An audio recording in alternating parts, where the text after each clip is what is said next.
Hey, everybody. Welcome into another edition of Braylon Lee's Virtual Tour Live.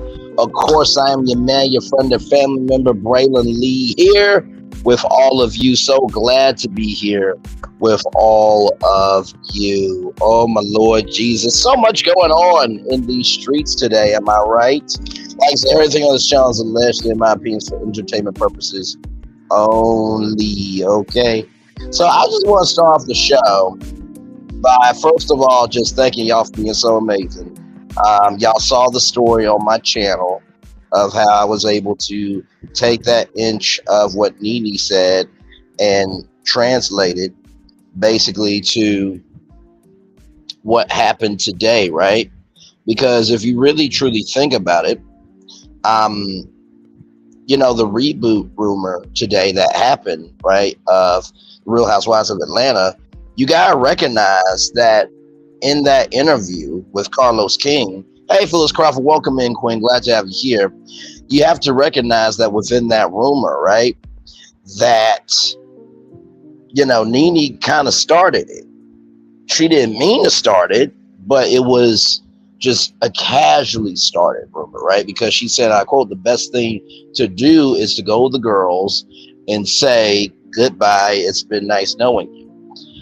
So, when I saw a report from, Love B. Scott, of course I knew the history. She was the first to do YouTube, interviewing celebrities on YouTube, breaking down the walls of what it meant to create content, right? So she is a legend. And so she was, a guest co-host, as they would say in the business, being on the Breakfast Club, because Angela Yee left the Breakfast Club and now they're trying to find her replacement, right?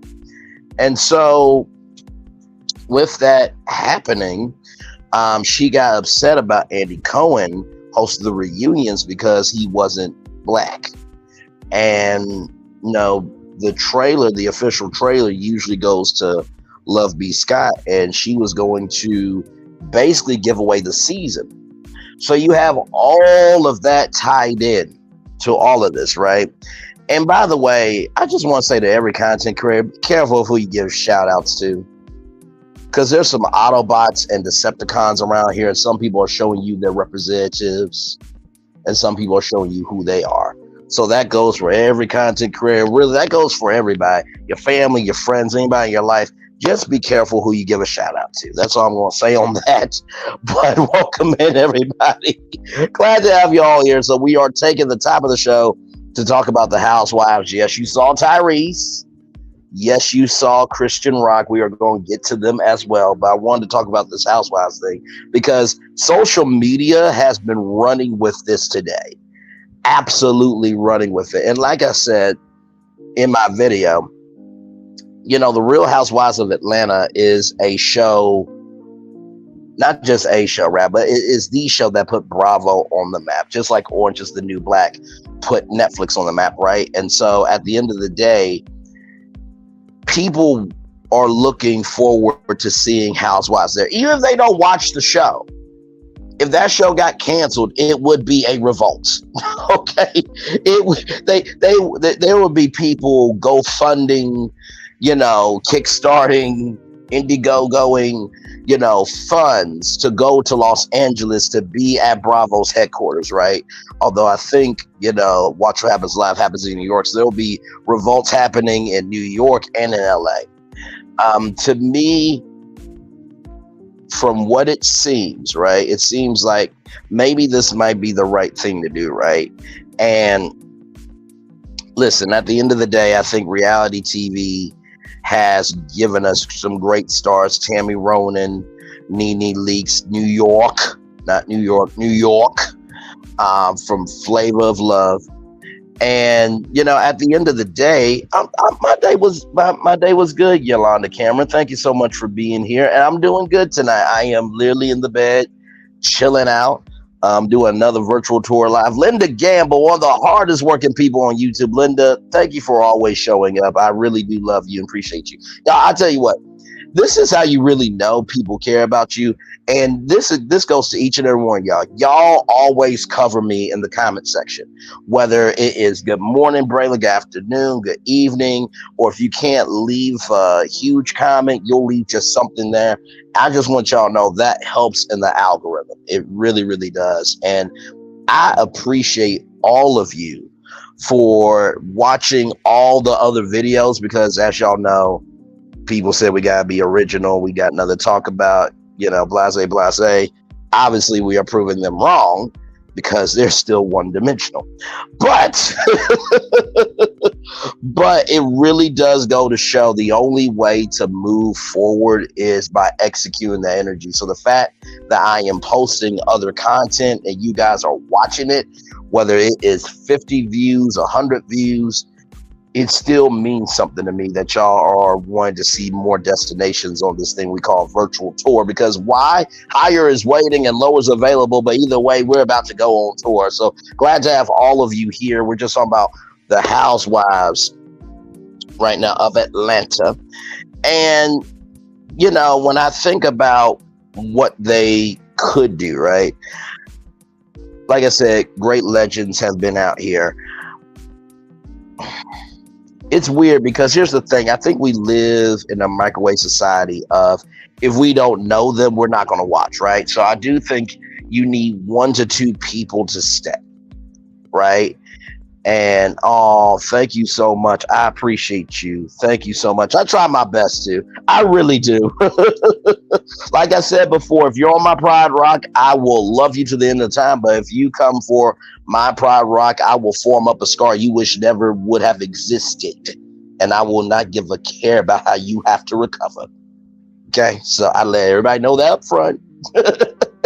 But thank you so much, Linda. I appreciate you seeing me. All of you seeing me in some capacity, capability, or comprehension really does mean a lot. So as I was thinking about what they could do with housewives, right? Like I said, we live in a microwave society where if we don't know them, we don't watch. And I think that's fair and also unfair. I think it's fair because at the end of the day, television is like your favorite car, right? It's like your favorite place to eat. It's your favorite park that you go to, that it needs to be familiar enough, and you need to have enough of a connection rather, that you want to, give a contribution to those different things. However, when you do see something new in the park or in the car, at your favorite restaurant or wherever you go, right? If it makes sense to you and it elevates your experience, then why not? There's this thing called cultivation theory, where the more you watch of something, the more that becomes your perspective. So, honestly, to tell you the truth, I think what Bravo should really do is, and I said this in my video, I'm going to say it here on my live. Y'all know Zeus, when they do the auditions, right? They don't cast anybody from those auditions. That's just content. However, I think it would be really cool to do a search for the next peaches of Bravo, right? And, everyday women can, submit themselves, to be a part of the new group. And here's the thing, right? If Bravo wants to put out requirements, like a job application, people can be upset by it. If you don't meet the requirements, you don't meet the requirements, but that doesn't mean your opportunity is not later on down the line. But I would say, let this be like a reality competition. We found 20 women from across the country. All of them fit within the bracket, right? Of, maybe, 75,000 to $1 millionaire. And they have family, they have friends, they have this, they have that. And you bring them to Atlanta. You bring in some of the OGs of housewives lore. That could be the men, that could be the women, that could be the friends of. And you have some judges there. You have a host. I'm available. Bravo, NBC Universal, if you're asking for somebody. And, it could be live eliminations. Because here's the thing. People love to tune in to see someone that they don't know, right? And so I think if Bravo and NBC Universal was smart about this, I think that's the way they should go. Will they go that way? Probably not. Probably not, right? Because at the end of the day, what's good for the goose is good for the gander. So they're going to play it safe so they can keep the ad revenue. And so all the executives can get their checks and the cycle of currency of being known can continue on without any breaks in the system. You understand what I'm saying? So, like I said, I think it's going to be interesting moving forward because you also do know that Bravo, NBC Universal has now said that the reality show cast of Vanderpump Rules and all these other shows, including The Crew, can talk about the mistreatment of what has happened to them on set, right? So you have that now open.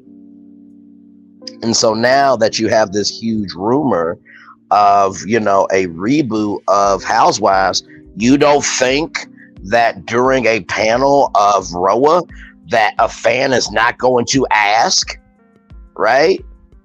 I mean, honestly, I would not be surprised if a fan or social commentator, or really someone in that audience asked that question. I don't think that Andy is going to be that bold and ask that because he's on the inside. I don't think the women are going to be that bold and give their opinion on it, just outright, right? And like I said, too, think about this as well. I just told y'all that the people on these shows, right, the reality show cast and crew can give their stories, right? What if, this is just a what if, like I said, everything's a legend in my opinion for entertainment purposes only, right? What if one of the women gives a story up of how they've been abused on stage at BravoCon? What do you do then, right? Because as we know, there was a panel where they talked about Monique Samuels and, how Lizelle said that, she wasn't a housewife of Potomac anymore and that she was trying to get into the premiere of The Woman King and things like that. That was hit to the blogs. And in that clip as well, the big point was, where was Chris and Monique, right? So if that clip got out about Chris and Monique, who's to say that this clip of a woman releasing her story about how she's been abused by Bravo at BravoCon, and when that hits YouTube and social media, what then, right? So it just seems to me that from August to November, because I think BravoCon, let me make sure, because I think BravoCon is November. BRAVO con. I think BravoCon is through November 3rd through the 5th, right? So you got August, September, October, November. You have from August to November, you got 4 months to get to BravoCon, right? There's a lot of news about Bravo that can happen in the meantime, between time, okay? There's a lot of news, right? And thank you, Linda Gamble, as you are often amazing. Thank you so much. So you have now from November 3rd to the 5th. You got that time, you got those days blocked off, right? So you got from now to November 3rd through the 5th to prepare yourself for any news to come, right? And so honestly, y'all,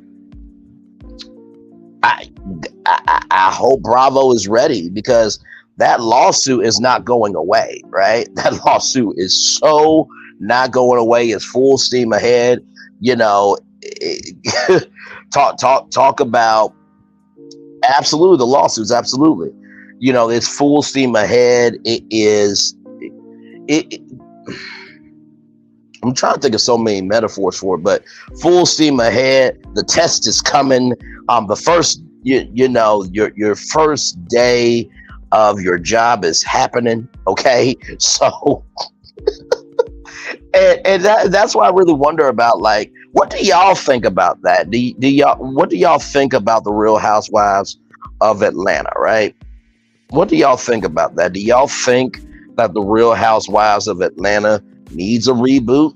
Do you feel like that maybe not a whole reboot, but maybe a revamp, right? Because the report said that they were thinking about getting rid of all of them, right? And here's the thing: reality TV is still as big, but it's not as big as it used to be, right? So it's more known for social capital. I know some of y'all probably like, Braylon, why you keep talking about social capital? What is social capital? Social capital is this: we're exchanging and investing and contributing social capital into each other right now by conversating with each other. Social capital is a like, comment, share, and subscribe, as I hope you have done with this video.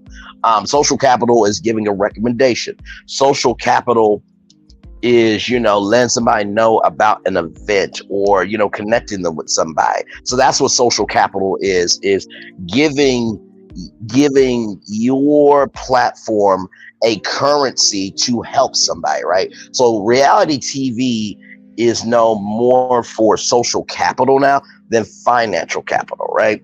So at this point with reality TV, the only way that financial capital comes in is if the Real Housewives of Atlanta or any reality show does a brand partnership or brand campaign with a brand. So y'all remember when, Kandi Burruss, had that KFC commercial with Ace with the KFC nuggets, right? Let's just say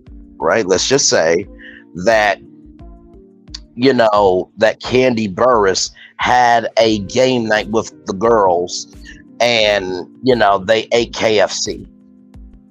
That could turn into some financial capital for, KFC, of people going to their restaurant, but social capital because they're on one of the biggest shows on one of the biggest platforms. Does that make sense, y'all? So Phyllis Crawford says, a revamp in my opinion. Linda Gamble says they need to keep Kandi and Kenya, get rid of Sheree, Marlo, Sonya, and Drew. Okay, Linda, you're in my head and I'm here for it because that's exactly why I said if you get rid of Kandi and Kenya, who else is no? And that's no disrespect. That is no disrespect. I know, Sonya is a gold medalist, and that's huge, right? That's absolutely huge, right? But honestly, I feel like, maybe Sonya's, I feel like maybe Sonya's,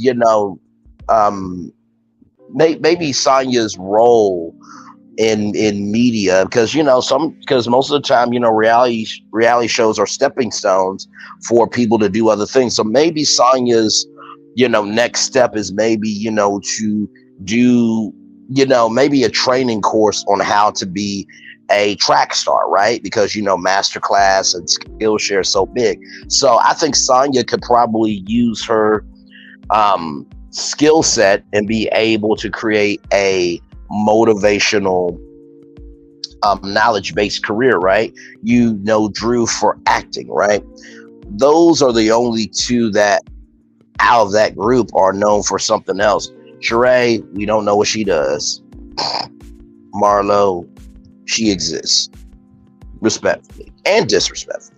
So you need Kandi and Kenya there because they have the most social capital. And trust me, with these shows, networks in the beginning are open because they understand that, at the end of the day, without you, there is no content for us to consume. And without the network, right, there is nothing to air. So they both need each other, right? But the problem is that at this point, the stars of the show have more power than the network. And usually in that type of situation, the network always wants the upper hand because they control how much can be shown, how much you can elevate, how much you can be de-escalated, right? So networks want their stars to be stars, but within the limits of a star according to their definition for what they need done for their purposes at the network. Does that make sense? I know that was long-winded, but hopefully that made some sense. So if you do get new ladies, right, you're gonna, if you get new ladies, you're going to have to thoroughly do your research, right? Because I think Carlos and Kenya talked about how it worked back then at Soho House, right? And hey, Justine Bow, welcome in at Soho House. It was really about, I think there was one in Soho, California. Then they got one in Miami. But Soho House, you cannot get in just to get in, right? So you have to pay $5,000 and you have to be referred by 2 members. Right. So that's how it used to work, that you had to be, you had to be tested. Right. You had to be tested, with other housewives and by yourself and with your family and your friends. And then after that rigorous testing, then you will go to Soho House, and that's where they will offer you a spot. Now they say that it's anyone could get on the show. So I think what they're going to have to do, and maybe this might help with the reboot, right? Or, the reboot, is that they are going to have to put all these new people through, the process again. So maybe they're trying to do a reboot to see, hey, if we try to go back to our old ways, will we get better content instead of just letting this be a free-for-all? That is my honest assessment of this thing. We shall see how it goes moving forward. And honestly, to tell you the truth, if I'm BravoCon, if I'm BravoCon is not a person, place, or thing, concept, or a thought.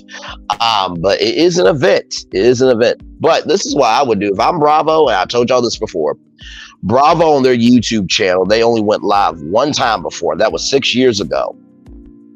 With Top Chef.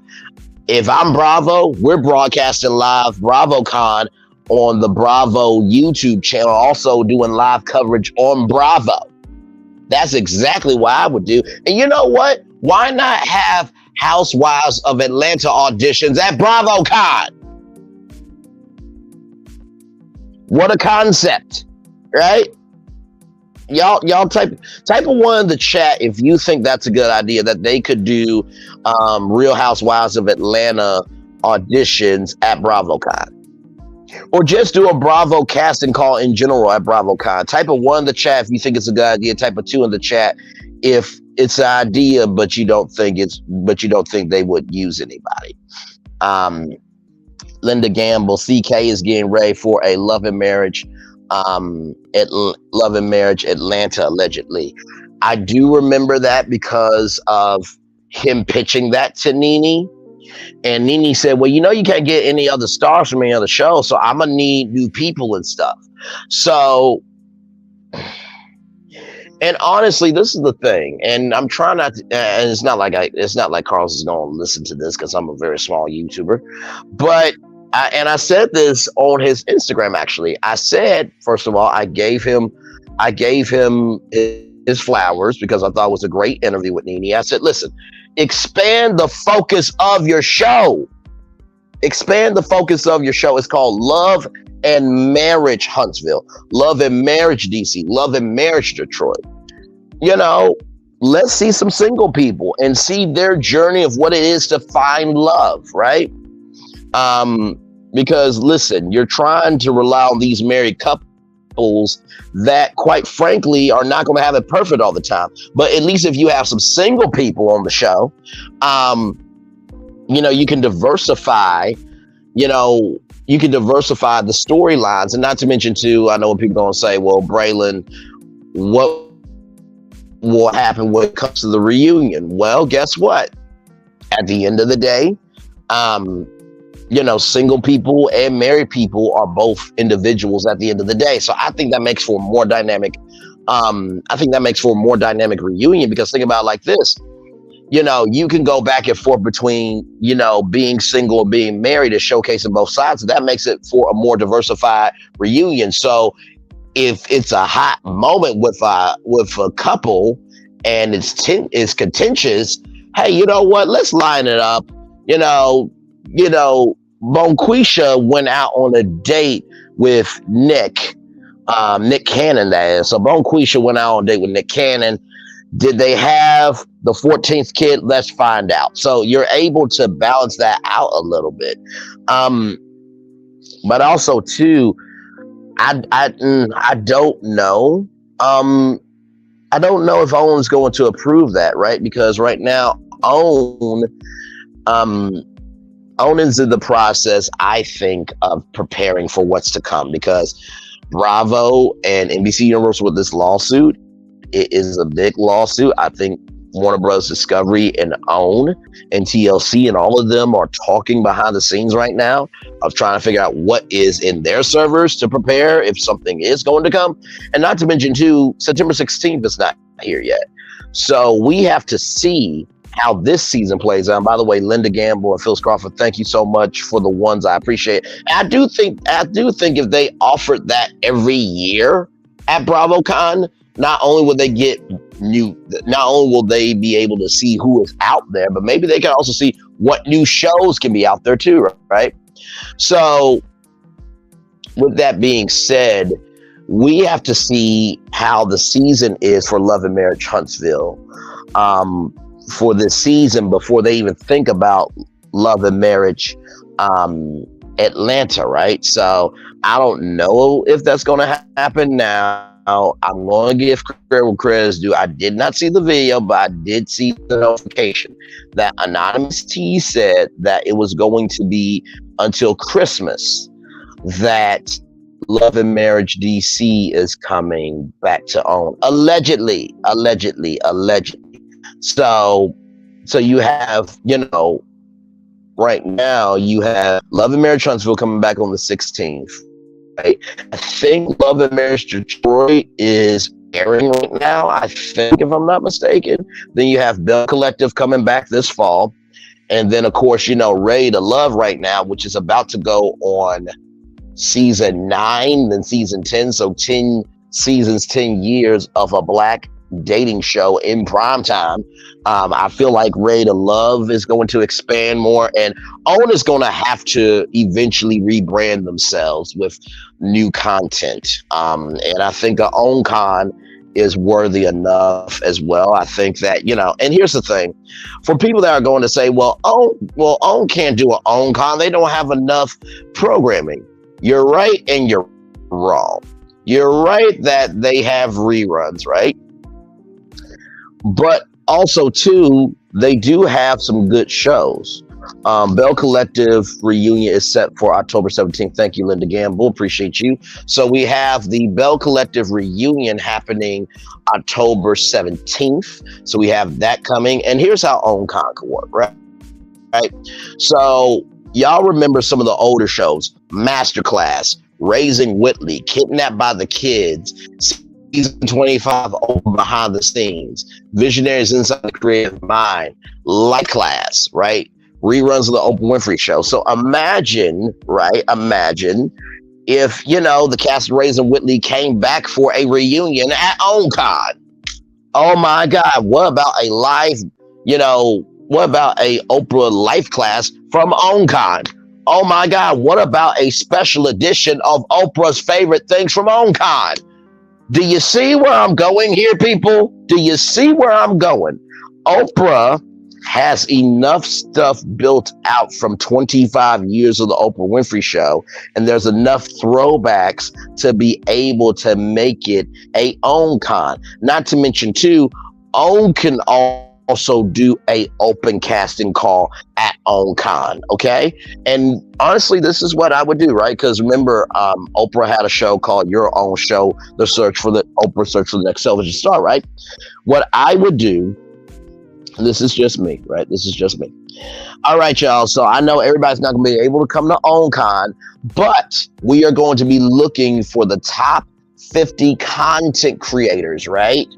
Put in your application. The top 50 will get flown out to OwnCon, all expenses paid, and they will get to pitch themselves at the Own Content Creator Pitch Showcase.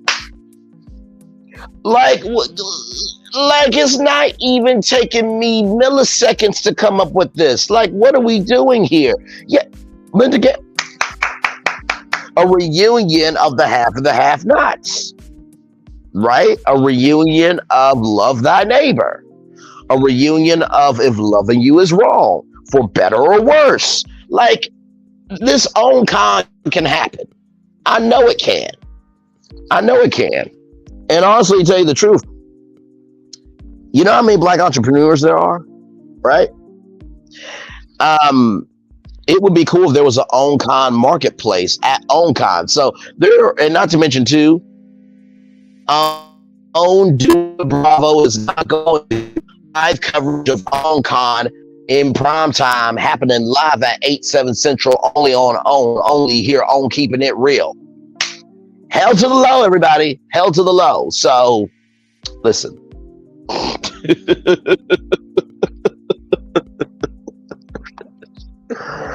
Yes, indeed. 6 people in the building. Like, comment, share, and subscribe. I appreciate all of you being here. So, I'm going to put a poll in the chat. If you guys want to keep talking about this for a good little bit, we absolutely can, or we can get to the topics at hand, because y'all did see the thumbnail. Y'all are here for those as well. So, I will start a poll.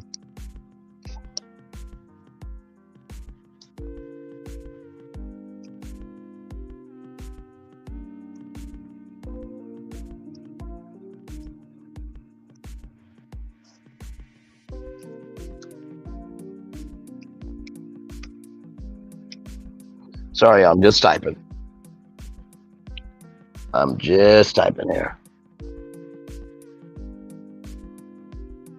By the way, hopefully y'all day was good. What did y'all do today? Did you go out somewhere? Did you have a good time? Did you get some ice cream? What did y'all do today? Hopefully you had a good day. As I get the poll together.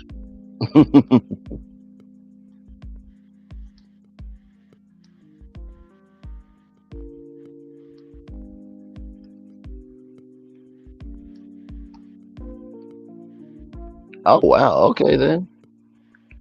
All right. There we go. I added the poll. So, and like I said, I know there's a lot of people going live right now. So, I am so thankful that y'all are here with me.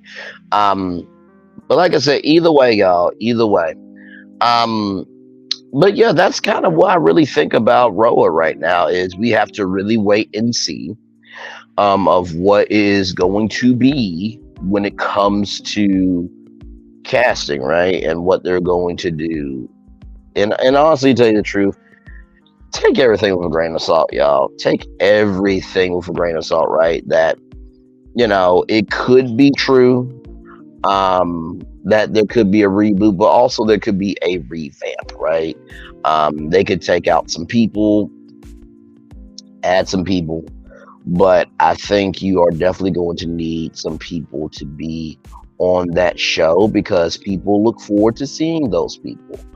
And, you know, social capital, social currency, social worth is big, especially on TV. Are you kidding? Now, here's the thing, right? They said that they're going to be in a hiatus, right? So being in this hiatus, what can they do? Now, of course, you know, people do not like a clip show, right? But let's think about it like this. Do y'all know the show Ridiculous or Ridiculousness on MTV, right? It's with Rob Dervick, and they react to viral clips and stuff, right? Imagine, if you will, a reaction show of 15 seasons of Real Housewives of Atlanta, right? Right, you find some, you know, social commentators that do cover this thing. I think Kempire would be a great host. House of Aaron, binge worthy. DJ Richie Sky. There's plenty of ladies. Diana Rose, Queen Sheba Darling. Tea Talk with Your Girl, of course. I'm trying to think who else here. There's so many. Of course, the messy girls, brown skin girl, when Tay Talk, drop the mic to Silva. So there are plenty. So you could find a crew of social commentators and just throw up clips of Real Housewives of Atlanta during the hiatus and to have it with a live audience. You find somebody that makes a peach wine or a peach champagne, and you feed the audience, and you set out tables and stuff. It can be a fun show, right? Not to mention you can have fans call in and give their takes, because think about it. This show has been on for, okay, all right, thank you very much for the vote, I appreciate it. This show has been on for what, 15 seasons? That's a decade and a half of television. There would be so many new moments based on, reacting to the clips. Hey, Nikki News, welcome in, Queen. Glad to have you here. Welcome in, glad to have you here. Right now, we're just talking about Real Housewives of Atlanta and the news that have shooketh, not shooketh, social media and the internet and social media, that there is a alleged reboot on the way via Love B. Scott. And I've just been here giving my take on that. Take it with a grain of salt. Sometimes the Kool-Aid is sweet because that's the Kool-Aid, and other times there's something not sweet in the Kool-Aid because it is Kool-Aid zero sugar. That tastes like Kool-Aid, but it's not the original. So you have to be careful with these type of rumors, because not everything is not what it seems, to use a line from Which Is a Waiting Place. So we've been here talking about that. I've been saying that I think BravoCon is going to be really interesting, because you have from now until November 3rd through the 5th to prepare yourself for any and everything that's going to come out with these headlines in the world of Bravo. And like I said, the biggest things are going to be the biggest things that will be talked about at BravoCon, and they may not be talked about on stage, but they will definitely be talked about, on the floor, and also at meet and greets. And if you get into the VIP parties, if you got that VIP 1-day ticket or the VIP 3-day ticket, and this is what will be talked about at the parties as well. So whether it's on the floor, at meet and greets, or at the parties, is this, right? What do y'all think about the lawsuit? What do y'all think about Real Housewives of Atlanta rebooting? And any and every, so wait, the lawsuit, what do you think of Housewives rebooting itself, and any other news to come out? That's what will be talked about on the floor. I bet you that. Now, I'm not going to tell you how to do something, but I am going to tell you how you can do something. So, if you go to bravocon.com, there at the bottom, there's an email address that says press inquiries, right? Most times, if it is for a concert, a conference, or a huge event, you can get a press pass. Now, what does a press pass do? Or what does a media pass do? What it allows you to do is it allows you to be able to talk to these stars. It allows you to get into the events, right? Now, you're going to have to do some work. Okay, you're going to have to show your credentials and how long you've been doing it, all that type of stuff. You may have to show your social media numbers, whatever, right? But if you can get through that, guess what? You really won't have to pay for BravoCon. And how do I know this? They have a media pass for Essence Festival of Culture. That's right. They do have a media pass for that. Award shows also have media passes as well. The Consumer Electronics Show also has media passes for that. E3, even though they're not doing E3 right now, E3 also had a press pass as well. So there's a way to get around it, right? Hey, P2 Ross, welcome in. Glad to have you here, Queen. We're just talking about Real Housewives of Atlanta, giving predictions and everything else right now. I'm telling y'all how to go to BravoCon without really telling y'all how to go to BravoCon. So there is a thing called a media pass or a press pass, where if you can show your credentials and your stats and everything else, you can get in for free. Now, here's something else. Okay, now this is something else. Okay, now of course the official hotels for BravoCon is Caesar's Palace, the Link, and then I'm trying to think the other hotel. I'm trying to think of the hotel. I think it's the Link. Let me just pull it up, child. But anyway, at those hotels, right? Those hotels have YouTube channels, right? So if you're going to go to BravoCon, right, I would, maybe check with the social media team at Caesars, right? And just say, hey, Caesars, the Link, or whatever, or the other hotel, I am coming to BravoCon. Can I tape some of BravoCon? And, I give you guys the footage, and in exchange for that, maybe I can stay at the hotel. Okay. So let's see. You got the media pass, right? You got the media pass, allegedly already.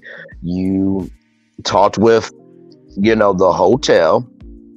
Okay, so here's the other hotel, Harrah's, right? So Harrah's, Caesar's Palace, and the Link. So you get those, okay.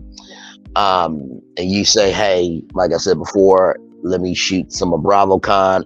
I'll give it to your social media team for that cast at the hotel. That's a theory you can use. Now, here's the biggest thing: if you're going to go to BravoCon and you're going to try to get interviews with cast members, right? Look up the law, people. Look up the law. One more time. Look up the law of recording people in Vegas, because it varies state to state. Now, let's just say, for example, that you are, I don't know, let's just say that you're there with,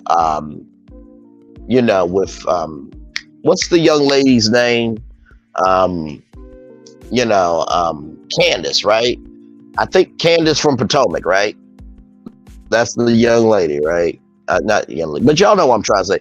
Candace that had a thing with Monique, right? So let's just say you're with her, right? And let's just say that she dropped some tea on what that day actually was with Chris, right? Now, if you're not supposed to record, right? If you're not supposed to record, then guess what? You can get in trouble for recording because they did not consent. However, if it is legal to record, rather, in Vegas, you can pull your phone out, okay? And as you are getting together, as they say, let's get a picture, right? You can, of course, get the picture, and then you say, give me a moment. Girl, just checking some text messages. You hit the voice record. So, Candace, what was that date with Chris about? Oh, girl, I actually really like him. And, the thing about, reality TV is that you get to know people over time. So, and your voice recorder is just going, right? So then you go back to your hotel and you just drop it. Now, make sure that it is legal to record in Vegas. So you got the media pass, you potentially have your free hotel stay if you give content or make content for the hotel while you're there as it relates to BravoCon, and you also know if you can record. You're welcome. You're welcome.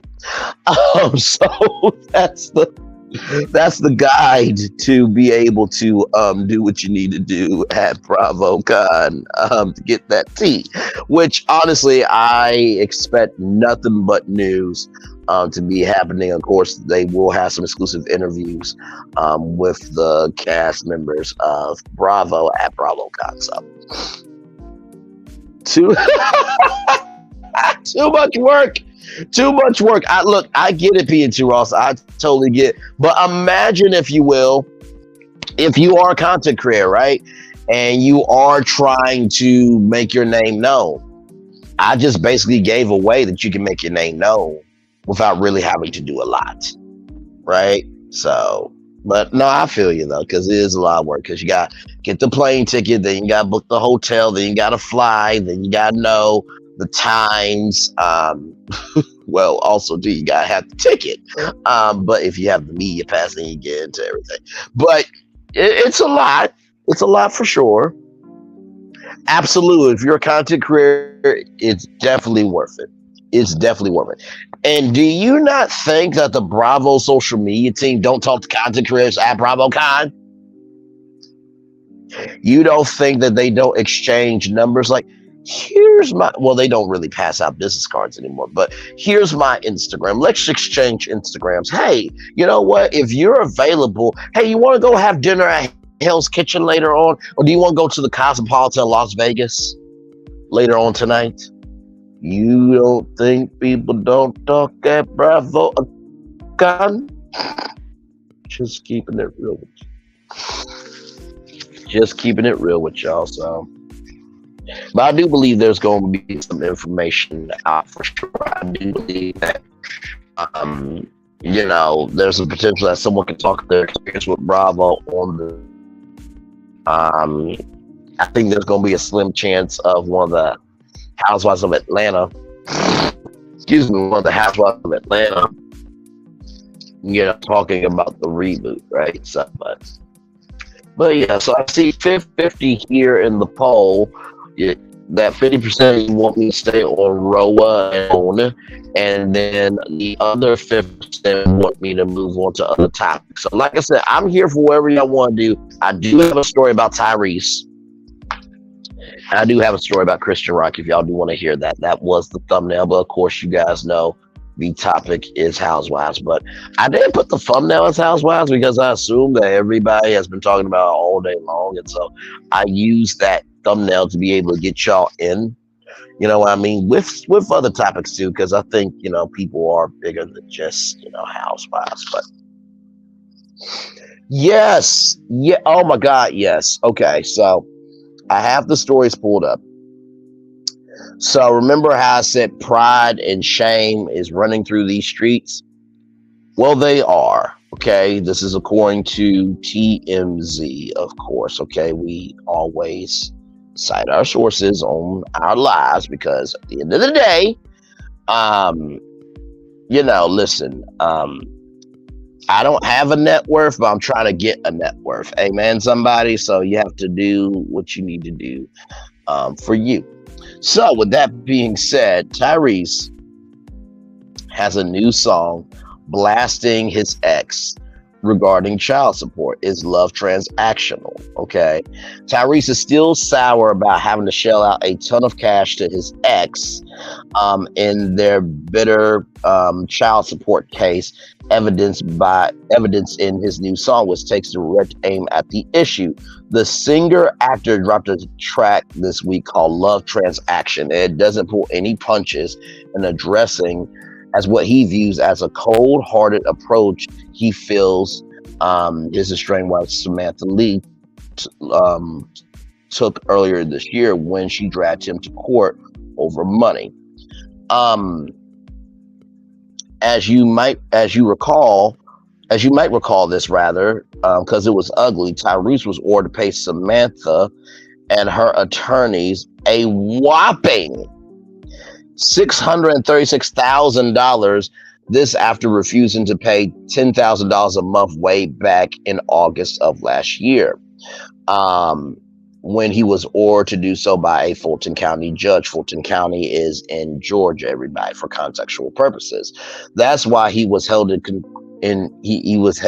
contempt in April when the court forced him to pay what was owed and then some. Now Tyrese has something to say about in song. Take a listen for yourself. Tyrese laments being gouged for thousands in child support, accusing Samantha for asking way more than she really needs to care for their daughter, Soraya. He gets pretty specific here too, talking hard figures and everything else. He also says their kid is wondering why they're not together anymore and poses a rhetorical question. Was this love or transaction? Sam doesn't appear to have responded. As we reported, Tyrese divorced Samantha, but Tyrese's divorce from Samantha has been anything but amicable, and it's not even over yet. Their case is still open. They haven't filed last anything officially. Keep in mind, Tyrese is already paying a fortune in child support from his other marriage, a separate $10,000 a month for his teenage daughter, Shayla. I agree with you. Oh Lord, PNT Ross, can we lock him up for non-payment? He could be locked up in some states. I think in most states you can be locked up for non-payment, right? And he also had a thing with the Home Depot. I don't know what that was about.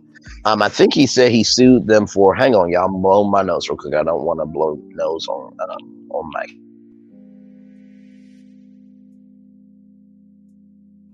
Okay, I'm back.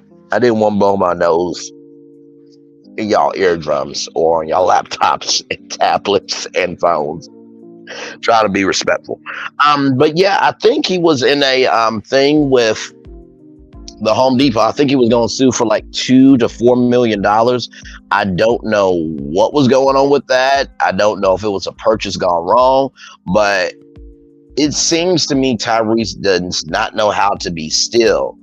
And I put pride and shame running these streets because I'm like, Tyrese wrote a song called Shame. For those of you who don't know, I'm ashamed of me. Shame on me. You done me wrong.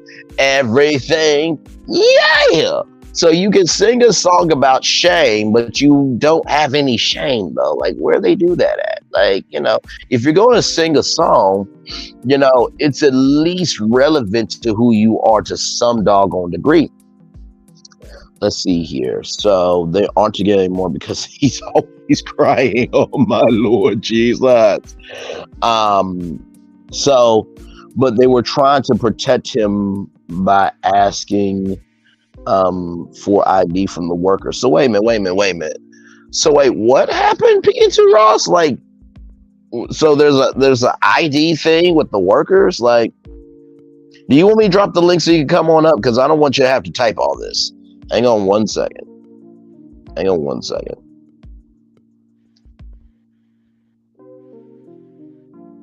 I'm going to drop the link. Hang on.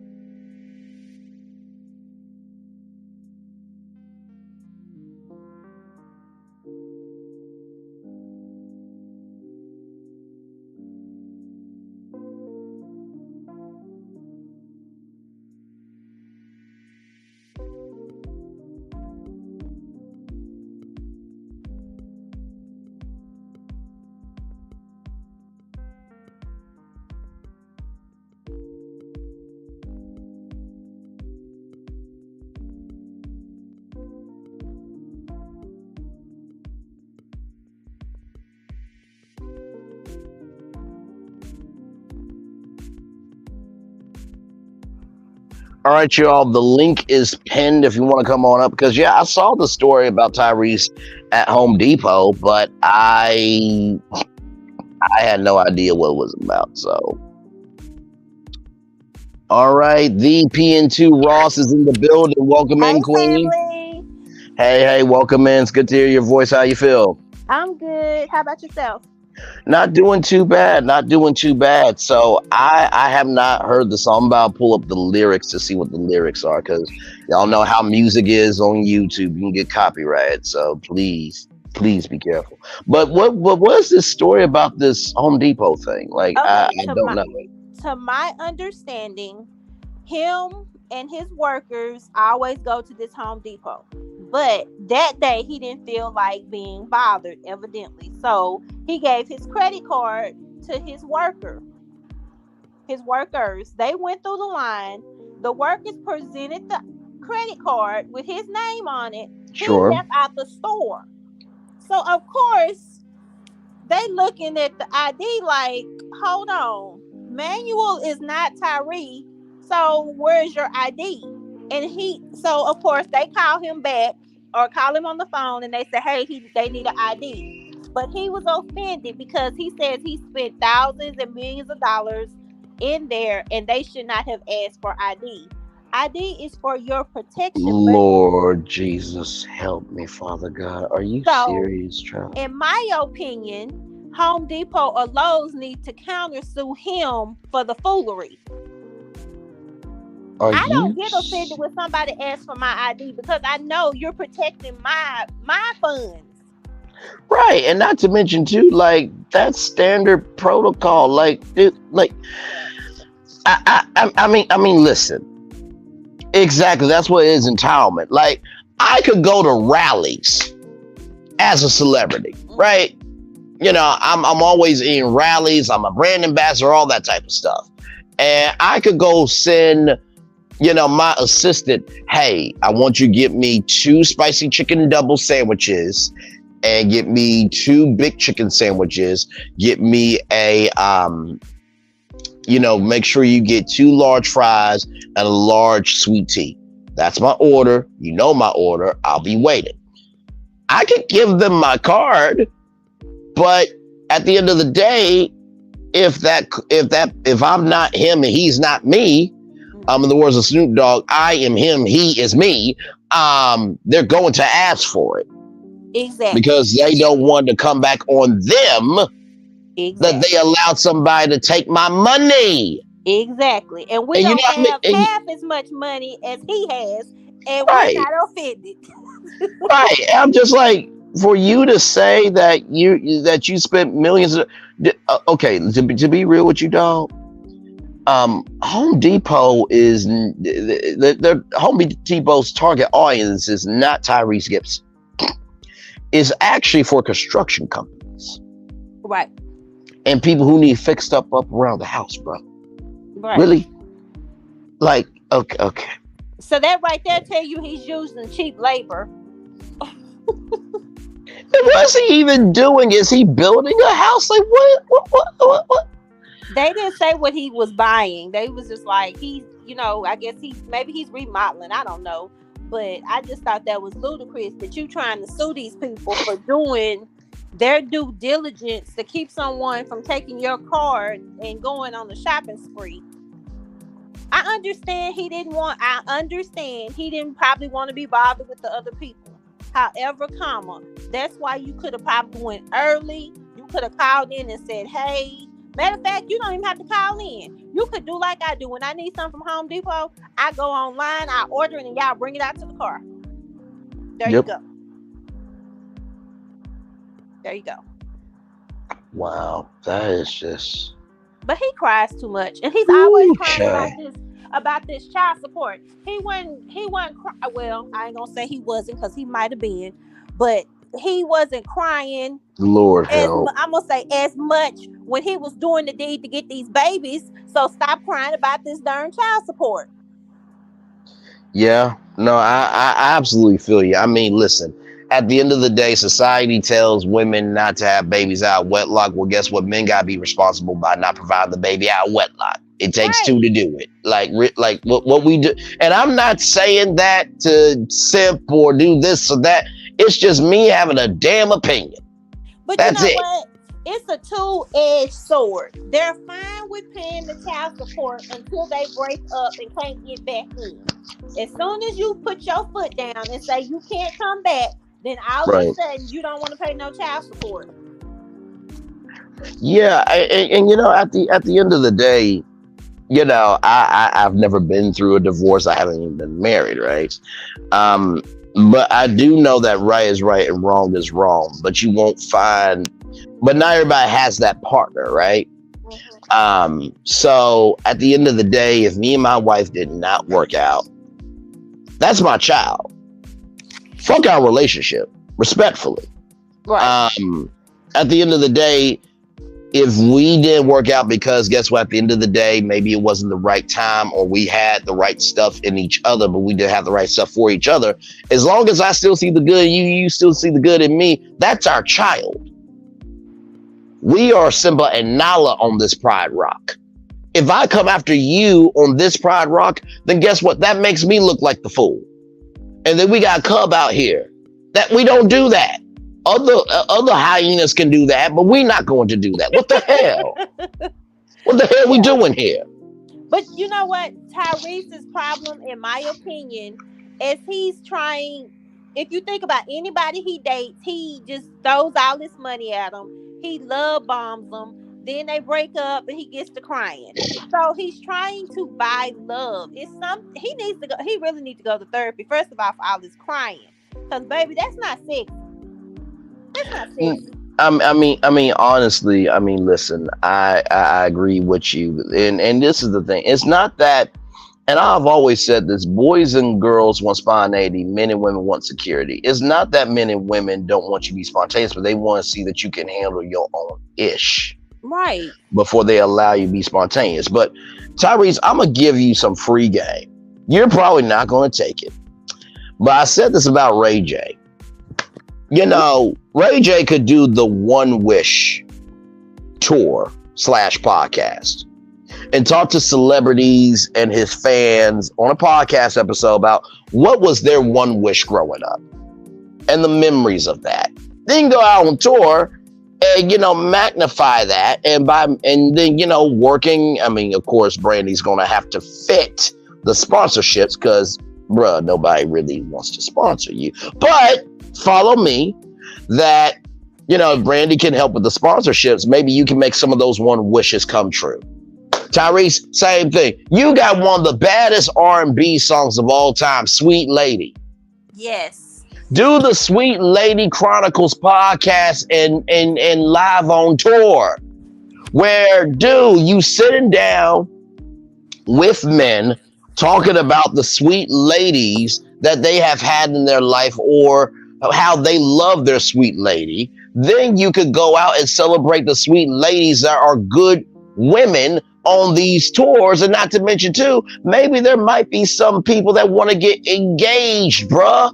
And you bring them on your show, and then that creates social capital, which creates financial capital, and then you have a place to pay your fucking child support. Jesus, I can't be this damn smart all the time, but Lord Jesus, can somebody pick these gems up that I'm dropping? I'm just saying. Yeah, he needs. I'm making your moves for you, bruh, and I'm in bed in Ohio, not doing nothing. That's sad, bruh. He needs. Okay. When you calling all the good civil rights leaders to come on your behalf and picket at the darn courthouse behind some child support, you are crazy as hell. Period. Yeah. You want Martin Luther King Jr., you want Big Crump, all these people to come out because you don't want to pay your child support, or you on crack. Yeah. Yeah. He needs a therapist. I agree. Because that's just too much. And honestly, y'all, like the probability of Tyrese listening to this live is, in the words of Animal House, 0.0. But on the 1% chance that he does listen to it, go for it. Okay? Like, I think the Sweet Ladies Chronicles podcast and tour would be an absolute hit. Okay? Just a thought, because that still is one of the best R&B songs of all time. Okay, so that's what's wrong with Crybaby. He needs some therapy. He needs some. I'm serious, because that can't be healthy. And then you have children. Yeah, I agree. And well, I could say his spiritual counsel, but that's Kim Burrell. That's a whole nother story. So. Well, speaking of counsel and everything else, I'm looking at the poll. Okay, I'm looking at the poll. I see Roa and On. So I'm gonna do this last topic very quickly because we, you know, like I said, y'all, my virtual travelers, my virtual tour family. So we're gonna get right back on that. But I do have to honor the thumbnail. I'm not one of those people that I clickbait. I honor my commitment. So, speaking of counsel and kids and everything in between, Christian Rock reveals that she is having a baby boy in a gender reveal. Um, Now, for those of you who don't know who Christian Rock is, she is a social media star who tends to do rap from time to time with this waste of sperm, Blueface. Oh, So, okay. Now I know who that is. so and recently Blueface's brother said about his mama that the only thing that she's ever taught him is how to eat kitty. That's the family that Christian Rock is in association with. So anyway, Blueface is about to see Blueface is about to see a whole lot more blue, and as he and his ex-girlfriend Christian Rock are about to be having a baby boy, the anime reality star made the official reveal Tuesday, tearfully thanking her friends during a baby shower and photo shoot. Christian is currently in her third trimester and delivery time is fast approaching. So they will apparently fall into a co-parenting situation. But Blueface, as they currently are not together, they've exchanged back and forth spats all year, just like Tyrese has been doing back and forth spats all year, and just like Roa and Love and Marriage Huntsville has been doing. Intermingle with frequent reconciliations, fans has been clueless as to anticipate what is next. So this is my take on this, right? At the end of the day, I hope that there's enough pride in Christian Rock that she can run through these streets by herself with this child. Because at the end of the day, for Blueface to be who he is, disrespecting her, going out with all these other women as you are having this child, not really caring about the appointments. And not to mention, too, you said on a live video, bruh, that Chris Brown hit the wrong itch. Bruh. What you cannot do is outrageous overshadowing. Basically, what that is his behavior is so bad, it makes yours look like a saint. No, you wrong. You are wrong for that. And by you saying that, you're basically are saying that Chris Brown was right to do what he did. So at the end of the day, with Christian Rock and Tyrese and Blueface, Love and Marriage Huntsville and Roa, at the end of the day, have enough shame in you where you dwell, that when you walk out onto these streets, that you only run through these streets with pride for how you love yourself. Okay? So that's my take on that. P&T Ross, if you have a take on Christian Rock before we get back to Roa, but I at least want to honor my thumbnail because I'm not one of those people that I don't honor what I talk about. So I have I didn't know who it was until you got okay. Hints. All good. All good. So we will get back on Roa and the Oprah Winfrey Network. But y'all, I at least want to honor my thumbnail. Because I think y'all know me long enough by now that the content that I produce, I own it. So if I'm going to talk about it, I'm going to talk about it. I don't like doing clickbait because at the end of the day, if you can't be responsible for what you said that you were going to say, how can I believe anything else that you're going to say afterward?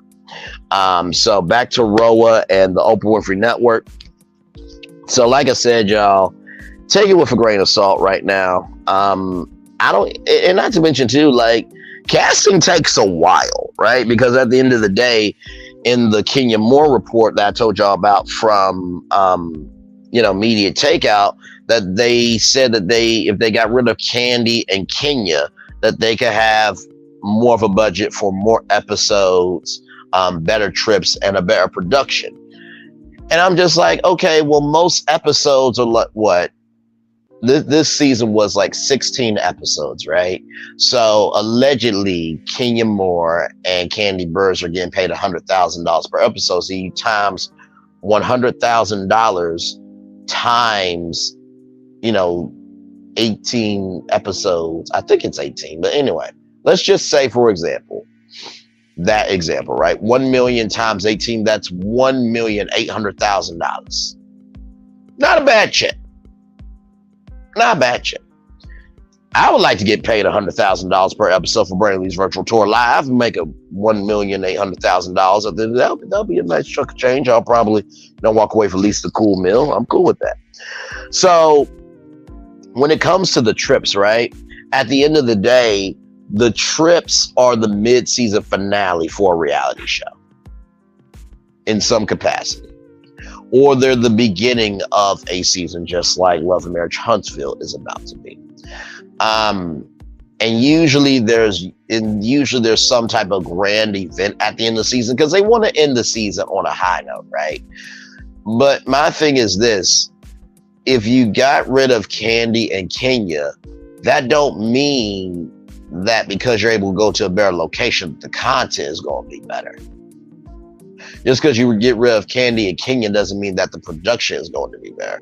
Just because you get rid of Candy and Kenya doesn't mean that you're going to be able to do more episodes of quality. Just because you put lipstick on a pig doesn't mean that's not still a pig. So that's really where I'm at with all of it. P&T Ross, what's your take on the Roa situation and the home? So I haven't really watched Phaedra stuff, but I used to watch the finale. I usually watch the finale and then I watch the reunion. I can get what's going on. Sure. But I've watched it in a couple of years, and then I actually started watching this year, this season, just so I could see the foolery that Martell was going to do. So I really haven't.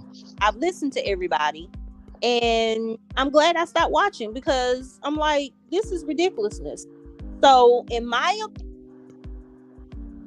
since I was asked, I think they need to end the show for a year or two and regroup with people that were on there, and maybe within 2 years. And when I say can the show, I mean don't bring any of the old people back. Don't bring any of the old producers. They need to start from scratch with everybody. I guess you can't get rid of Andy, but the producers and stuff, all of them need to go get a new. No, sometimes stuff when it's like a sitcom. When a sitcom runs on, it becomes boring and it becomes boring. Just like Tyler Perry. I love Tyler Perry, but he did which one of the segments did he do? It kept going on and on. It had Veronica and them. That it's like the have and the have-nots. The have and the have-nots. Perfect example. The have and the have-nots for probably 3, maybe 4 seasons. They had the same situation, and it's like, dude, I love you, but it's time for you to move on. Right. And I think that all of the housewives, except for Dubai, because that's new, but all of the rest of them, other than Dubai, I think they all need to just be with the producers. Maybe you need to mix the producers up or something, and just start over fresh in 2 years, because it's too much, and it's the same. It's basically the same thing on each one of them, and all of them are getting where they're very disrespectful. It's gone too far, which I guess that's what this culture likes right now. Right. Messy stuff, but as I get older, I'm not into it. That's why I stopped watching, because it's like, no, it's too much. No, I think that's an excellent take, and like I said before, right? This is a show that put Bravo on the map, and every network, whether it is streaming or television, even a radio station, even a podcast network, even a magazine, there's always the thing that makes them the thing, right? Fox became Fox when American Idol came to Fox. Okay. ABC was known for Family Matters. So every network has that thing that makes them the thing. Real Housewives of Atlanta is not going to be canceled because it put Bravo on the map. Also, too, if it got canceled, there would be a revolt. It's one of those things where I may not watch it, but I know it better be there, though. You know what I mean? And like I said, I know that people do not like a clip show because at the end of the day, that is old content. And I know in this microwave society, we always looking for something new. But like I said, the Silver, Tea Talk with Your Girl. Trying to think who else. There's Talking Out Loud, True Tea, Caramel Girl, the Messy Girls, Brown Skin Girl, Drop the Mic, Wente Talk, House of Aaron, Binge Worthy, Kempire, DJ Richie Sky. I can be in the audience fielding questions because, child, I don't really cover ROA, but because I'm making this idea, I might as well be in here somehow. Amen. Praise him. I'm saying, and you have 15 seasons, right? You have 15 years of content. For the next 2 years, you can find some social commentators to give their reactions to seeing old clips for the next 2 years. Not to mention, too, there is a thing called the cutting room floor that maybe there could be some never before seen footage before that the social commentators react in that time slot. It will absolutely work. Not to mention, y'all can design the set to be peach themed. Y'all could maybe team up with Stella Rosa for their peach wine. Maybe, team up with Roscoe Chicken and Waffles to cater, the show. Have the tables and people are eating and reacting. Like, it could work, right? And that would fill in that slot because people still expect it to be there. Because I'll say this, 2 years is a good enough time, but also too, we got to recognize that people are impatient. So you have to have something in the vein of it that will keep them interested.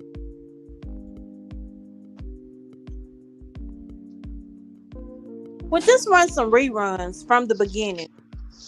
Or you know what? Throwbacks, absolutely. Throwbacks, and you could mix in some never before seen clips as well. That also can be a good idea as well, for sure. For sure. Let me see here. Let's see here. Linda, that's a good show. I like that show. So Linda says there's a Real Housewives of Johannesburg, I'm assuming. Yes. Out of Africa on YouTube. Okay, I will definitely have to check that out. Thank you for that, Linda Gamble. Revelation 2023. Hello, good to see you in the building. They made horrible decisions for the show. There's no one with star power. There's no one there with star power anymore. Sorry, not sorry. The people who had powerful real life things happening, but Bravo decided it wasn't worth the money. Shake my head. No, for sure. And you know what was funny when Kenya, when Carlos King said, why do you feel like it is the worst season? Choices. Do you feel like there's any other choices? I'm like, oh my God. Let me tell you, in the words of a song that we cannot say the artist's name of anymore, allegedly in this culture. But when a woman's fed up, ain't nothing you can do about it. But when a woman makes up her mind, she has made her mind up. And when she said choices, casting choices, it's like, oh, Lord Jesus. Not to mention, too, shout out to Justin Diego and Binge Worthy. I was over there watching his take on the Real Housewives of Atlanta. And I told him about the Nene clip where, Nene said the best thing to do would be to get rid of the girls. And he said, I forgot to add that clip. So, your man, your friend and family member is making some moves out here on YouTube. But I didn't know the story, but I woke up this morning, saw the story, and I immediately remembered that thought of Nene Leakes and what she said in that interview. I'm like, wait a minute, that was 3 weeks ago. I'm like, there we go. That's how we're going to cover it. And I bet you this, if you type in Real Housewives of Atlanta, there's probably nobody else that has covered that story in the way that I did it. Okay, maybe a couple now because it's been the whole day. But still, the first person who did it was me. Because I thought about that. I'm like, wait a minute. Is it a coincidence that Nene Leakes said the best strategy would be to go to the girls and say, goodbye, it's been nice knowing you? And then that was like 3 weeks ago within this same time period. Yeah, she's... And I don't even like her. But I agree. Tell me how you really feel, P&T Ross. Tell me how you really feel. I'm serious. I agree with her. But you know what? It's like I said earlier. It's like with any show. It's on. It tends to go off the rails. So I don't care if it's a soap opera, if it's a news program. Eventually, they're gonna veer off the path, and that's what ruins a good show. Sure. I'm gonna say my demographic started watching The Housewives because it was something different, and I know they're watch, but a lot of my friends, we don't watch it anymore because it's like, no. Right. But the younger people are picking it up and watching it. But it's like even my daughter, she's 25, and she doesn't particularly like the direction it's going, and she would rather watch the reruns of it. Okay. I don't know if it's more of a... I can't say it's more of a demographics because my daughter is, like I said, she's 25. So, right. But I don't know. But it's no longer appealing in any, like I said, any show that goes on too long. And the perfect example was Tyler Perry's show. Sure. Let me see. I was watching another one of his shows, and it was going on like that. It started going on like that too. I think Tyler. What was it? For better or worse, because that show was on for a while. Yeah. It was with Michael Jai White and Tasha Smith. Yeah, he also did it, like I said, with another one, and it's like, okay, you got them, you got us watching, but you can't just take the same storyline for 3 seasons, dude. Right. And just give us a little piece in the middle, and then we got to go back, and then we got to start back over with this. No. But I don't know, because it's just like, to me, it's the content creators are getting like that. So last year was when I actually started being on YouTube because my dad had died. So when my dad died, sorry to hear that. And so I started on YouTube because I was at home, and then I had a surgery. So between my dad passing and my surgery, I was at home like 3 weeks. So I was like, okay, let me get on YouTube, and then I said, oh, they're reviewing, The Housewives and different stuff. So I started watching, but I've learned that this is not my jush. this is not my jush. Right. I like to listen, but some of the rhetoric and some of the things that people are saying, and some of the drama and the fighting and the lying and stealing and all of that stuff that's going on out here in the YouTube streets, I'm gonna probably not even be listening to very many people if are either far in between, because it's too much for me. Other people might like it, but it's too much for me. I'm getting ready to be 50, so I kind of try to guard my ears and stuff like that. But it's when it's no longer fun, because it was fun for me. It was something that kept my mind off of being sad because my dad. And it's no longer fun. It's like, okay, they fighting over here. Okay, well, don't listen to them. Then you go over here, you listen to somebody else. Okay, they okay. Right. Oh, Lord, those people that came over here, and now they talking about the same thing. So it's too much. It seems like every time you try to protect your peace, there's somebody taking your peace, and I can definitely relate to that. You know what I mean? And like I said, this is my first time ever watching Real Housewives of Atlanta in all of 15 seasons because of Love and Marriage Huntsville. That's the only reason, right? That's no disrespect to Bravo. That's no disrespect to Andy and the girls, but it wasn't my thing. And you are right. I think that, this show, it's not about demographics. I think it's about the quality of the content. Let me reflect the chat as we often do here. Linda Gamble says, I'm sick of the fake storylines and relationships. I think that is a huge sentiment of the community. Let's see who else here. Revelation 2023. Sorry.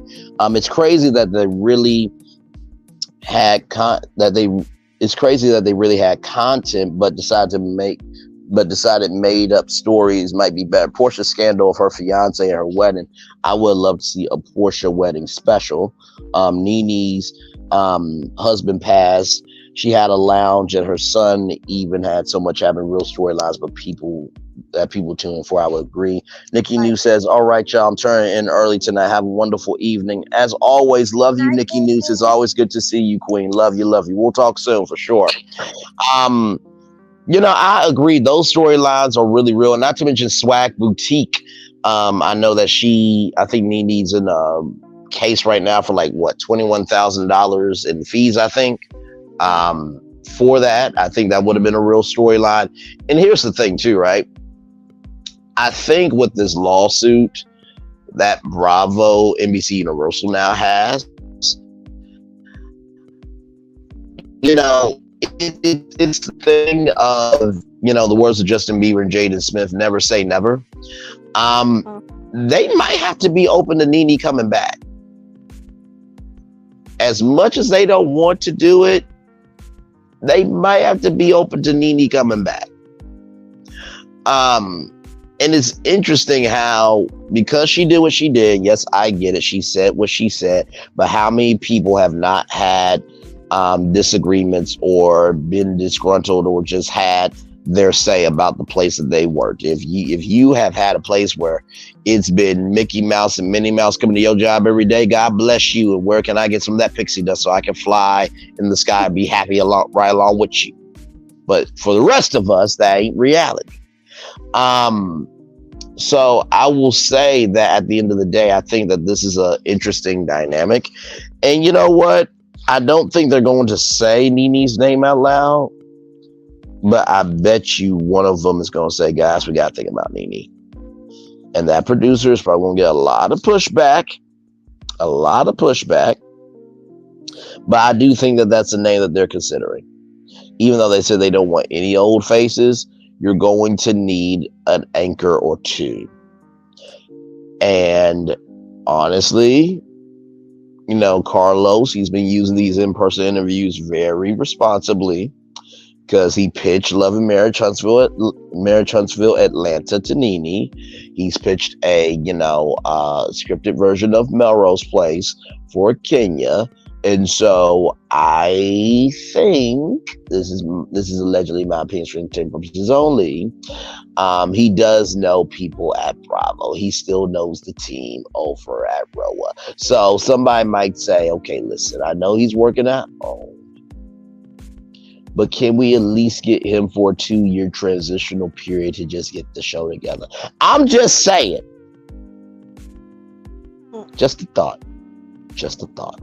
I don't think they'll ever let Nick come back. Not what she said, it's how she said it. Okay. It's not what she said, it's how she said, how she okay. That kind of put the nail in her coffin.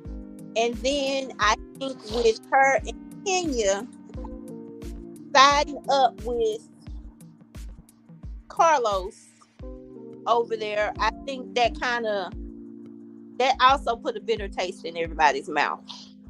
Okay. But I do think the TV version of the Me Too movement, that's what I call it, the TV version of the Me Too, I think it is going to trickle down from the big networks all the way down to the little networks. Because absolutely.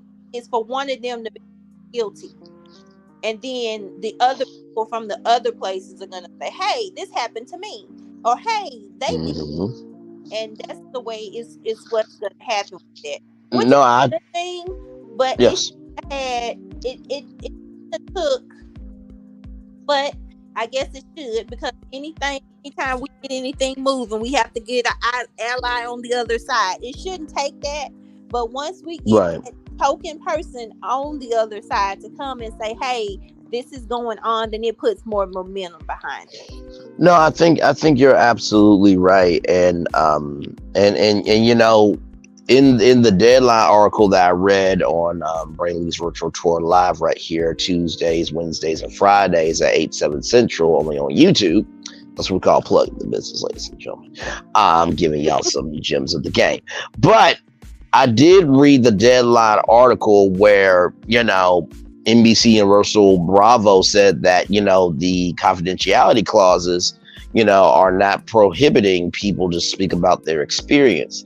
And that's how their non-disclosure agreements work. I'm gonna say that one more time. That's how their non-disclosure agreements work. So to your point, P&2 Ross, the networks are gonna have to look at their NDAs Wow. and see how they work. So remember how I was saying, and this has been said on YouTube streets for a while now, that Warner Bros. Discovery is on the list next.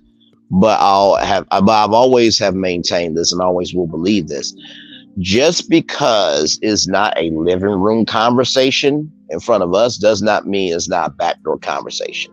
If you don't think that Warner Bros. Discovery is going through servers and going through emails and going through tape footage and going to cast members and talking to them about their contracts and what's going on right now, I don't know. I do not know what's wrong with you. I agree. Because I promise you, that is being talked about right now. And most of the time in the industry, hey, May, welcome in, Queen. Good to see you. Most of the time, whatever we find out here, 10 times out of 10 has already been talked about in the industry, has already been vetted by everybody, it has already been approved to be distributed. We're just the last ones to know. So it's breaking news to us, but it's not breaking news to them. But you would have thought that when the whole Me Too situation came about, that they would have started cleaning it up way back then. You would have That's true. If that was going on at ABC, and 123, of course it's going on everywhere else. Because why? Everybody connects with everybody. Sure. And like you said, there are conversations that are had offline, at dinners, at parties, at the park. Well, you know, I touched so and so over here, and she let me. Oh, well, okay, well, when she come over here for something, oh, well, Fred said, let me try it over here. So, and not to mention too, y'all, do y'all remember a particular scene with Michael from Potomac that he grabbed the behind of a male producer? Because they said that the cast and crew can talk about it, that's an open question now at the next reunion. Wow. All the reunions to come for Bravo is now open for any of them to use the platform to shoot the platform up the behind with no lube. But that means if somebody goes on Watch What Happens Live, they can say their experience on Watch What Happens Live and they can't be accounted for it. Well, wait a minute. Question. Okay. Remember when the colorism situation came about? Of course. And they brought it up on the reunion. But the way they brought it up on the reunion wasn't in a productive manner. It made it seem like, oh, it was nothing. So how they gonna, well, you don't know, but I wonder how they're gonna address it. Sure. Well, you know what? Honestly, they did say, mental abuse, right? They also did say racism. So that is open. And it's quite interesting because there is a hidden player in all this, guys. What housewife has been on both Bravo and OWN? Can anybody tell me?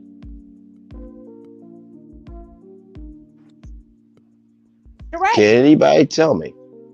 Other than Sheree, Mm-hmm. is someone other than her? Mm-hmm.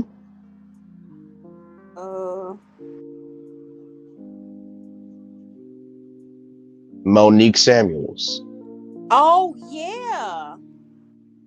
Mm-hmm. Mm-hmm. Mm-hmm. Because remember when she pulled out that binder? Mm-hmm. We don't know everything that's in that binder. So now, because Bravo has opened up the gates, because remember in the lawsuit, they said there were current and former cast members. So now Monique has the full-fledged right to go on podcast and say what happened to her on NBC Universal Bravo. And if it gets to Warner Bros. Discovery, the Oprah Winfrey Network, which is Warner Bros. Discovery Black-owned network or Black Network, she will be able to give her experiences there. And she needs the money. So that Bingo. could be explosive. Yes. Mm-hmm. Mm-hmm. Oh, and by the way, Lizelle and Roberto, in the words of calling me Ping, Juan's roommate, that gives Wendy Arfezzo to feel how she feels about y'all shading her with a drink thrown in her face from Mia, and how you said on camera that you internally kikied. Oh! Yeah. Oh! All these receipts are hurting so much. Go ahead, P2 Ross. That also puts Gizzard and wait a minute, let me think of my other name for the other one.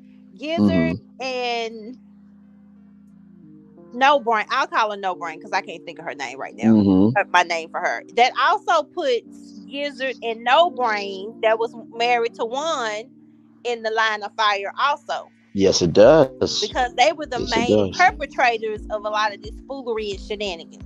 Mm-hmm. And then also, with Ray and Blue Eyes that y'all been perpetrating, that also opens that up as well. Mm-hmm. And Mia with all of her lies. And it seems like, filming kind of happened at her place. That also opens that up as well. Also, didn't y'all try to ruin Wendy's marriage as well? That also opens up her husband to talk. Do y'all not realize that the floodgates have opened? You dumb effers. Oh my Lord. Don't forget about Ray and Karen, because they tried that same stuff with Ray and Karen, and unlike the rest of them, Ray and Karen got some money, so they can take it somewhere. Yep. No, we literally saying the same thing I just said. Yeah, that absolutely yes, indeed. Oh, and then Garcelle Bouvet and her sons. Oh, wait a minute, now that right there, honey. That opens the floodgates for that too. I don't know if Bravo really understands what they're doing here, because if I could pull up all those receipts without anything in front of me, Pandora's box. You don't think that other people don't know the receipts either? Pandora's box. I can't wait for Watch What Happens Live this fall. It's gonna be great. All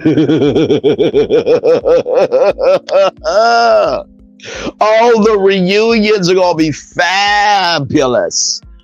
Oh my god! Oh, I forgot. NBC Peacock. Also forgot about this. Things happen on those trips that they could not fit to air on Peacock. Mm-hmm. Box. And Oh my lord! Oh, and then I almost forgot. Lizelle. Remember when you talked about Chris? Remember that mm-hmm, Candace's man? mm-hmm. Does that not open that up too? Oh. I just told you Pandora's box. This box and busted open. It's busted Mm. things. There's no way everything. And that's just the public stuff that they've given us. Wait a minute. That's just the stuff that we can remember off the top of our heads. That's not the stuff collectively that people know about. Exactly. That's just in the last couple of seconds we talked about it. Yep. And so, if Carlos had any kind of matter in between his ears, he would get somewhere and sit down Mm-hmm. and try to fix his own situation. Because his own situation is going to be a situation. Mm-hmm. But he doesn't have the brain matter in between his ears that God gave him to know Mm-hmm. sit down and shut up. Which will open up a And by Pandora's box, because when that Pandora's box comes open and they get to pointing fingers and saying this one did that and this one did that, since he's so cozy mosey with his employees, they gonna steal all of his dirty laundry too. mm-hmm. So I think I just want to sit back and wait on Bravo. Oh, and not to mention, let's not forget the spinoffs too. Because remember when Portia went after Dennis's mama? Mm-hmm. Family and friends are a part of this too. Mm-hmm. Oh. Oh, by the way, I think Fallon might have something to say because she was a part of taping. Oh. Wait a minute. Oh. Everybody needs to just stop taping for 2 years and regroup. Don't take nothing else. Don't take nothing else. I'm telling you, that 2 years can kind of help you. Just get some words out for 2 years. And even though both of them are going through their own struggles right now, Lisa Rinna can also come through But you and gotta give her think take. about it. We could go down the whole cast of Bravo. Everybody basically got something. Exactly. Mm-hmm. Mm-hmm. Because if we go over, let's say to Married to Medicine, Mm-hmm. they got a whole bunch Mm-hmm. from the beginning up until now. Which I didn't watch last season, so I don't know what happened last season. But up until the point that I did watch, if you just go back to the beginning, because that's gonna bring Mariah back up. Yep. Mariah already got some coins, but there is the possibility for her to collect some more coinage. Absolutely. And then not to mention Phaedra is back. Mm-hmm. So, Phaedra had her situation with Candy Burst, which I think everybody can agree right was right and wrong was wrong with that. That could have ruined Candy. Mm-hmm. But also, too, that's probably not the only story of Phaedra Parks. And that's probably not the only thing that Phaedra Parks has been through. Mm-hmm. But you know what? That's what makes me wonder what's wrong with the people. Because everybody knows that Carlos is a snake. Mm-hmm. Like the fox told the little gingerbread man on top of his head. Sure. When he tried to eat him. I'm a fox. Why would you trust, even if you're not sure and you heard just one of these allegations, why would you trust Carlos? Carlos is not your friend. That's like people running around here thinking that Trump and Russia are they friends. No, darling. Look at the history. No. There's a person, I don't know if he's out of jail yet or not, but he's in Georgia behind bars because his little brain did not figure out that baby, that man don't know you, nor does he like you, Mm-hmm. and you're in jail. And they supposedly Absolutely. got these GoFundMe accounts to help you out, but the people weren't trying to help you before you went, but now they drawing money supposedly to help you. You're not gonna see none of that money. And if Oh, you're you absolutely do, right. you might see a tenth of it. But your silly self, what I don't know, I guess you thought you was a vanilla ice cream cone. Flew your in to Georgia on your own recognizance and said, okay, I'm gonna go down here and turn myself in. Then talk the lawyer the first, and you Mm-hmm. probably still sitting down there in that good old jailhouse Mm-hmm. because you. I don't care if you are for that like that orange man. You are in, and that man don't know you. And just like them other people, you ain't got caught up in the web, but you didn't have sense enough that God gave you to say, let me try to protect myself and my family. So you No, you're sit down absolutely right. in a good Fulton County jail that I heard is one of the worst jails in the South. Because you Mm-hmm. didn't think. No, well said. And not to mention too, listen, not only has Monique Samuels not only been over to own Mm-hmm. and Bravo, but Carlos King has as well. So Mm-hmm. in one situation, Carlos knows everything. Mm-hmm. But in the same situation, Carlos knows everything. You Mm-hmm. notice how my voice inflection changed Mm-hmm. just now? Carlos knows everything, Right. but also he knows everything. And to Which say means damned if he does, damn if he doesn't. and to save his in parts, he's gonna tell everything. Yep. When he's gonna have to also tell his own stuff. Right. So he might be able to save at least a half a cheek. He ain't gonna save both the cheeks or the whole cheek. No. He might get a portion of a cheek saved. Mm-hmm. But he gonna get it. But I just don't understand, how can you know a person is a snake? Whether you've been bit by the snake or not, you've heard people say, but you just go there and you pick up the snake, you snuggle the snake. Mm-hmm. He ain't the snake, but I mean, listen, what did I tell y'all before? Don't worry about the size of the snake. Worry about the colors of the snake, because that tells you how dangerous they are. exactly. Mm-hmm.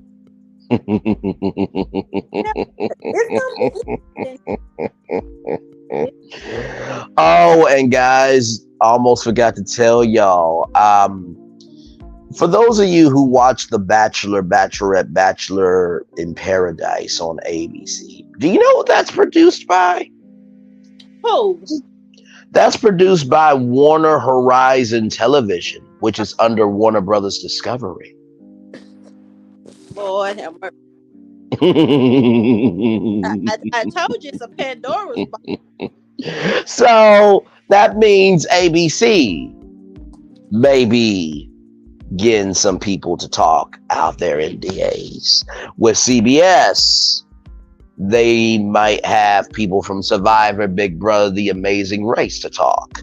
And with NBC has The Voice, they have America's Got Talent, and they also have Love Island on Peacock. Oh, but that also means USA Network with Temptation Island and the Big D. Do y'all see that this 1 inch, as you articulately said, Pandora's box, do y'all see how this 1 inch is made a whole mile? Mm-hmm. And I'm going to blame and not blame other content creators, because other content creators are seeing this so surface level. If it's just Bravo and NBC Universal. Y'all, I've been in media since 2012. If you have seen me on a panel, you know my media skills are on display when I give my take on a panel live. And y'all know I know the media mind map pretty damn well. This reckoning, this underbelly, this hidden spirit has been dwelling for a long time. And you know how, your grandmother or your grandma or people tell you don't play with the Ouija board? Don't play with why not? It's a board. Don't play. Do you not care about? It's just a board. Okay. And the thing about the Ouija board is this: once that Ouija board starts moving, and you release what you release, you can't get it back in the box. The board is the board. So this board has been moving for a very long time, and somebody said, okay, I'm gonna call. They've been able to somehow make sure that the spirits haven't been crazy, but somebody called out the wrong incantation this time to the board, and it's about to be hell on earth. So just you get what you get and you don't get. Yep.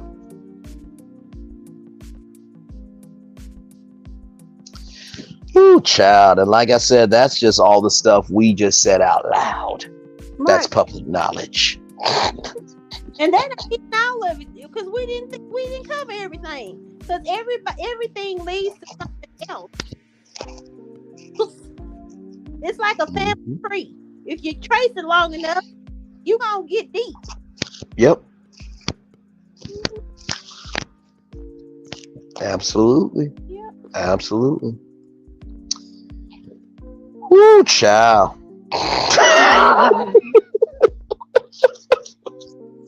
Now, I'm going to venture to say this right now. You're probably not going to hear that much in-depth analysis, just like me and P and T Ross covered. But I say from me, because low key, I'm the chemical X of YouTube when it comes to media, culture, and social commentary. Because y'all have heard me before. And I think y'all can even say I'm chemical X. I'm one of one. So the in-depth analysis of how to connect all the dots with the media map and what companies know who, y'all not going to get that anywhere else on YouTube. That's for sure. That's for damn sure. Listen, Ashley's husband, Michael from Potomac, was even hit on Juan Dixon's husband. I can't make it up. Right. That too. Right. That too. You got that whole aspect. It's a lot. Mm-hmm. It's a lot. It's a lot. Mm-hmm. Oh, Lord Jesus. This is going to be... I'm just going to wait for BravoCon, because I know this is all this news leading up to BravoCon. This might be the most... this might be the biggest hurricane that BravoCon has had. Because I'm telling you, it may not be said on a panel. May not be said at Watch What Happens Live with Andy Cohen. It may be said on the convention floor. It may be said at a meet and greet. It may be said at one of the parties. But just think, whoever gets it, whether they get a second fight, or if I had a conversation, depends on the way they break it. Do you know how big that's going to be? Oh yeah, absolutely, no question. Of course, you know how big it's going to be. But oh yeah, and this is the thing. I appreciate you giving me my flowers with that, because I often say I have the Katherine Johnson gene. For those of you who don't know Katherine Johnson, she is a legendary Black scientist from that trio of women that helped white men get to the moon. It's a movie called Hidden Figures, and there's this scene with Kevin Costner at the chalkboard where he can't figure out this formula, and Katherine Johnson figures it out. I have that gene in media. So you're absolutely right, P and T Ross. I know how big that is going to be. But for all these other content careers, I don't think they're going to get how big that is. Because BravoCon is basically where Bravo comes to life for 3 days. And there's going to be things said there that is going to transpire the new year to come when it comes to Bravo. Mm-hmm. You know what I mean? And so I'm telling y'all, any and every headline that will be coming out from now to that time, believe you me, will be asked at BravoCon.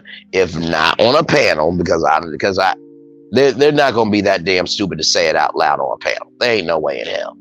But then again, 2020 happened. But like I said, it will be probably the talk of the convention floor. It will be talked about at the meet and greet because people are going to ask the celebrities because they feel like they have a parasocial relationship with them, or it's going to be said at after party. Mm-hmm. Believe you me.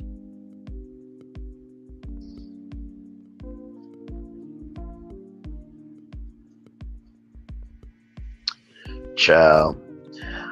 7 people in the building. Thank you so much. Like, comment, share, and subscribe. We're just over here just talking. Revelation 2023 said that was a whole scandal, but Monique helped cover it up. Which scandal? You mean I'm trying to think what scandal with Monique. You mean the one where she divorced her husband, or this? Okay. The trainer. Yes. The trainer. Yes. And by the way, shout out to Gigi, Monique's former friend, because Gigi, I bet you when Gigi saw that Monique followed her trainer back, Gigi took some victory laps, as she should have, because she called it the whole time. Oh yeah, Michael Darby, absolutely.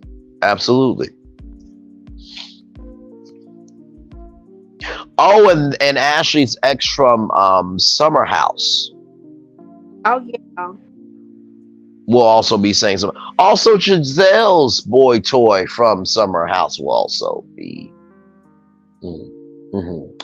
Yep, it's Pandora's box, y'all, at this point. So just be ready. If y'all thought that, you know, what Brittany Reiner did on Charleston White today by giving him a lap dance, if you think, you know, anything and everything that's been said from all these celebrities since 2020 have been crazy, oh, y'all ain't seen nothing yet. This box is open and there ain't no shutting it at this point. I am literally waiting for the next in-person interview that Carlos King does an interview with. I'm literally waiting. because at this point, because NBC Universal Bravo said what he said, you know that give Carlos license to interview these people, right? Mm-hmm. Fully.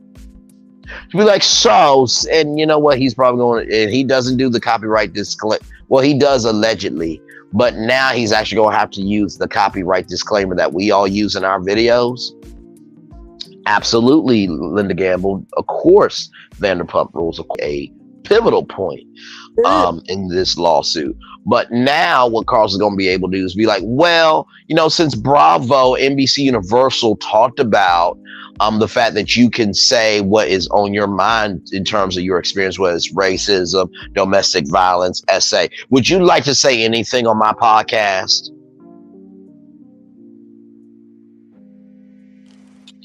If y'all don't think he will do that, something is completely wrong with you. You need to go seek some help. But if he was smart, he wouldn't. Because you're right. But this is Carlos King we're talking about, though. But go ahead. I know who we're talking about. But I'm saying, because that will open up another Pandora's box. He has enough controversy. He needs to stay away from other people's controversy.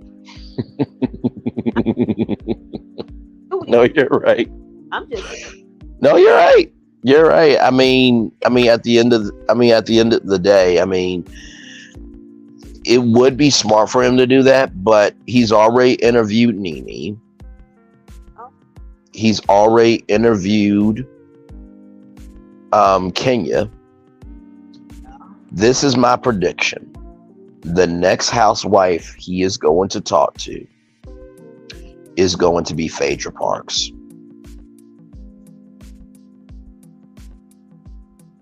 I'm going to say that one more time. The next housewife that he will interview will be Phaedra Parks. I'm going to tell you why. Because Married to Medicine, she's back on that show. He also did say, as many people have said, that this new season is going to be fire. But also, too, Carlos left season 4, and Phaedra was a part of all those seasons where Carlos was working on it with Phaedra, right? Mm-hmm. So you have all of that, not to mention Universal Bravo said they could talk about their experiences. The conversation we did get with Candy and Phaedra, you don't think he's not going to want that conversation with Phaedra on his podcast? I just don't think.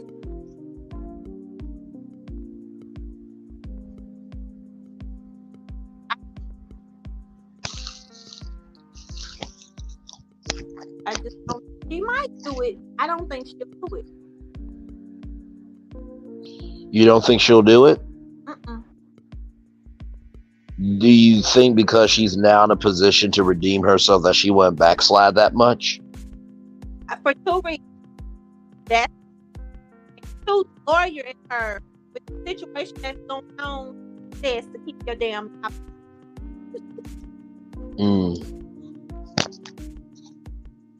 Yeah, I can do home.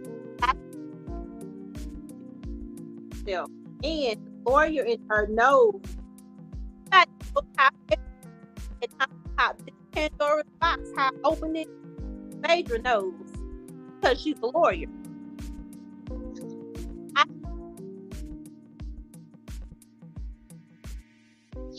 Sure. No, absolutely. Linda Gamble says that Carlos needs to tread lightly. He has not addressed the situation with the RP. Revelation 2023 says Phaedra has a job now. If she's smart, she'll stay away from Carlos King right now. I agree.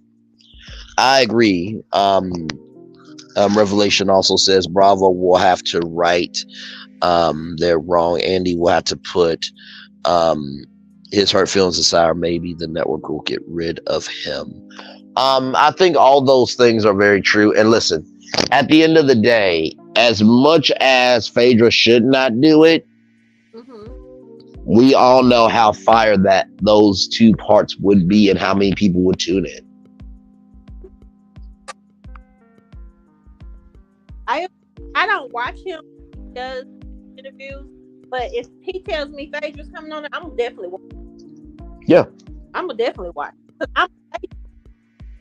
So I just what she's gonna say.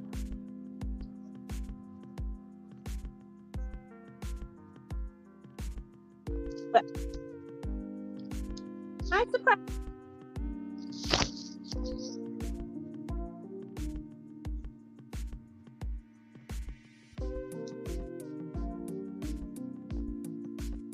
No, for sure.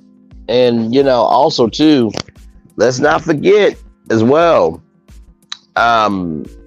he also know Lizelle as well and Roberto, right? So he says that, he, talked with Giselle and, talked with her so Giselle could come on the podcast. So it seems like these next couple of interviews moving forward is going to be in-person interviews with housewives.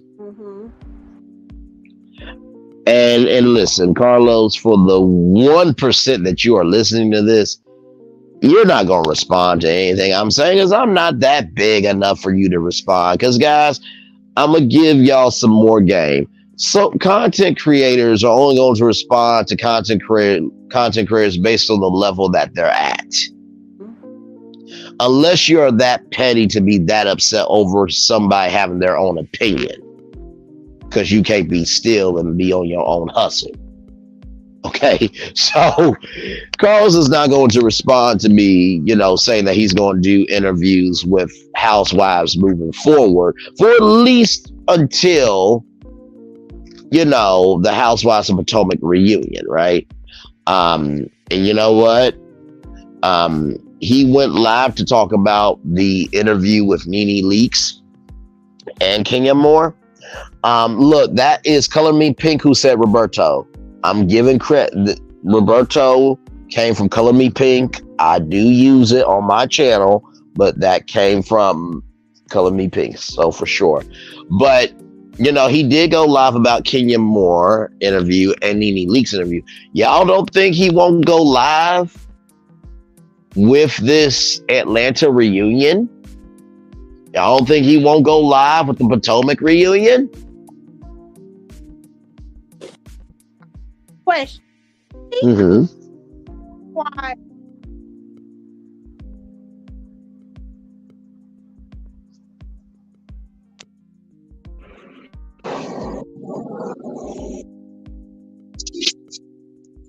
Braylon, has he interviewed? Say that again. Has he interviewed Quad? Has he interviewed who now? Quad. No, he has not interviewed Quad. Okay. That would be an interesting interview. No, for sure. Okay, thank you, Revelation. I thought it was my headphones. I had to take my headphones out for a minute. Revelation says that you're breaking up. Let's speak to Ross just a little bit. My battery is getting low. Okay, that's probably what it is. Because I was like, wait a minute, I was hearing her, and I thought it was my headphones at first too, so I had to take that out. Hello, Mary Kelly. Welcome in. Glad to have you here. We're just talking about Real Housewives of Atlanta and OWN, and how this Pandora's box has just opened up so many unanswered questions. So all the questions that could not be on Andy's card at all the reunions are going to finally be answered.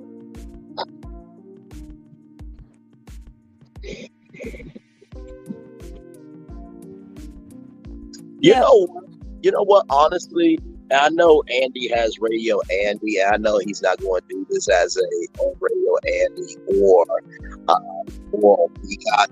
But can we do like the Forgotten Cards, the podcast, where they go back to the Forgotten Cards of the social media questions that were answered? Mm-hmm. It's a podcast.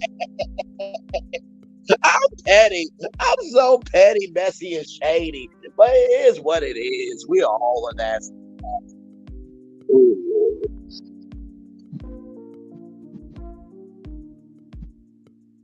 It's going to be interesting, if nothing else. Yes, for sure. Mary Kelly says, I was in the bushes. I'm braiding my niece's hair. Well, welcome in, Mary Kelly. It's good to see you, Queen. I hope all is well with you.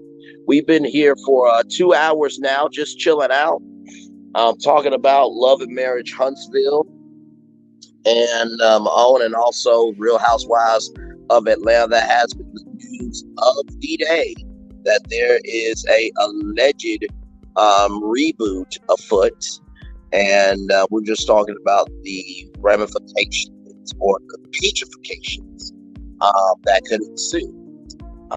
So.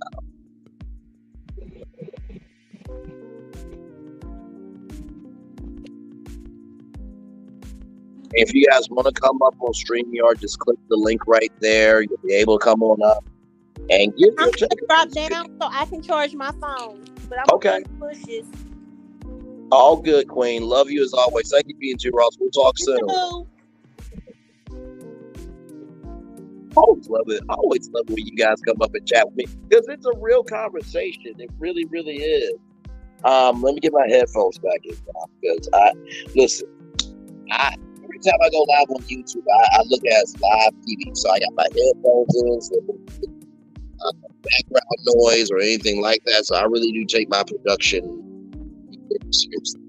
Not just because I'm the creator, producer, and host, but because y'all, at the end of the day, it is just me.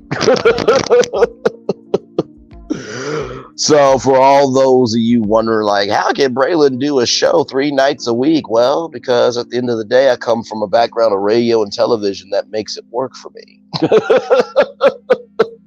So meanwhile, while all these other new content creators are struggling, dougling, and schmuggling to host a live, this is just what I do.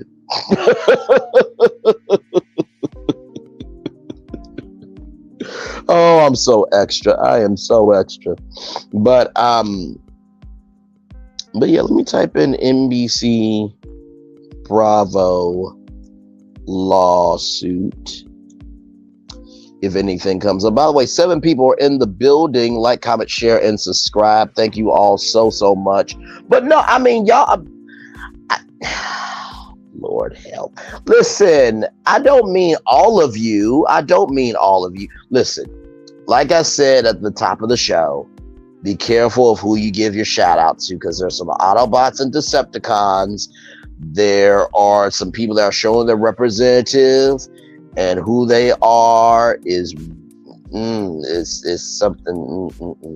And not to mention too, not everybody deserves your energy, because some people are takers and some people are givers. So just be careful of the shout outs that you give, okay? On your taped or live streams, all right? So, I'm sorry. I'm so sorry. Anyway, I'm not trying to rub it in, but no, seriously, that is my background, though. So I say that with pride, obviously. I say that with pride. So. Because as my mom has said to me many times before, you know, people have to earn the right to hear your story. But how I add on to that is this: people have to earn the right to hear your story. People have to earn the responsibility to be a part of your story.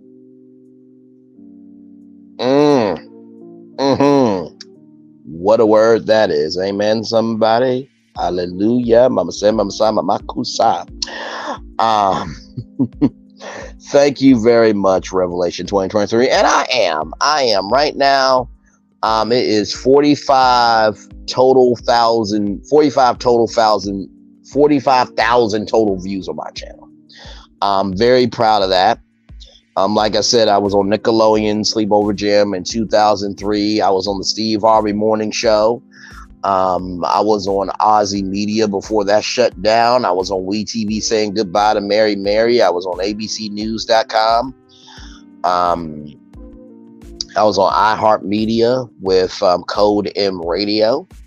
I got to be a part of iHeartMedia at 26 years old. That was a huge dream come true. Got to go to the NAB radio show, all expenses paid from the school. You know what I mean? So when I tell y'all that I've been in this thing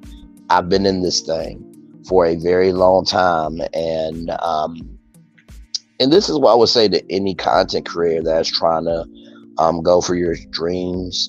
There's a quote that says, shoot for the moon. If you don't land on the moon, at least you'll land among the stars. So many people in life will be so concerned about not landing on the moon, or not being able to take the elevator, or not being able to get what they want at a restaurant, that they don't realize that you can still get what you want.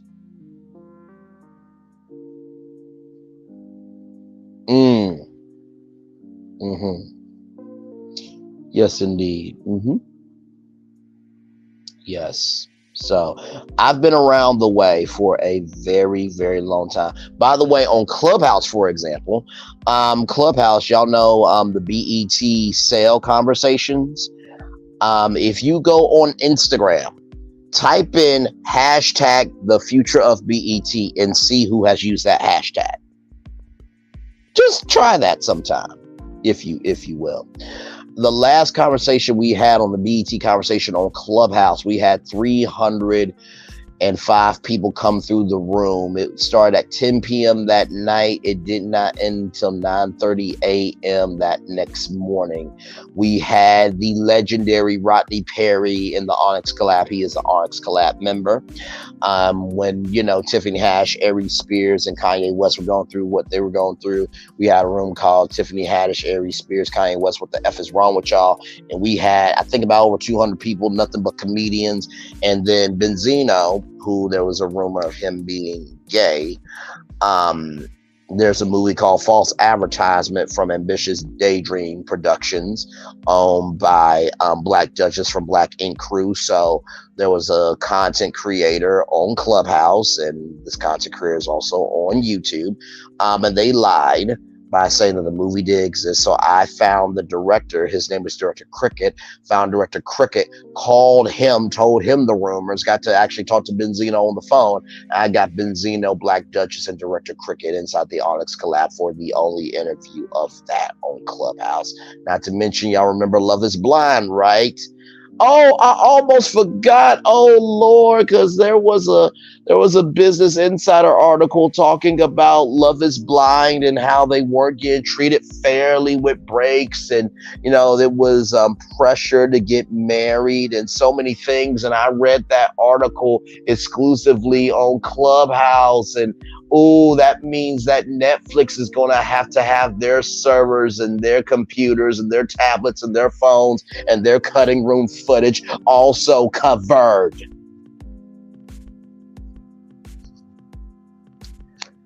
So for everybody who's been shading me behind the scenes, who's been saying I've been talking too much, and who genuinely have nothing valid to say about me, my experience is the thing that's pissing you off.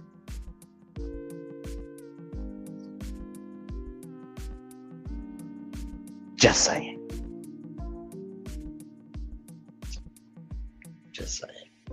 So, you gotta let people know who you are every once in a while. So, and honestly, I mean, if y'all really, for the people that really are haters, if y'all really want to go dig for those receipts, go right ahead. But I promise you, I didn't say those receipts for no reason. So when y'all come back and y'all see the receipts as cleared, keep your damn mouth shut if you know what's good for you mentally. Please do. I'm saying that because I care about your mental health. You may not care about your mental health, but that's clear to see. But I'm going to be the responsible one because somebody has to be. Anyway.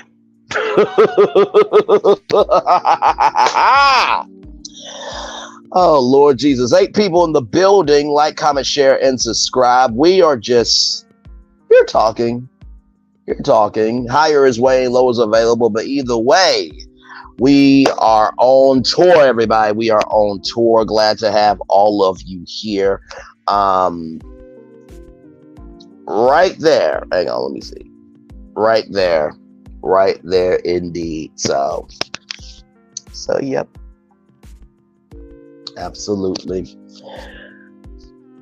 Oh, wow. Oh, child, let them. Please.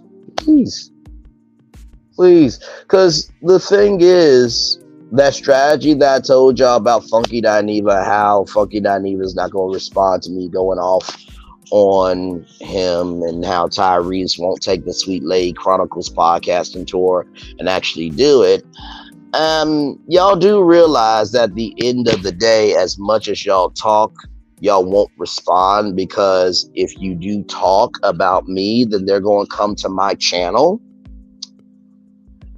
And when they come to my channel and see the receipts, y'all going to look stupid, because I'm in control of how I distribute the receipts of who I am as the person that you're talking about. I didn't see the negativity surrounding you, but I did hear about content creators being attacked. Well, listen, just in case they're on notice. Did Funky Dineva get canceled? Shout out to AT Alien for this tea. She said, and I quote, that Funky Dineva And that show is basically on suspension for a week. That's the only show at Fox Soul right now, and the network asked him to apologize. And of course, the network asked for him to apologize, and that's not the only people who asked him to apologize. The Beehive probably stung him up the behind with no lube, and when a bee stings, it hurts. His brand partnerships and sponsorships probably also asked him to say sorry. Probably his family and friends actually have a conscience, probably told him to say sorry. All the comments, and reactions and responses probably got him to say sorry as well. So yeah.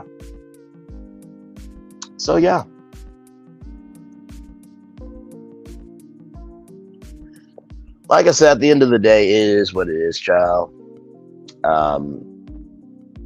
Listen, like I said, I literally said that night that don't go on the next day. But of course, they had to go on the next day because you know why? The tea was so hot. By the way, don't drink everybody's tea, y'all. Just because somebody gives you a rumor does not mean it's true, okay? Because obviously we have seen what has happened with that, okay? Some tea was brewed incorrectly, improperly, and honestly was made haphazardly. And people will make tea just to be relevant.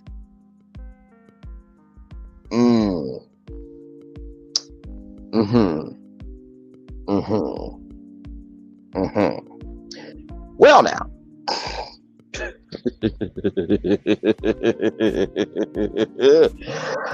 Thank you, sweet, sweet life. Be me. And that's exactly what I am doing. But yeah, so like I was saying, at the end of the day, with all of this, right, people have to be careful, right? Because what you don't want to do is take a rumor that is not true.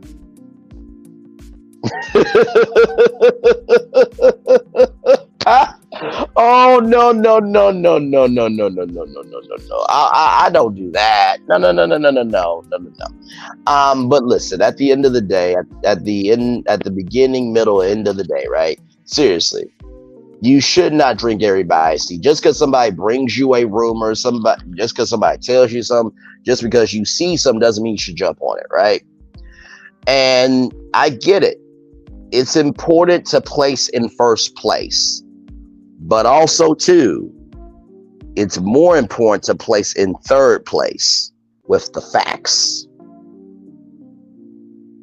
My dad said something to me recently. He said, you're trying to go after these brands, and you're not enjoying the ride because they're like, my dad said, you don't have enough credentials. I'm like, well, Dad, respectfully, if people can do the cinnamon challenge and burn themselves on fire on TikTok and eat mustard or Oreos and be a one-trick pony on YouTube and be hateful to people just because they have an opinion, then why can't I go after brands? Kardashians wake up every day and exist. Why can't I wake up and be great?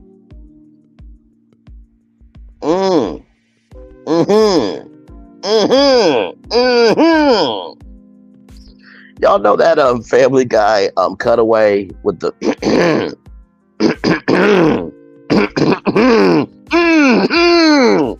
I love that cutaway so much. I love that cutaway so much. Oh my Lord Jesus, I really do. But anyway, though, like I said, with Roa, with Love and Marriage Huntsville, with any show, right? There's the extreme, there's the same, right? So take everything with a grain of salt. Realize that there are some people that are going to embellish to make the story bigger than what it is. I will just say this. At the end of the day, it is important. Sure, it's important to place in first place.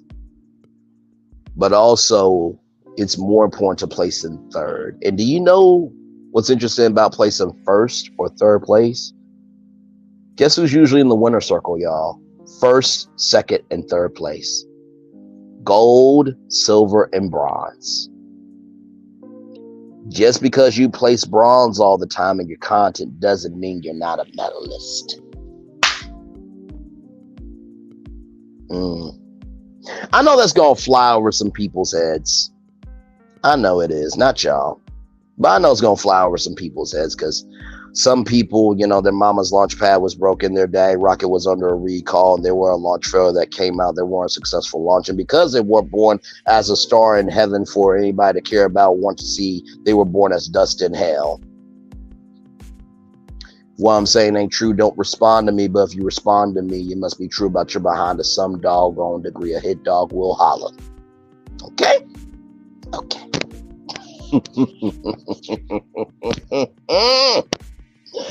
Oh, how I love going live on tour with y'all. I really do.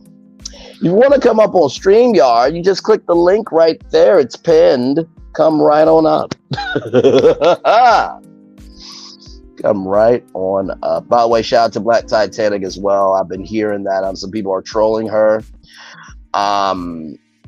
If you're trolling her, it's showing your character. Because my main question is this: would you have that same behavior for your own grandma? Would you have that same behavior for your mom, your sister, your niece, your cousin, your wife, your daughter, any woman in your life? Would you allow somebody to troll anybody in your life that's a woman that matters to you?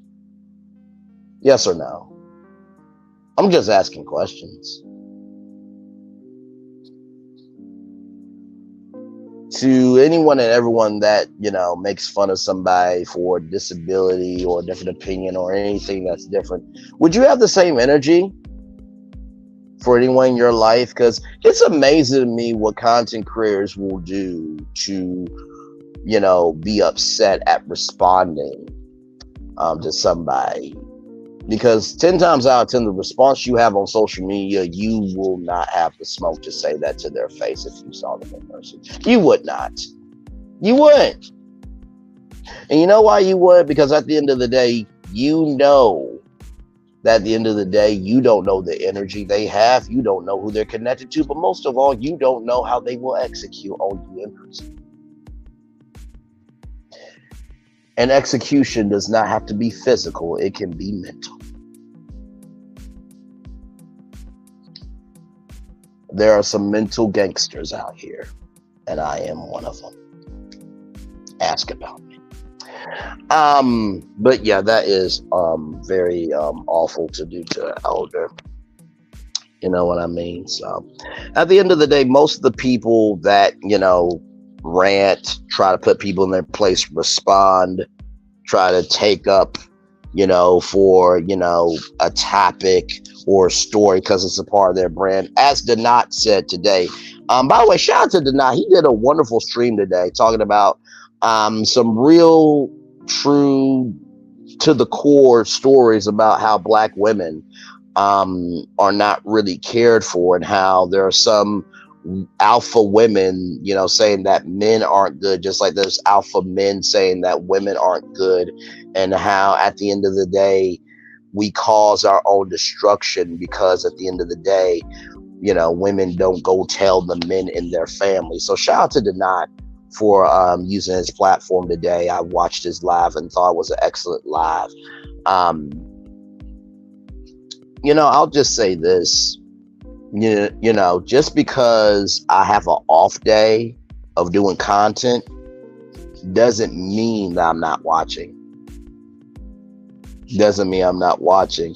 There was a quote on Facebook that said, you know, just because, you know, God is silent, but also just because God is silent doesn't mean that he's not with you, because guess what? The teacher is in the room with you as you're taking the test.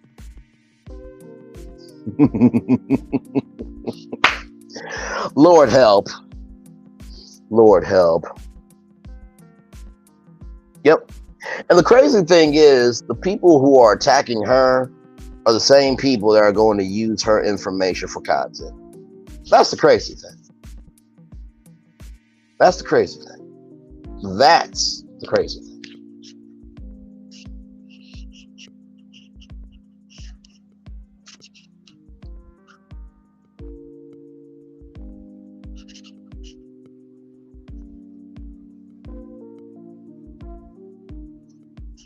And y'all, I'll just say this too. When you feel like you have to respond to something, just be still for a minute. Just be still for at least a little minute. Because let me tell you something. God will give you your kiki, your ha, and your joy.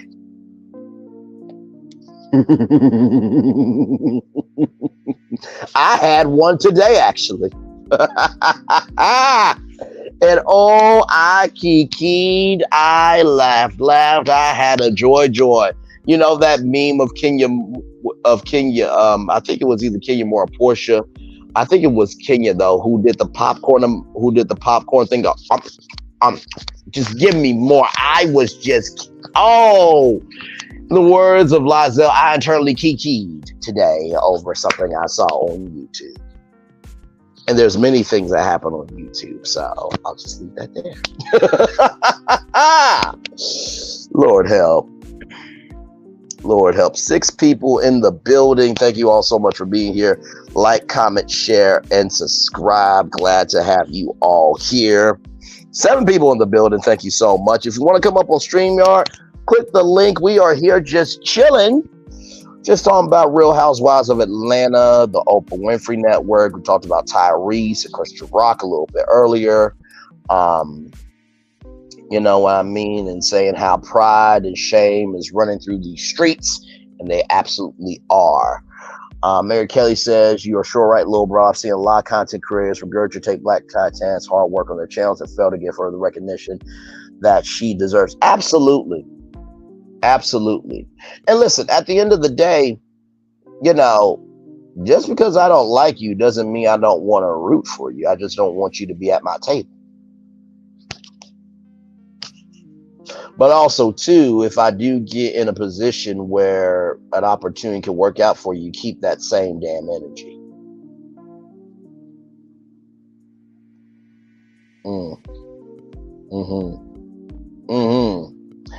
Yes, indeed. Yes, indeed.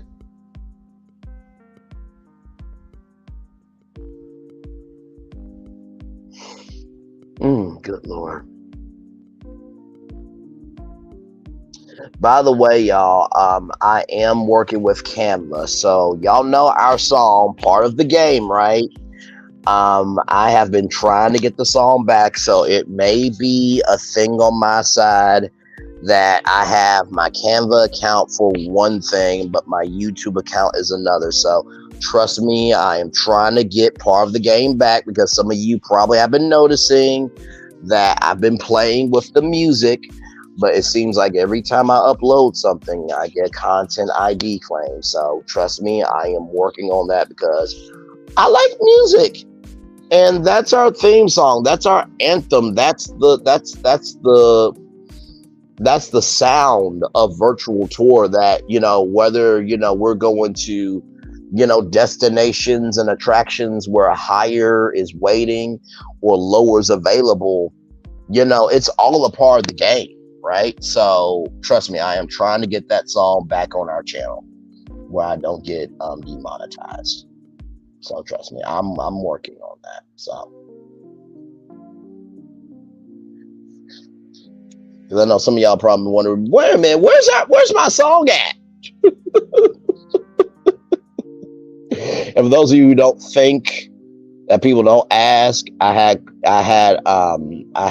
Karma Girl ask, and see Revelation too. So it is our song, and don't worry, I am working on that right now. I'm working on that right now with Canva. So give me some time, y'all, but I'm wanting that song to be back, because it is our song, damn it. It is our song. But if you do miss the song, you can go back to any of the old videos with that, just to get your joy off. Okay? So trust me, I'm working on that. I'm definitely working on that for sure. So, is there anything else y'all want to talk about, or do y'all want me to keep going? Um, damn straight, damn straight, because I have the license to play the song, and Epidemic Sound. I'm just gonna say it. Screw it. Epidemic Sound to me is like a Ponzi scheme because you have to pay them a certain amount of money per month. If you don't pay, then guess what? They own your content, and all your stuff is demonetized. So, anyway, and I'm probably not the only person that has dealt with Epidemic Sounds. I'm not saying anything out the way. They did email me back though and tried to help me. So listen. And like I said too, can we also be about the fact that just because you like a person doesn't mean that you can't disagree with them? Like, really? Can we be real about that? Because like there are plenty of people I can't stand, but I also still like them.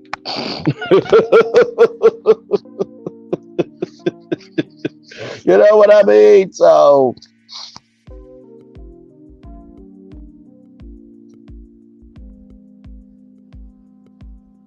yes, indeed. It's fine, Revelation 2023. What do I think of the new Love and Marriage Huntsville season based on the trailer? I think it's a good trailer. I think that this trailer actually may save the show. I think it was, let me see here. I gotta go back to my channel. I'm on my channel now, of course, because I have it on my laptop doing the live chat with y'all. But let me go back because I did a video, and so honestly, what I have to say on it, I think it's a great trailer. They need to execute this season. It looked like they understood the assignment, but will they turn the assignment as a full assignment, or they plagiarized a little bit? They just took some storylines and just tried to, zhuzh it up enough where it's a good enough paper for us to just turn it in and just move on to the next class. So that will be the thing. And I think, I said this before, it's not the quantity of things that can happen in an episode, but it is the quality. It is the quality of the content, right? So I think that's what people will be looking for. Will they be able to execute the quality that they have been that they want to execute, right? So if they execute it, great, awesome. But if they don't, that's the final season. You know what I mean? So, but yeah, let me go back here. Right? Revelation 2023, the trailer did give me absolute life. It gave me absolute life. So let's see. I think it was, oh yeah. So, okay. So for my full breakdown, and y'all, it was a good time. So the Braylon's virtual tour live, age is just a number because stupidity comes in all forms, plus LAMH. Mary, when you get the chance, not right now, but when you get the chance, go to that one. It was streamed 5 days ago. Child, I was on Hornitos Tequila. And I had me a wonderful time reviewing that trailer. Oh my Lord Jesus. Oh my Lord. That was so much fun. What's going on with Tisha and Marceau fake storyline? Did he get a vasectomy? Well, from the community, it seemed the love and oh, seriously, listen, I was on that Hornitos Tequila. I had me a wonderful time. And you guys will be able to check that out on that virtual tour live. Age is just a number because stupidity comes in all forms. So, but yeah, so apparently the community is saying that Marceau did give a vasectomy, and the big moment for me was have you ever stepped out on me? And Tisha could not say if she did that or not. And I'm just like, you know what? If I was Mel, I would be at that reunion chilling. Actually, if I was Melody, well, I just have one thing to say. I think it's quite interesting that everybody got on to me for divorcing Martell, but yet Tisha could step out on Marceau. And have a whole nother baby. Just like Martell stepped out and had a whole nother baby with a side chick. That's exactly what I would say if I was Melody. I would say that on the reunion stage. Damn straight. Damn straight. You know, I said to my mom, I'm not my mom. I said, Mom, I'm not you yet. I'm trying to get there where I can forgive people. But some people need to know that they've done wrong, and some people deserve a lick back. And that's exactly what I would do if I was Melody. It's like, well, Martell went out and got a side chick.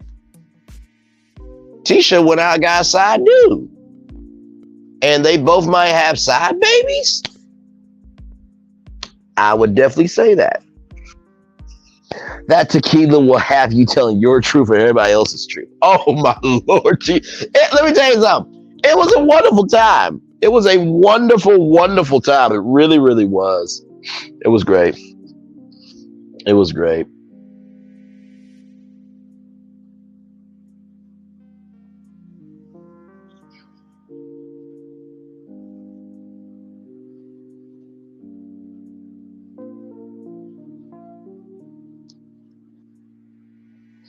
It was really, really great. Oh my Lord Jesus.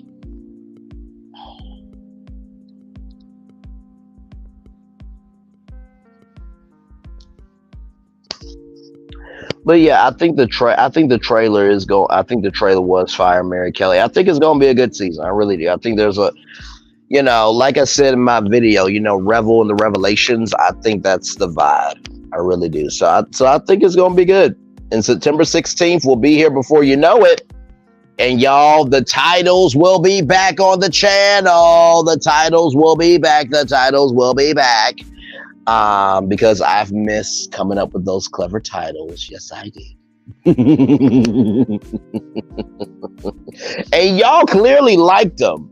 Like one of my favorites, and it was actually one of the earliest videos that I ever did on my channel, was the only line that you're going to be a part of, Martell, is for an orange suit. That video got 5,000 views. Melody Cherie was listening to her storm alert warnings and was just moving accordingly.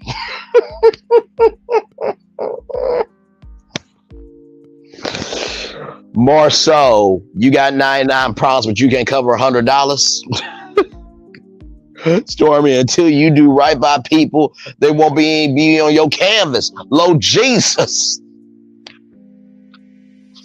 That's our quote over here. I can't take Hotel. By the way, Hotel is basically the reason why I call him Hotel is because he is basically going through a hotel building, going to every floor and going to every room, doing what he wants to do, but not paying the bill. I cannot stand Hotel screaming in women's faces for real. Someone needs to check him big time. I agree. Let me tell you something. Martell would not have enough balls between his legs to come on this channel. He wouldn't. Because intellectually, I would be whooping his behind and reaming him up the behind with no lube mentally. He would be in a corner sucking his thumb. Or he would be sucking on Slaw's tongue, which has braces, which, ooh, that means his tongue would be damaged from the braces. Ooh. Okay. All right. Oh, but you know what? Maybe Hotel could suck on a popsicle afterward to calm down the bleeding. Lord help. Lord help me. Lord help me. Lord help me.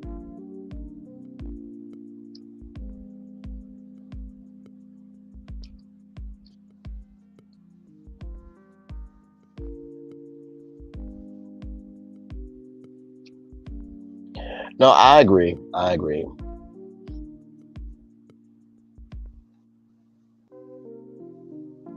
I totally agree.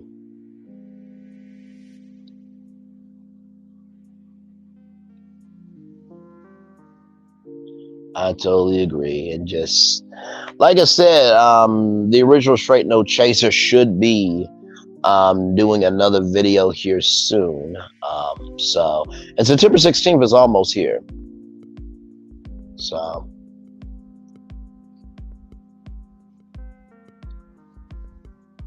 hang on, y'all. I'm gonna try to do something here. Give me a moment. Give me a moment. Give me a moment.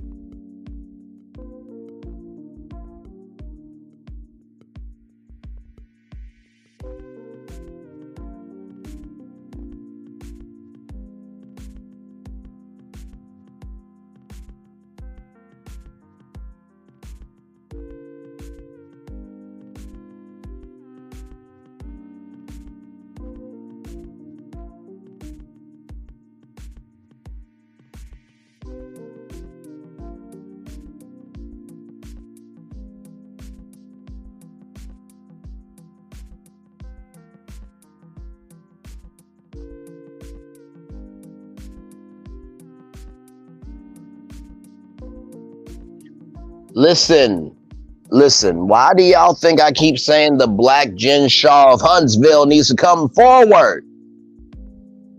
But I think the Black Jen Shaw of Huntsville is going to be Stormy still.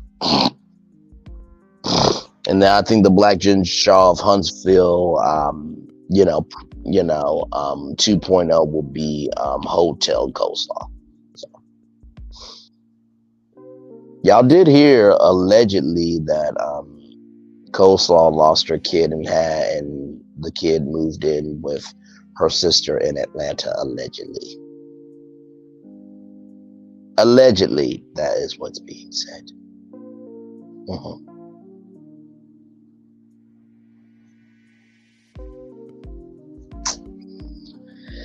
Yeah, I stay tuned to these streets. I do. Yes,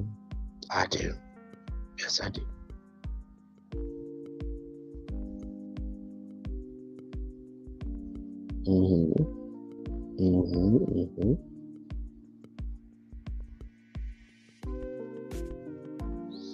Yes, indeed. So it's going to be interesting to see what's going to happen this season.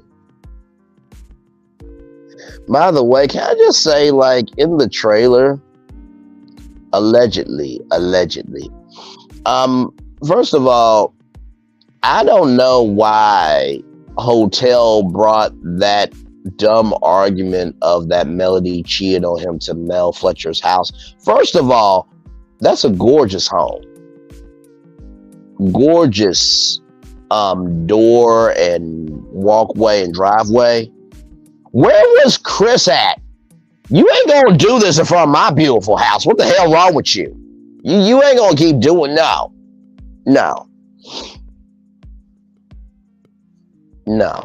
I don't know why a Hotel had to yell at Mel in front. You don't do that in front of that nice of a home.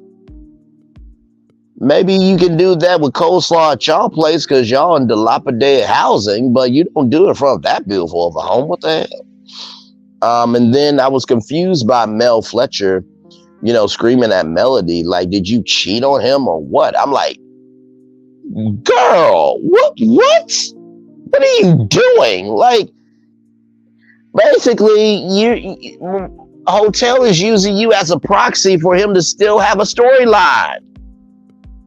That's what it is. And then Marceau, telling Tiffany off of, I know you ain't telling me women, what women value, but I'm telling you your value here. Like he's in charge of value. And then Scope Realty, which is allegedly being sued for $5 million. And you know what? Maybe you and Tyrese can team up. He's trying to sue for that type of amount, that amount of money. You are getting sued for that amount of money. But saying that, Scope Realty or Reality, is not big with what, Hotel and Melody contributed, and that Hotel, owes him $3,700. I'm like, sir, Martellus, bro, he could afford his attorney for his court case for a family court. He could afford $100,000 to get into the Miguel Wilson Classic. He can't even pass his license test, which aren't you supposed to be helping him get the license? So what makes you think he's gonna be able to pay you $3,700, sir? Then he lost his publicist, and then his lawyer is disbarred. So I really am confused, like, really though. And then, of course, Marceau, saying thank you, Mr. and Mrs. Steele, very much. Reducing, try to reduce Stormy and Courtney. And I'm just like, Marceau, I don't think you realize what you did, bruh. When that scene plays out, as it will play out in the show, people are going to be on Stormy's side for that.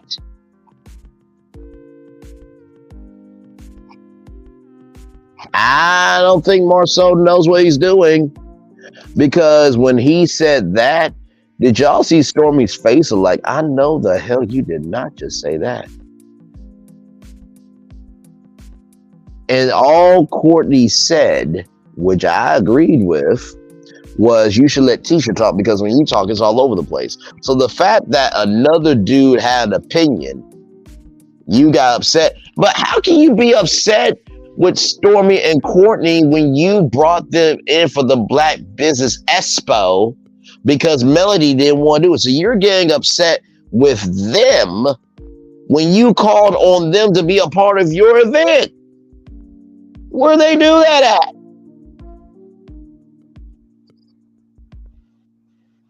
You wanna drag Stormy still, but yet you could cover $100. Well, allegedly, apparently Destiny and Belinda do not follow each other. I've heard several content creators talk about that. Honestly, to tell you the truth, here's the thing. I gotta be real with y'all. A follow unfollow is not a story.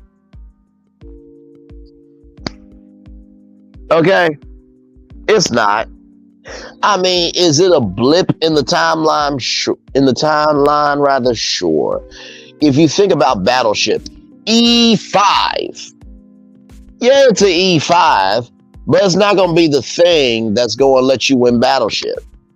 So no, when I saw the unfollowing, okay, it's an unfollow. What else is new? No, I mean, people unfollow people every day. Like, well, how is that a story? So I did cover it here because I thought it was a pointless story. Sorry, like, what you want me to do?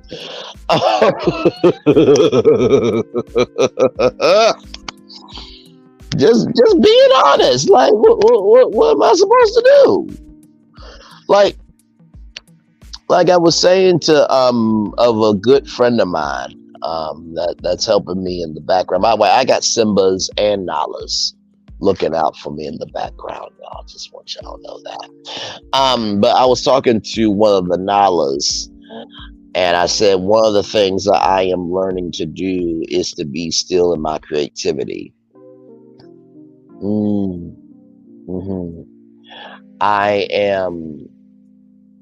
am being still in my creativity of the fact that just because it is a hot topic doesn't mean I have to create right away. You know what I mean? So I think that's very important. I think that's very, very important that, it's okay to be still for a minute before you make a stream, before you record a video. It's absolutely okay. But other people want to make fun of you for it, let them be the one to be in first place. Let them and let their trophy be taken away. Because guess what? When their trophy is taken away, guess what? It usually goes to the second place winner or the third place winner. So let them get to first place. Let them be the idiot. Let them be the dust in hell that they were born to be out their mama's broke launch pad and their dad's rocket that was under a recall.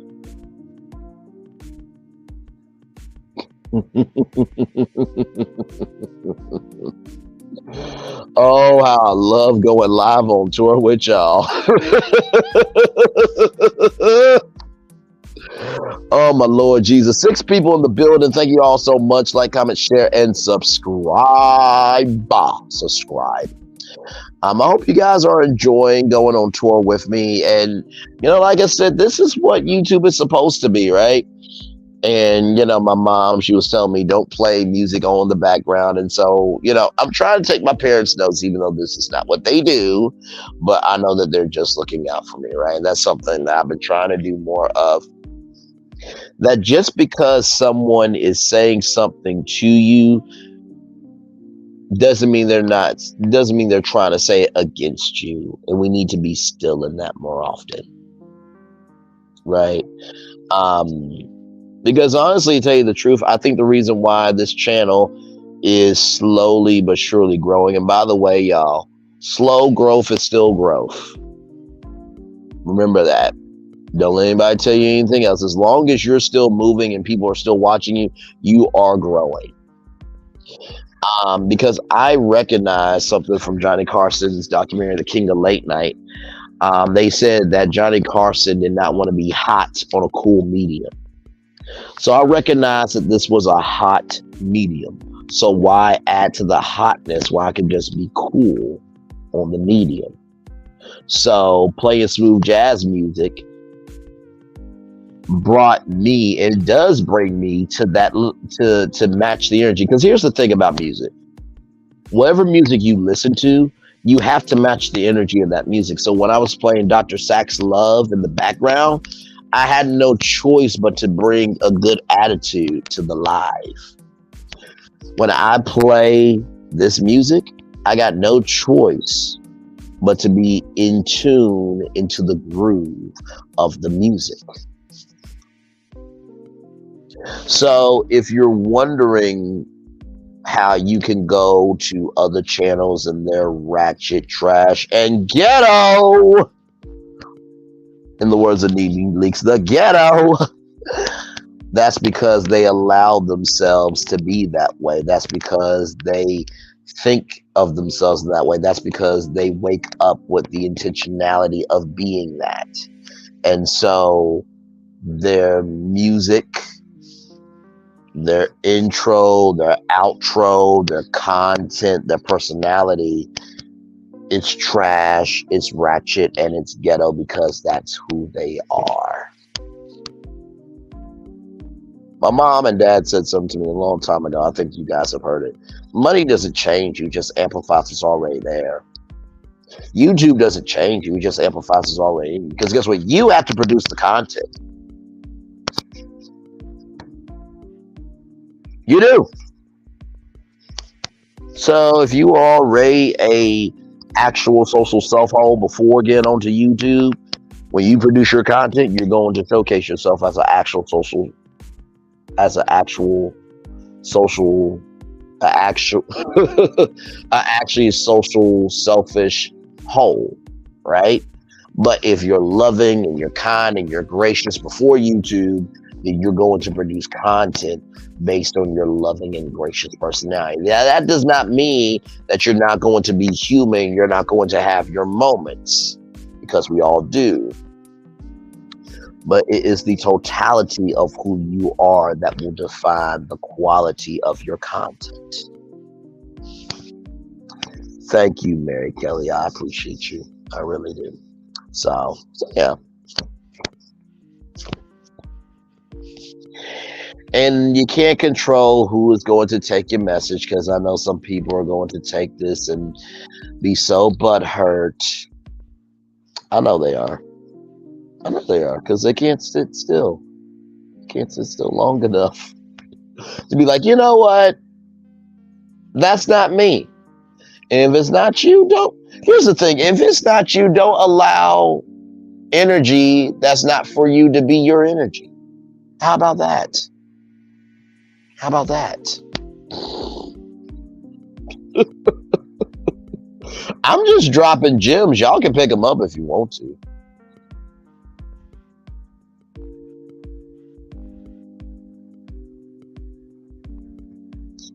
By the way, I cannot wait to show y'all my glasses. So on Facebook and TikTok, and I'm sorry I did not do it on my I'm sorry I didn't do it on my YouTube channel, but I will do a post in the community tab of my new glasses because I had some Elton John ones that I broke. Well, actually, I broke the sides of them. So technology and glasses. Those because maybe they're still my watch. But there will be new glasses on my face very soon. So I can't wait for y'all to see them. It's a new look. I'm excited, and I got them all paid for. So praise be unto God for that. Can't wait for y'all to see me my new look. And of course, what is today? Today is what? Tuesday. So of course this Saturday will be the sorry, I'm just looking at some stuff here. Saturday will be the Ray to Love panel. With a Queen T with GG9, Talk with Solana, and Q. Last Saturday, if you were there on Talk with Solana's channel, Sierra, a cast member from this season, was in the live chat. And Chris followed some of the panelists from the show. So we have cast members watching our show, our panel show on YouTube every Saturday at 3:05 p.m. Eastern on Talk with Salon's channel on Queen T with GG9. I used to be able to broadcast on my channel because if you go on StreamYard, you are able to share the link and to be able to broadcast on your channel. I cannot do that, but I will talk with Solana and them to see if I can download it, upload it. Because let me tell you something.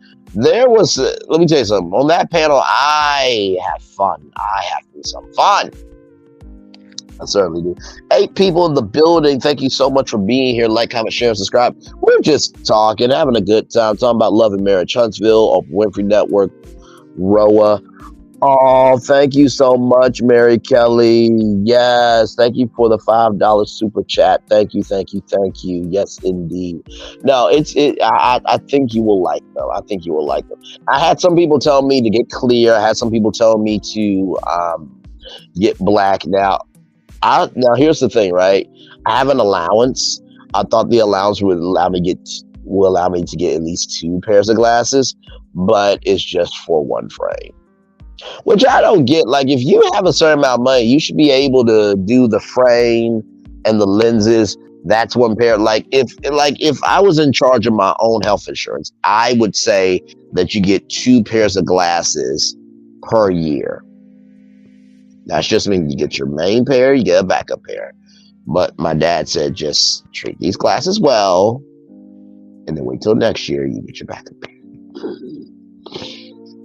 So yes, my good old parents who I love so much. Of course, my sister. Actually, my sister called me today and let me know about a best friend of mine. So she was looking out for me. I was trying to hustle on the phones today. And she was interrupting my call, but I know she was interrupting my call for a good reason. So, and she actually commented on one of my videos. I was like, oh, she sees me. That's so nice. So. It's good when you have people in your life see what you're doing, right? And like I said, at the end of the day, I'll say this. Just because people aren't saying nothing doesn't mean they're not proud of you. I'm going to say that one more time. Just because people aren't saying nothing doesn't mean they're not proud of you. There are people in the bushes watching that they are proud of me. They may not come out the bushes to say it, but they're watching. So just remember that I learned that lesson on Clubhouse, that just because people don't respond to you doesn't mean they're not listening to you. So just do what you're supposed to do, and you will be rewarded. Man gives awards, God gives rewards. I think I told y'all this story before, but I used to carry a check from the Bank of Abundance. It was a blank check, and it had Braylon Lee $500 million, because that's what I want my net worth to be. I feel like $500 million. I can rest easy. I don't gotta do really anything. And I talked about this on Periscope, the app that used to be around from Twitter. I wish that app was still around because it was so awesome. But I talked about how, so many times in life we give away our checkbooks to other people to be our advisors over, right? And what they end up doing is they take the pen and write in your checkbook of that you're a failure and that you're this thing and that. The amazing thing about that same pen, that same checkbook, is that you can write that you're successful, that you're powerful, that you're this and you're that.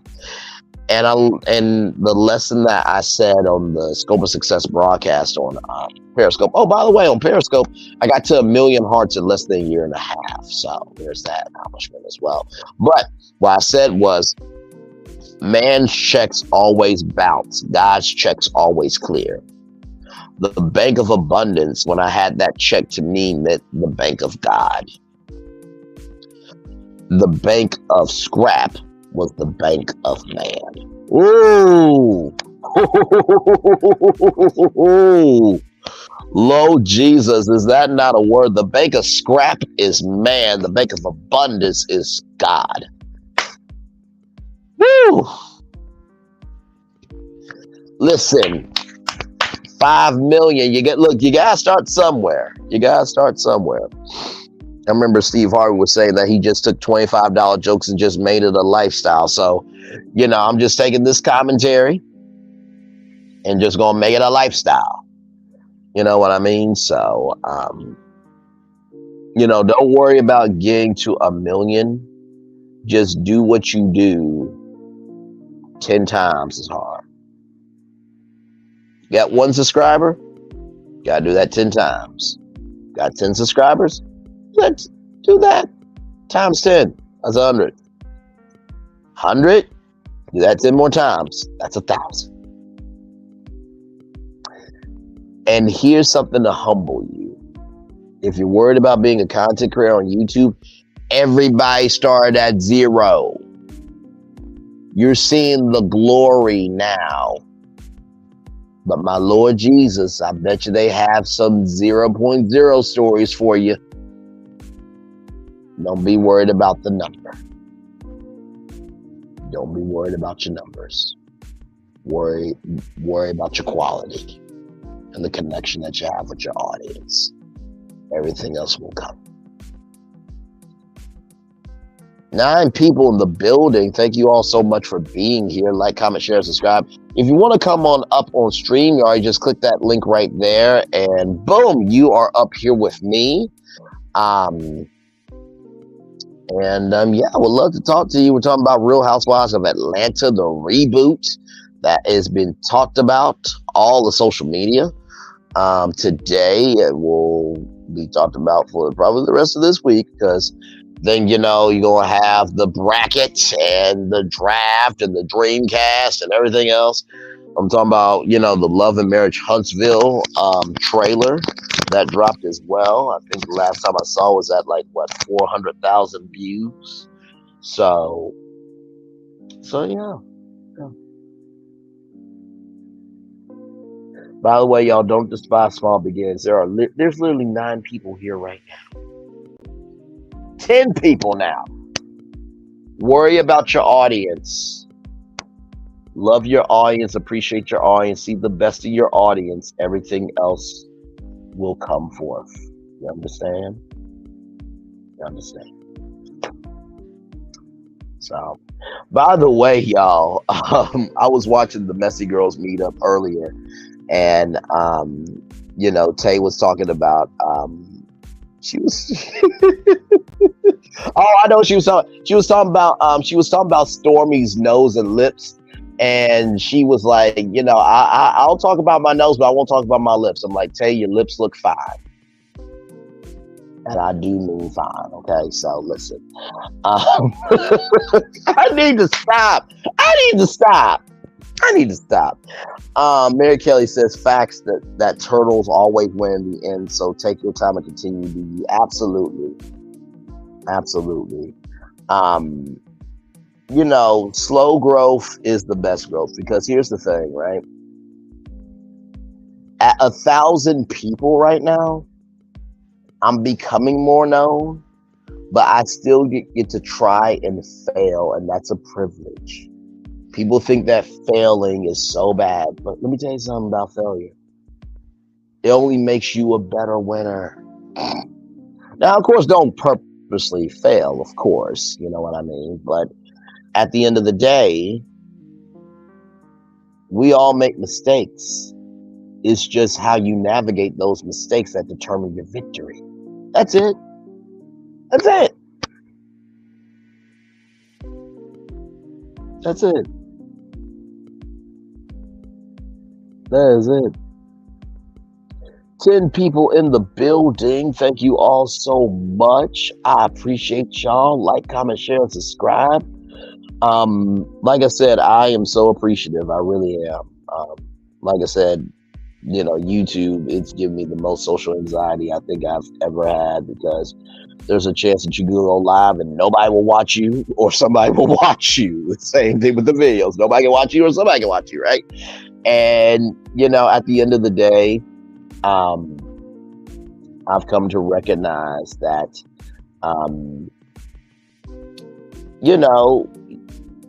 do what you can. You know what I mean? So, and there's an audience out there for everybody. Like I said, if Lizzo can put mustard on Oreos, you're fine. By the way, who thought of mustard on Oreos? Like, really though? Like, who in the world thought of mustard on Oreos? I was like, that's not supposed to go together. Like funfetti icing and Oreos, sure, they go together, but like mustard on Oreos? Like, who thought of that? Like, who thought of that? Like, I'm trying to think of something crazy that would be the opposite of that. That would be like putting ketchup in your cereal. Who does that? And yes, I know that was an extreme example. To go from mustard on Oreos to ketchup in cereal. But seriously, who put mustard on Oreos? Like, ew. Like, ew.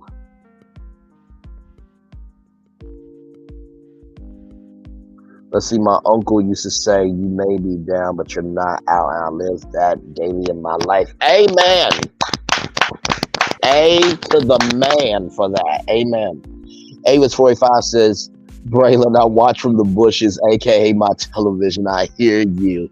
FYI, another content creator, the entire cast of Roll may be revamped due to viewer complaints. Absolutely. Black women are in the building. Welcome and glad to have you here as well. And you know what? Here's the thing. That goes to show you how powerful that viewers are. And listen, I understand being a viewer, a consumer, of how frustrating television can be, right? Because I told my dad about how, everything is connected, right? Like how Disney is owned by ABC and Ron DeSantis being stupid that he lost a $1,700,000,000 contract for a satellite campus to come to Disney. And my dad was like, I genuinely just don't care about that because if it's not making me money, why should I care? And granted, he has the perspective of every person on YouTube and in the world, right?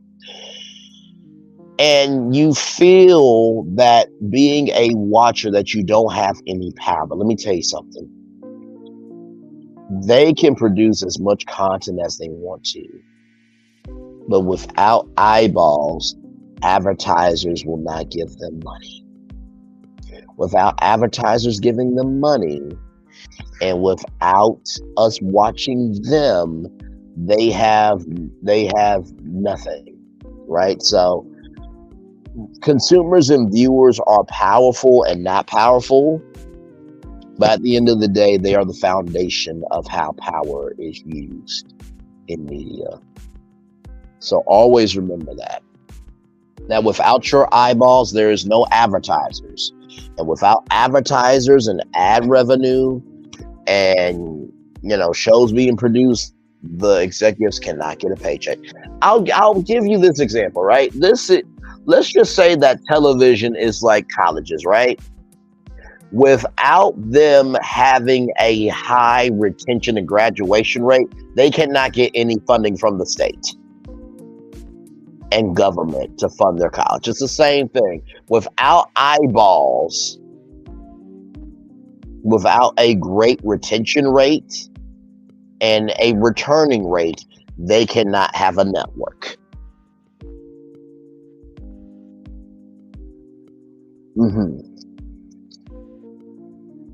See, Steve Harvey said his gift was being able to tell jokes and get paid.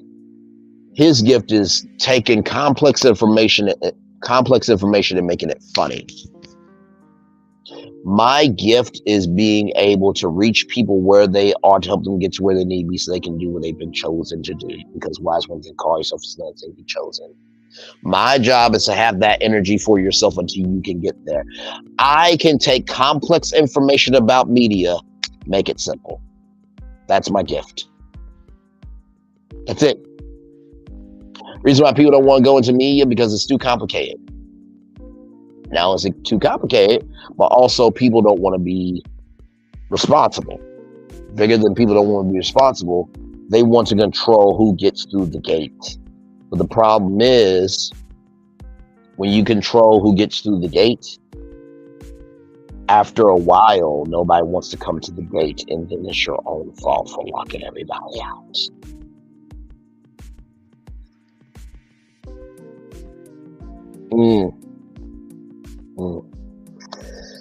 Whew, I know that's going to hit some people. I know it will. I know it will. I know it will. Y'all give me a moment. I'm still here. I gotta do something real quick here. Hang on.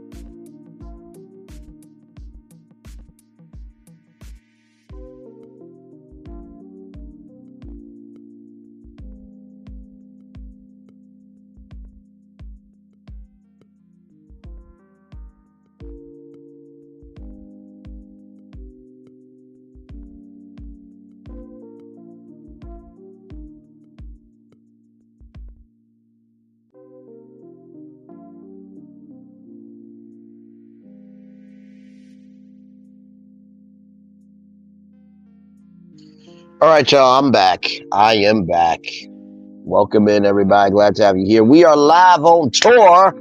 Just talking about anything and everything under the sun. Hopefully, all is well with you. Like, comment, share, and subscribe as you are here. If you want to come up on StreamYard, all you got to do is click that StreamYard link that is pinned to the top, and we will talk about whatever you want to talk about. But also, too, if you want to do a super chat or a super sticker, it is not required, but I am more than grateful. The fact that you're even here is social capital of me, and I appreciate that. Also, I take Cash App as well. It is not required. I feel like, honestly, at the end of the day, I come from the world of people, everything that someone has may mean nothing to the world, but when someone gives you a piece of their everything, it should become something to you. So I'm very old school in that, that whatever you give, it should be grateful, because you don't know what people are going through. That $5 that you think maybe, oh, that's all you can give me. Well, guess what? That $5 might have been their cup of coffee the next day, so that way they won't cuss out their coworkers, so that way they can still have a roof over their damn head. And y'all know I'm telling the truth. because some of y'all got some type of coping mechanism to be able to deal with your life. And so wherever you give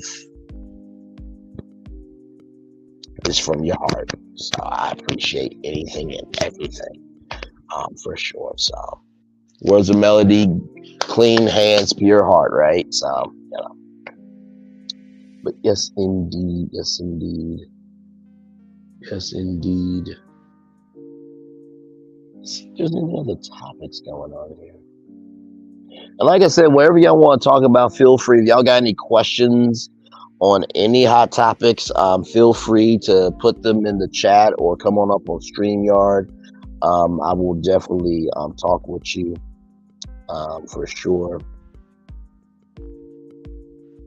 Listen, so y'all, if y'all have not been by Dunkin' Donuts, y'all, okay, if y'all have not been by Dunkin' Donuts, get you a strawberry dragon fruit refresher with green tea or lemonade. I tell you right now, your life will be gotten. Okay, that stuff is so good. Like, because I go into Dunkin' for many reasons. Many reasons. One, the prices are cheap. Number two, they usually have my coffee out very quickly, like shockingly quick. But number three, I like Dunkin's vibe. You know, I mean, when you go into Starbucks, and no disrespect to Starbucks, because let me tell you something, I am here for half price frappes when they do the half price frappes, right?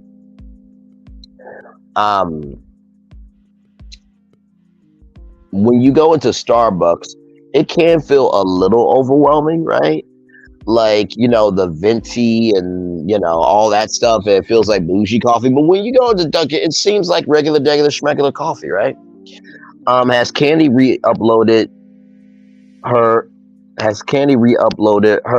speak on it that she did with Courtney? Yes, she did. And so basically what ended up happening, I saw the whole speak on it live that night. And do y'all want me to talk about type of one in the chat if you want me to give my take on it? I didn't do a video on it because I just didn't want to review. I'm like, oh, okay, it's a part of the game, right? But if y'all want me to give my take on it, we can talk about it. Okay, let's do it. So, you know, what I genuinely thought about the interview, like, listen, I get why some people do not like Courtney because she does meddle a little too much, right? She meddles. She says a little too much, and she oh, thank you, Revelation 2023. Have a good evening, Braylon. I will be here for your next virtual tour. Same bat time, same bat channel. Love you, Revelation. Thank you so much, Queen. We'll talk soon. Thank you again. Much love to you. But yeah, she, you know, the words of Wendy Williams' parents, too much, too fast, too loud. And I think that's what Courtney is, but she doesn't talk loud. She kind of has like a high uppity voice like Minnie Mouse, but it's like a bougie Minnie Mouse. You know, I just feel that Ralph. And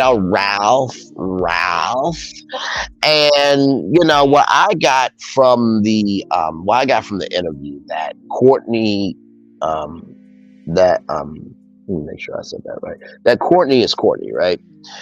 She comes from the world that she does because that's the world that she lives in, right? And so, you know, her saying Kenya Moore, you know, that was her karma. You know, Candy did talk about that. And, you know, Candy said we're going to just have to agree to disagree. And, you know, listen, you know, I did see some of part one of the Candy, not Candy, but I did see part one of the Kenya Moore interview. I have to finish the rest of it, but from what I saw, it was definitely another side to Kenya Moore. You know what I mean? And like I said, I think, you know, we see these people for 40 minutes without commercials, 40 minutes with, and we only get so much out of them, right? So I get Courtney's take, but also too, she has, you know, Kenya has been there way longer, right? So you have that, and then you have the whole thing of, you know, the disagreement of, you know, how do I know you? All that stuff happened. Then, you know, of course, you know, Candy did give, you know, Courtney the chance to be able to talk about her business and things like that. And And I will say this, like for some people that really don't like Courtney, people were like, why are you having Courtney on your platform? But I understood why, because at the end of the day, you know, it is good business to invite everybody on because that just relates back to your business, right? So that's why I truly, genuinely felt of that interview that, she got to talk about her business and crisis management. Apparently, she has a connection to, Simon Gobadia, right? Oh, my Lord Jesus. Okay. So you have that going on, child. And of course, her jewelry. And, hey, listen, everybody's got to make $1 out 15 cents somehow. And so I'm trying to think if there was any other parts. And then, of course, the sister, a lot of people felt that, she was wrong for saying what she said about the sister. I did feel that it was completely wrong, right? Now, of course, you could use the reasoning of that. Well, Drew is on reality TV. Does that come with the territory? It comes with the territory that you're a public figure, but it does not come with the territory that you have to be disrespectful about somebody's pain, because all illnesses, right? All illnesses are not visible, right? You can't see all illnesses. So I thought that really was out of line. Because at the end of the day, that was a very vulnerable moment for Drew's sister to be able to share that. Even Candy had to be humbled of like, well, I didn't know. I thought, okay, all right. But also too, and shout out to Kempire. Shout out to Kempire. Kempire said, even though we don't like Drew, that doesn't mean we can't find compassion, care, and sympathy for people. And I do agree with that. Now, some people, they don't deserve it because they were born as dust in hell. So, Kempire, thank you for, throwing down or dropping peace in the valley. I'm trying to learn to be better. I'm trying to learn to be better. But I really did feel that was like completely wrong. And then they talked about, I'm trying to think what else. They talked about, Ty and Drew. And, at the end of the day, listen, gay, straight, lesbian, LGBTQI plus, trans, whatever, a relationship is a relationship. Now, are there different dynamics? Sure. But if that's Drew's right, then that's Drew's right. You know what I mean? Do I really think Drew's in a relationship with Ty? I don't know. I really don't know. It's not our business to know, but because she made it public, it is our business, right? But do I think so? I think after what happened with Ralph and how public it was, I think she's probably taking this one a little bit more slower. So it could be. It could be. And not to mention, too, Candy also made the record straight of that Candy did not out. That Candy did not out Drew, that she outed herself. And you know what was funny? I sung Katy Perry, She kissed the girl and she liked it. Taked off her cherry chapstick. It felt so wrong. It felt so right. She liked it. I'm sorry, y'all. That was the first lyric I thought of. I'm so sorry. Listen, the words of Ruben Studdard. This is my sorry for 2004. I'm not gonna mess up no more this year. And I take that one chance and make it real clear. Damn, I'm sorry.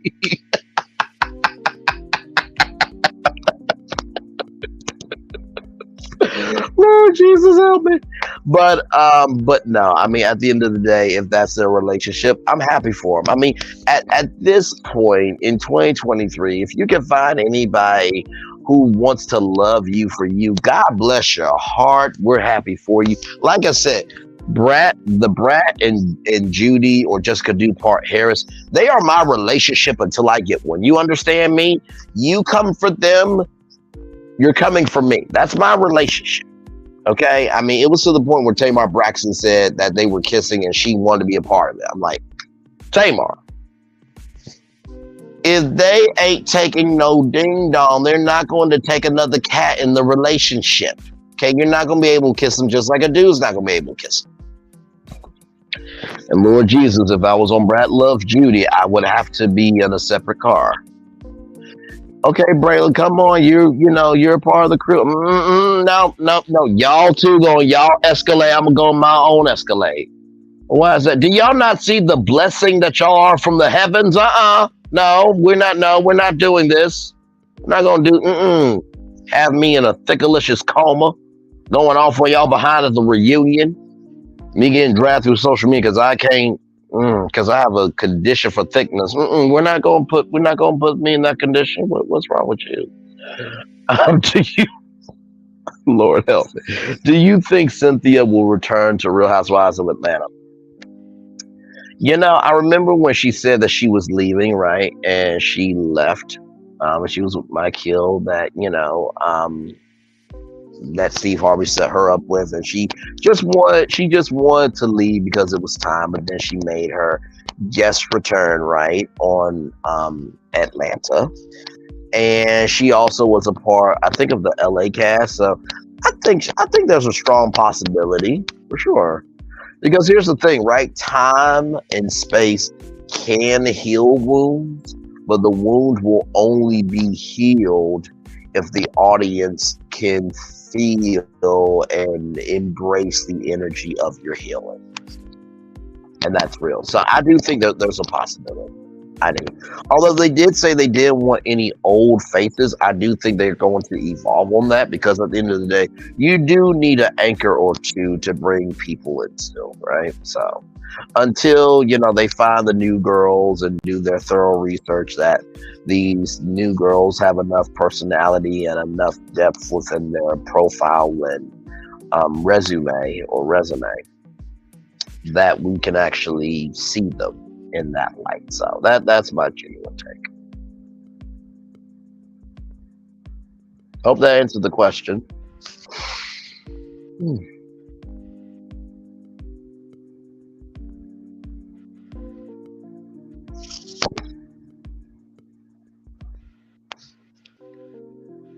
Like I said, if y'all got any more questions, feel free to come up on StreamYard as well.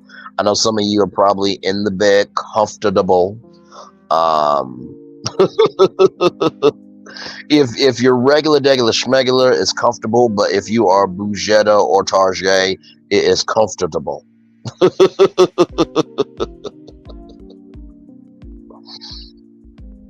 Lord help me.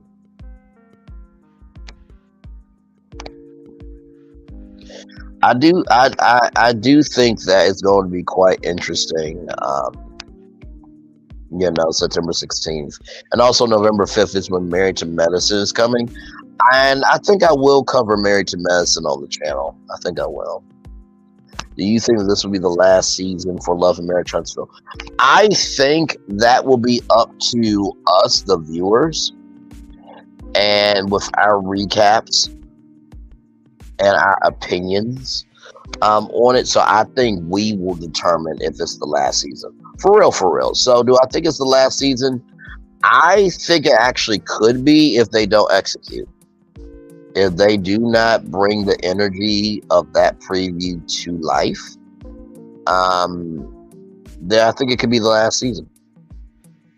I really do. In general, yes. In my genuine, humble, honest opinion, I think it will be the last. I think it will be the last season because the real show is on YouTube, and there's so many receipts at this point. It would be pointless to continue the show, in my genuine, honest opinion. But looking at from a consumer and a viewer, now it's a difference between being a consumer and a viewer. Being a viewer is you watch it and you watch it for what it is.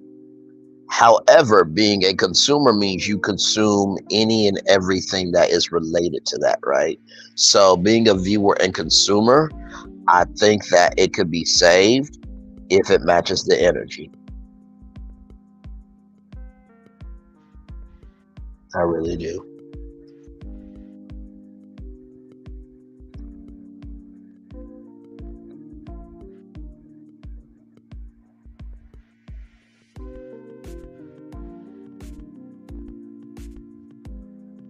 But yeah, I mean, we'll see though.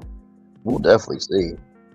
I mean, like, let's just, I mean, let's look at where we are in the world of Love and Marriage Huntsville, right? Let's look at where we are. Hotel doesn't have anything in terms of the storyline, right? Um, he's basically just a friend of at this point. You have Marceau and Tisha with this, cheating scandal allegedly, and yeah, you got that cheating scandal allegedly, and you have, the comeback group, the Black Business Expo, right? That's their storyline, right? Then you have Tiffany and Big Lou with, Tiffany wanting a baby, but now it's like don't know if they can actually handle it. So you have that storyline. Then you have Kimmy and Maurice, the cancer storyline, the sex storyline that seems ongoing. Then you have Stormy Steele with all of her lawsuits. And then you have Melody, who is trying to figure out what love is to her, right? Now, out of all those storylines, hey, Shan, good to see you, Queen. Glad to have you here. We're just talking Love and Marriage Huntsville right now. We're talking about Mary's question, will this be the last season? I'm just going through all the possibilities here. Now, I've been saying Melody's Tracks of Life Thursday nights at 8/7 Central, only on OWN, only here on Keeping It Real. Be a great towel. Melody's Tracks of Life. Because, they could do track 1 or, episode 1, track of trying to go down the avenue, which is 7th Avenue. So they could play with song titles and stuff like that, right? So I see that Melody's the only real storyline there. So I mean, we'll see though. We'll definitely see. And the reunion, child, I don't know why, but I feel like everything that we've been talking about on YouTube is nothing compared to something that's going to come out of the reunion. I don't know why. I just have that feeling. I really do. I have that feeling that something is going to happen on the reunion that nobody, even if you feel like you have connections to the show, I feel like there's something that's going to come out of that reunion that nobody knows, and it's going to blow up YouTube. I really do. Just think about, like, these guys shoot for 12, 14-hour days. There's a reason why there's a thing called the cutting room floor. Not everything is shown on TV. All they have is 40 minutes without commercials, 42 minutes, basically. But basically, within a 40-minute range to an hour with commercials, they don't show everything. So I think that there's something that's going to drop during the reunion that no one knows about. For real, for real. Let's see. As long as old Hotel is gone, the show can continue. If they choose him over Mel, I think she's going to be gone. Well, I mean, a lot of people have been speculating that this is going to be her last season. And I am not going to do what another content creator did because they got checked, rightfully so, for acting a fool with information that, well, not information, but they acted a fool with knowledge that they didn't have. Because they never have, never could, never will be in a position of being able to create anything of that scale. But that's neither here nor there. But the point is, I think with everything that Melody has been through, it's one of those things where, in reality TV, there are two things that constantly happen. Either you need the show or the show needs you. And I think Melody Cherie has recognized at this point in time, from this space, this thought, and this junction, that the show needs her more than she needs the show. So if it's her last season, I will not be surprised. Although Don Michelle, her manager, did say that y'all need to watch the show because she is an executive producer on that show. So that is her show, right? But at the end of the day, though, I think Melody understands her worth. She understands her work ethic, and she also understands that reality TV does help her, but she can be in control of how she lets energy to her space. So that's my genuine take. So if it is Melody Cherie's last season, I will not be surprised. And a very humbling, honest, and real way. I don't think I'm speculating or speaking for her or assuming what she's going to do. I think I'm saying that from public information that's out here, and also just common sense being common sense. I think that was a very respectful take of what Melody may do. Let's see here. If they arrest him at the reunion, I'm here for it. I mean, listen, I keep saying the Black Jen Shaw of Huntsville. You know what I mean? So, listen.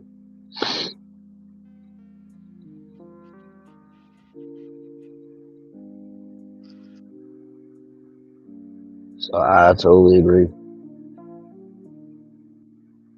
And she definitely is a strong woman for sure. I definitely agree with that, Mary Kelly. So, and like I said, I could be completely wrong in my take of Melody recognizing that the show needs her more than the show needs her more than that she needs the show. But I think that's a very fair assessment. Shan said, yes, Mary Kelly, she is very strong to be able to work with him, knowing what he will do. I admire her strength for that as well. Oh, absolutely.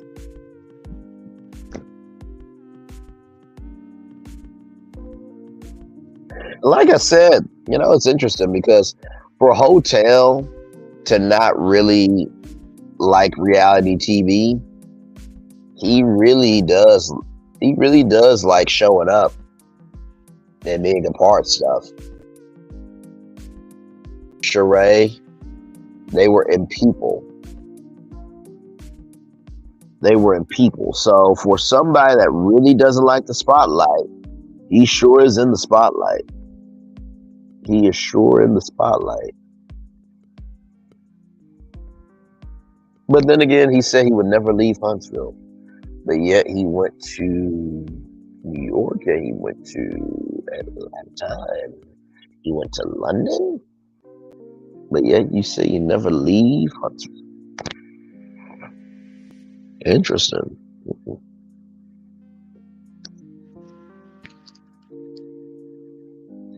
I agree. Mel doesn't want the show to end. She said it's her baby too. She's trying, and he's searching for a sugar mama. Well, listen, there are plenty of women out here that will gladly give money away.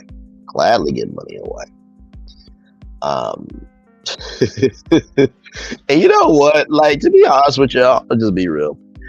I feel, honestly, now, of course, sugar babies, it's a huge thing, and how, sugar babies can ruin relationships and stuff. But honestly, can we just be real? Have we not all thought about having somebody just giving us money and just not having to do something like that? Has had to be a fantasy, right? At least at one point. I'm like if there was a very attractive grown woman that wanted to just send Braylon Lee money because she wanted to, and all I had to do was spend time with her, and if the body was buying and the face was facing, and the chemistry was chemistrying, I would indulge it, sure.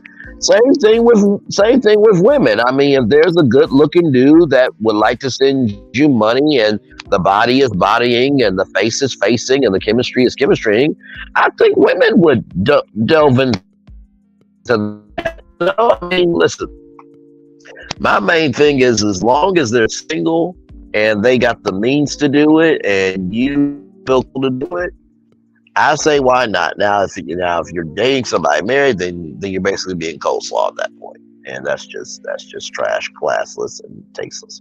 But I think everybody, and that's the thing, right? Everybody has thought about a fantasy or delved into a fantasy at one point in time, right? So everything that everybody's saying no to, or trying to shade, or trying to drag for, everybody has had that thought or had a thought about something that somebody has said no to at one point in time. If you haven't, you're lying to yourself. Go get some help.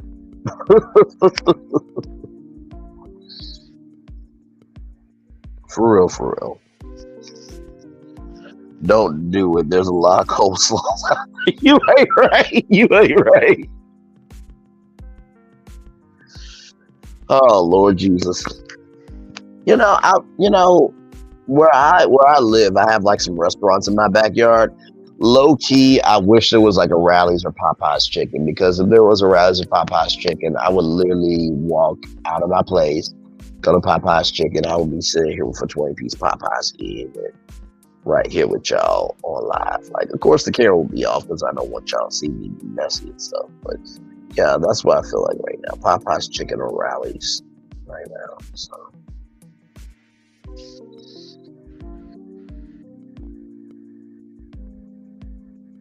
But yeah.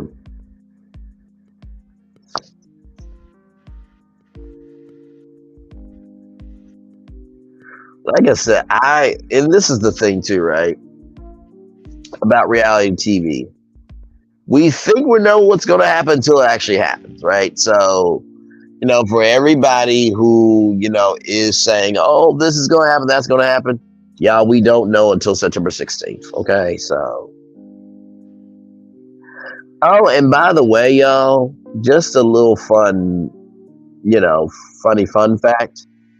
You know how there's a morality clause in contracts for if you're on TV?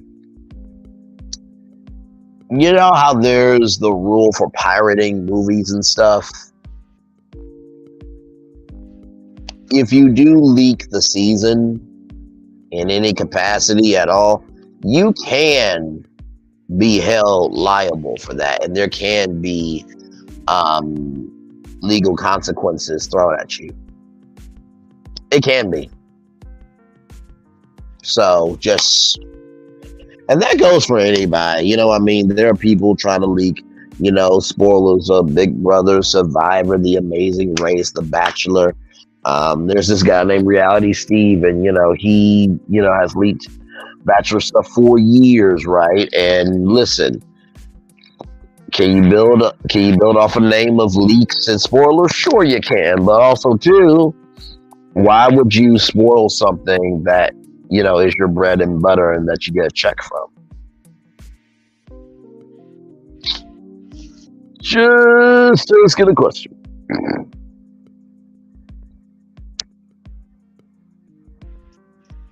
Let's see. Shan says, yes, Mary Carey, them coleslaws ain't worth it. She done cost him 2 women, and one knew that he wasn't ish and was accepting it. For real. Sis Mary Kelly says, and I agree with that. Shan says we won't see much of what we think from the trailers. And like I said, I think that's a huge possibility, Shan. That's a huge possibility that we may not end up seeing what we see in the trailer, but that will determine everything, right? I mean, at the end of the day, that's why there's a reboot allegedly happening with Roa, because people, had complaints. So, I feel like, the complaints have been out here for Love and Marriage Huntsville, and it seems like the editors and the team and the staff and the crew and everybody understood that, okay, we gotta complete this assignment. So depending on what they give will determine on how the viewers and consumers care about if it will be the final season or not. I feel like the final season can really be determined by the fans or not. I really do. I really hope that there's a reboot of Roll. I can't wait to see how it's done. Absolutely. Like I said, I think have open auditions at BravoCon. You know what I mean? And I think also Bravo can make it a reality competition.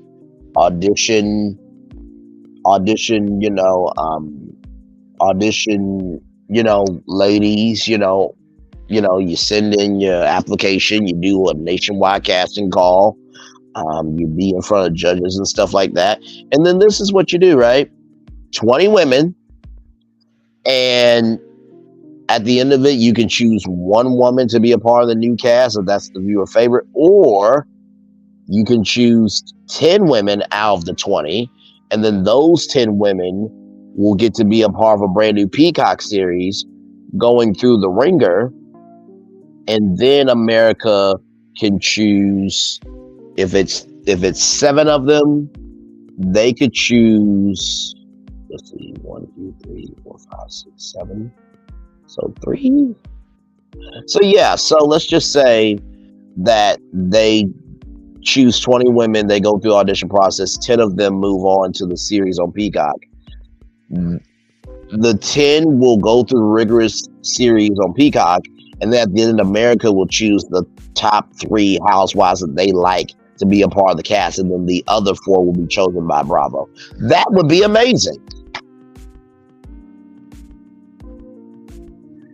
I think that would be absolutely amazing if Bravo opened that up. And not to mention, too, it would be great content because people love to see an underdog.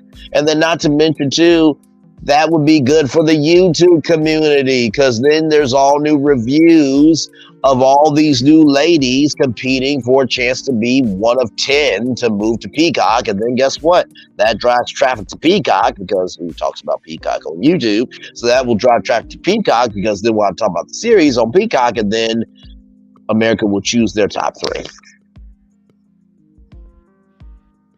Yep, absolutely. It was at Soho House. Soho House was the final stop in their destination for sure.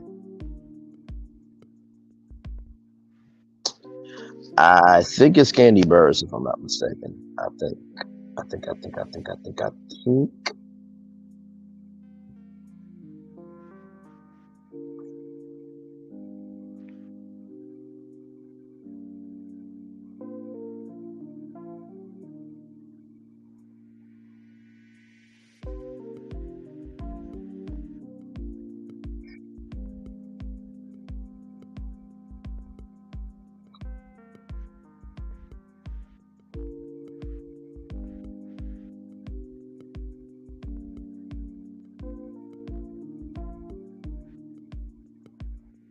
Hang on, y'all. I'm still here.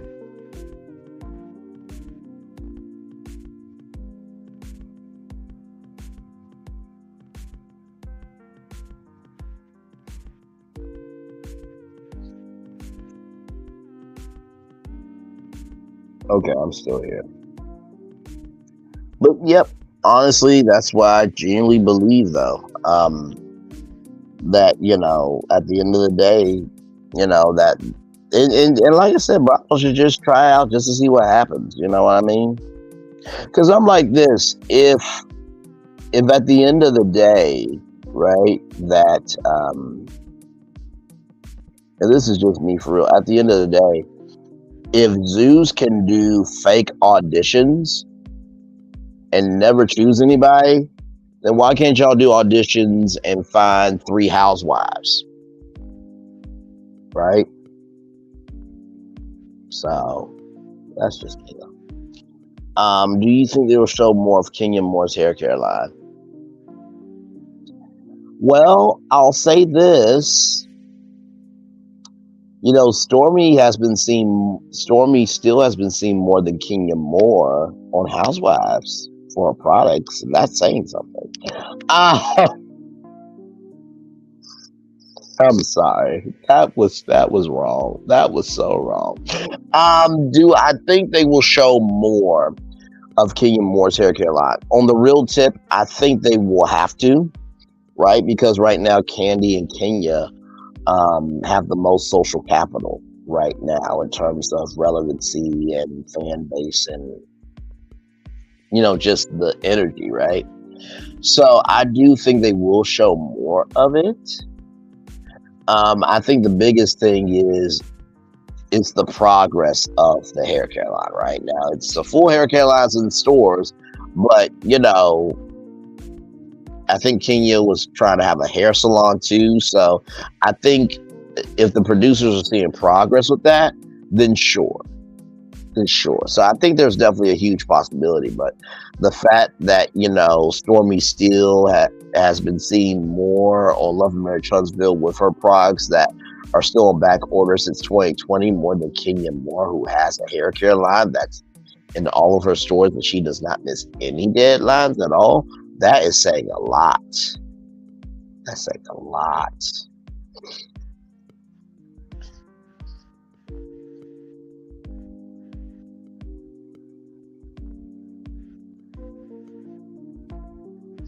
Hope that answered the question. 7 people in the building. Like, comment, share, and subscribe. Thank you all for being here.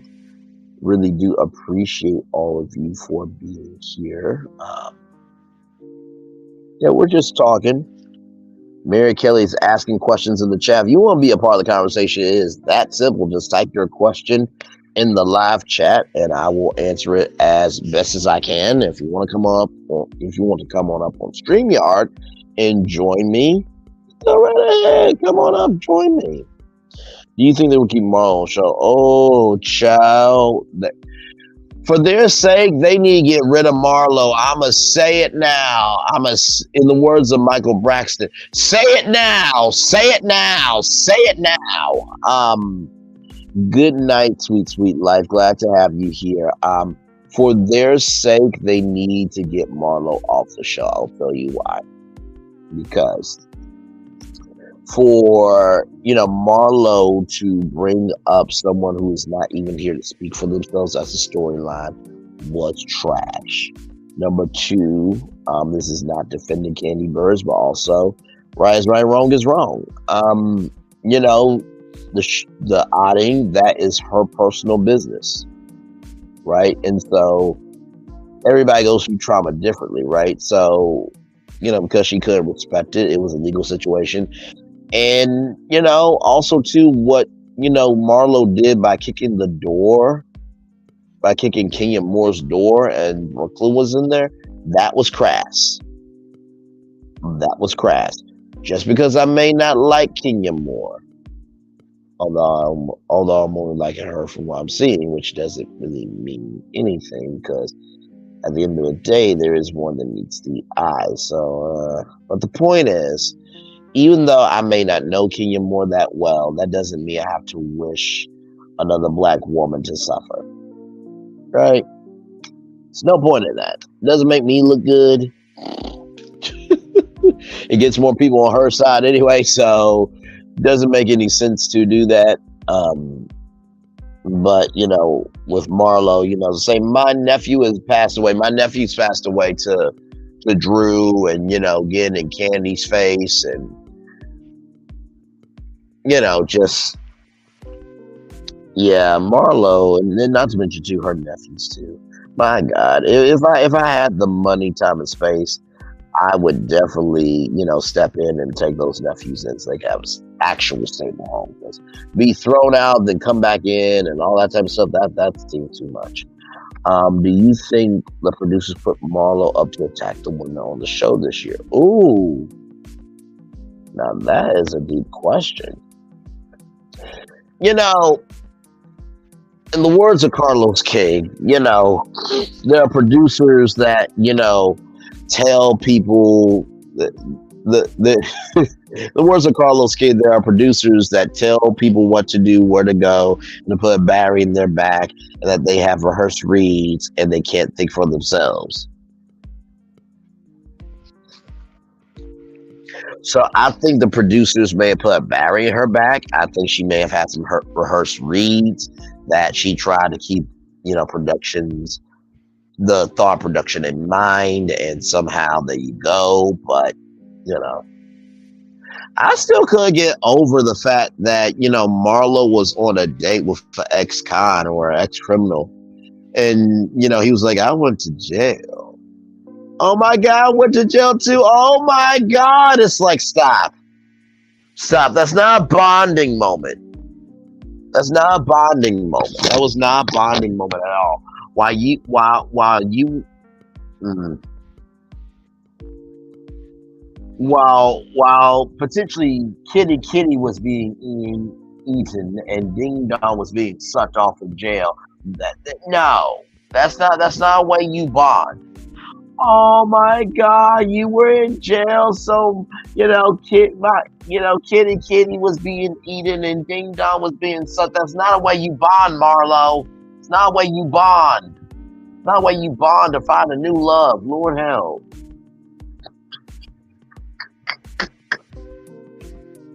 Scat cat, kitty kitty. I'm sorry. I'm sorry. Lord help me. Here, kitty, kitty.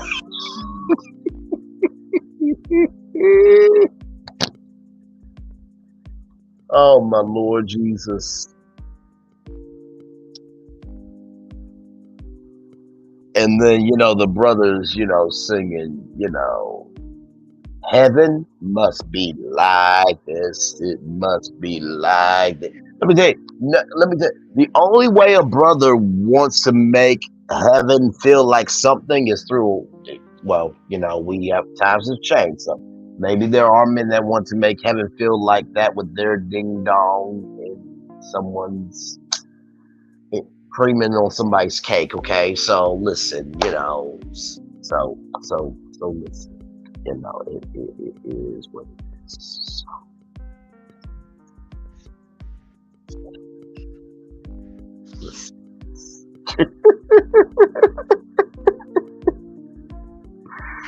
Lord Jesus, cat, here, kitty, kitty, and listen. At the end of the day, some people, want heaven to be like that, and some look. There are some men that want to launch their rocket through a woman's galaxy, and then there are some that, just want to go through, and see what the galaxy looks like with their telescope. You know what I mean? So it is what it is. Everybody sees the stars in different ways.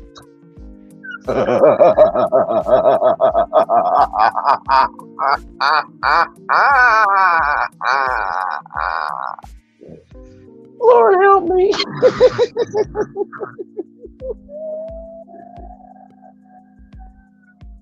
Lord help me. Okay, I'm sorry.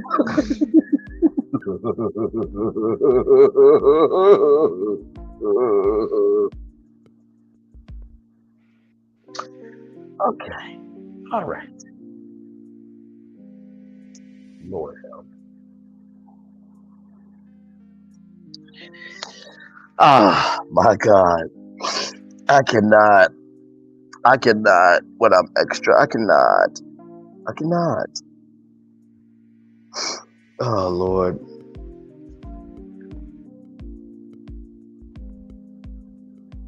Lord Jesus. 7 people in the building. Thank you all so much. Like, comment, share, and subscribe. I appreciate y'all being here. Like I said, we're just talking. We're just talking. Love and Marriage Huntsville. And you know what? You know what? No. See, here's the thing, right?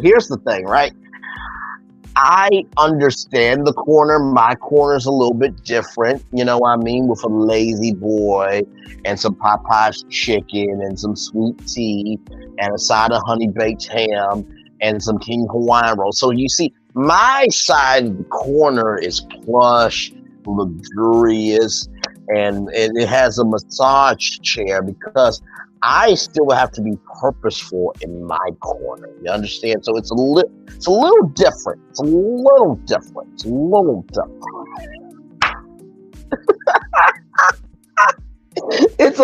different than y'all being in the corner. See, y'all being in the corner, y'all got the wooden chair. But see, with me, because I have to contribute so much, I have to be comfortable. You understand? It's not personal. I still love y'all. You know what I mean? But it just it is what it is. Oh my Lord Jesus.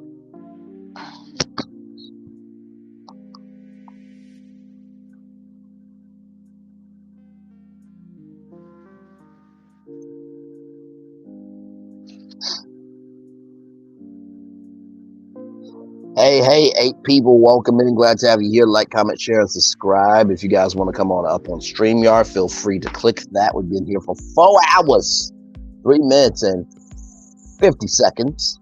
Glad to have all of you here. Been talking a lot. I love Marriage Huntsville and Own, of course, Real Housewives of Atlanta. That news has been trending all day long, so we have talked about all the possibilities of that. So glad to have all of you here with me right here on Braylon's Virtual Tour Live.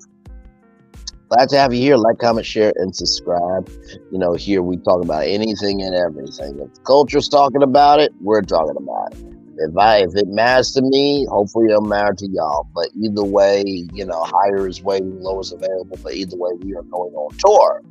So we're glad to have you here. We are driving down the streets, the roads, the highways, the byways, and the back roads, the possibilities for what can be. So the reunion for Housewives of Atlanta. Let me just type that in. Housewives of Atlanta. Let's see. RHOA.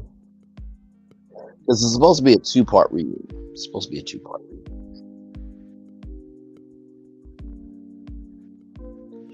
So part one, right? Part one will be Sunday, September 3rd at 8 p.m. And then September 9th will be part 2 at 8 p.m. So they say new because, yeah, they say it's new because those are going to be the episodes for the week. So yeah, September 3rd will be part 1 of the reunion. September 10th will be part 2 of the reunion. So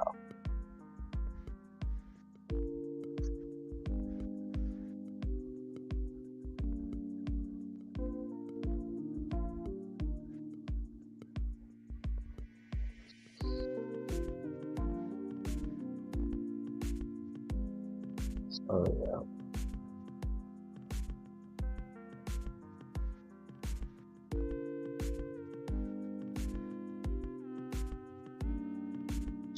And by the way, y'all, to be real with y'all, when they said that they didn't want Kim Zolciak or Portia Gubadia, or for the people that believe that she stole her man, they still call her Portia Williams. To me, I felt like he stole her man. You know, I mean, there's some evidence to say on the contrary that, you know, Fallon was cheating on him. Like, until Simon confirms that, okay, until she confirms that, I'm believing what it is. And here's the thing, too. Like, your whole family on your spinoff show believed that you stole somebody else's man. Now, when your family believes that you stole somebody else's man, then we got to go with the family. Y'all know what's been happening with Big Lou and Tiffany? Not really, no. I think they've been to their cells, really, if I'm not mistaken. I mean, you know, I remember Tiffany, you know, coming back from pregnancy and all that type of stuff, and she was ready to get back to work. I think Big Lou and them are just trying to figure out how to move forward with having a kid now. You know what I mean? So.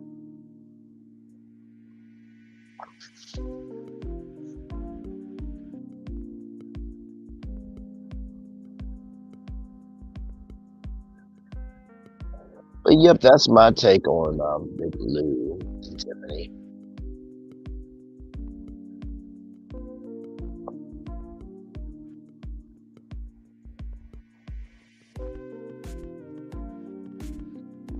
Page 6 even talked about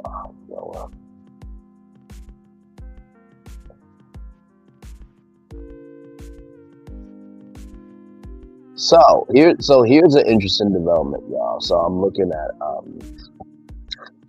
at page 6. It says here that However, we're told that reports claiming that the reality show has been completely recast are premature. Nothing has been decided, according to a source at Page Six, attributing the cast speculation to fan feedback. So, nothing official has been decided as of yet. So, as of right now, seems like everybody is a lock for season 16.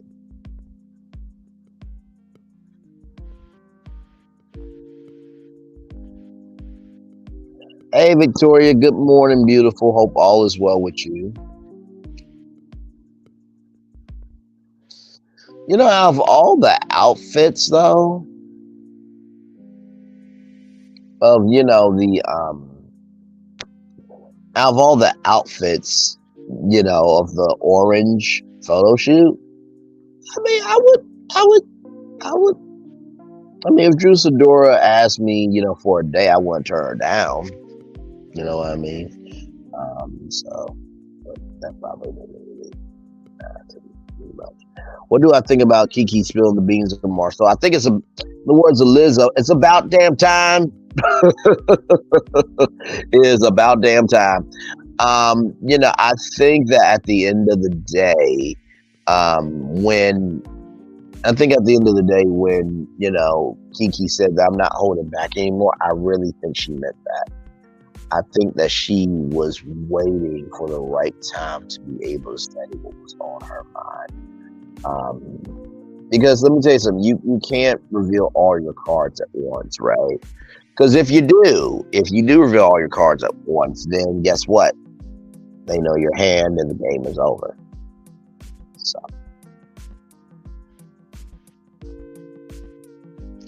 Oh my Lord Jesus, I'm on page 6, and y'all, I gotta tell you something. Like the old picture of Nene Leakes, it shows the difference. Wow.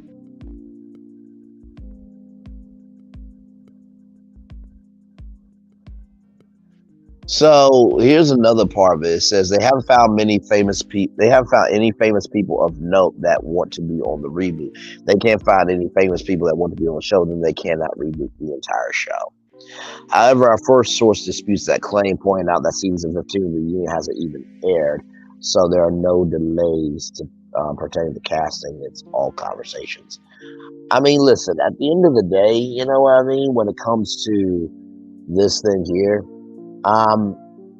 sometimes I think sometimes people need to recognize that, hey, sometimes shaking things up and having new people actually creates for a new audience, right? Because at the end of the day, as long as the taglines are there, like I said, as long as the taglines are there, as long as the drama is there, as long as there's a cast chemistry, as long as there's people you can root for, the formula is still there, right? So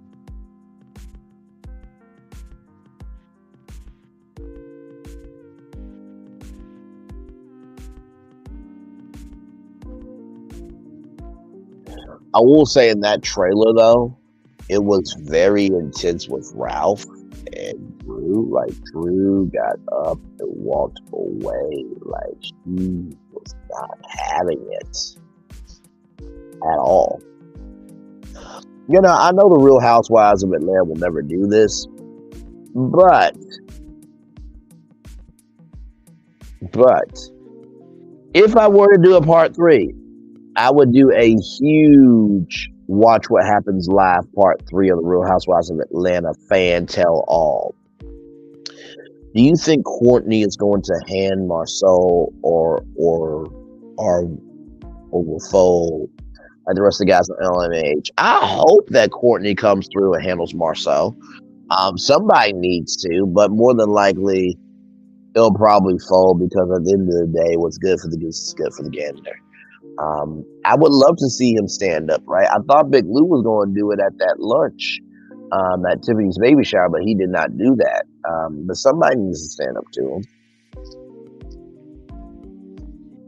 And honestly, production does not need to get involved. If he is getting his behind whooped, let him get whooped. It's okay. Y'all, you as a production team should be able to have enough money to be able to pay the milk bill.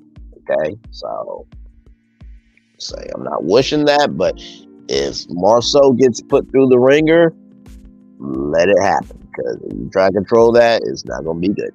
Not gonna be good. So it says here, the cast is still on edge about their future. I have no idea where the network plans to go. Although the ratings are still strong, the network is listening to fans and their desire for a. So.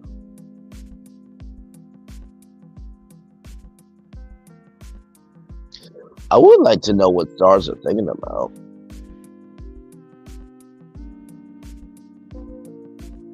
So.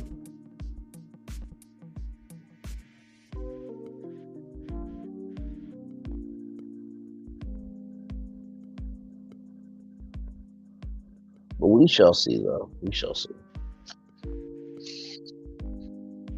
Lord Jesus.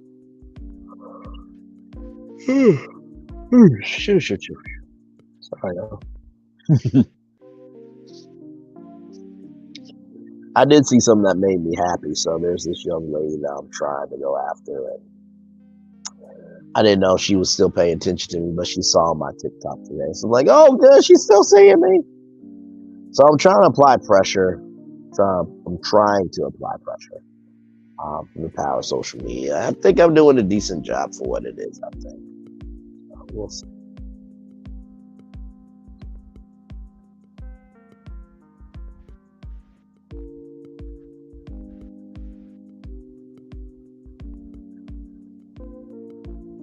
But like I said, I hope that they stand up, though. I do. I hope so. I hope someone stands up.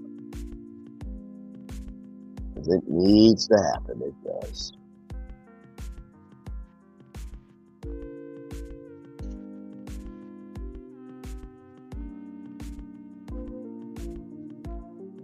You know, I think at this point, they just are the friends of the cast at this point.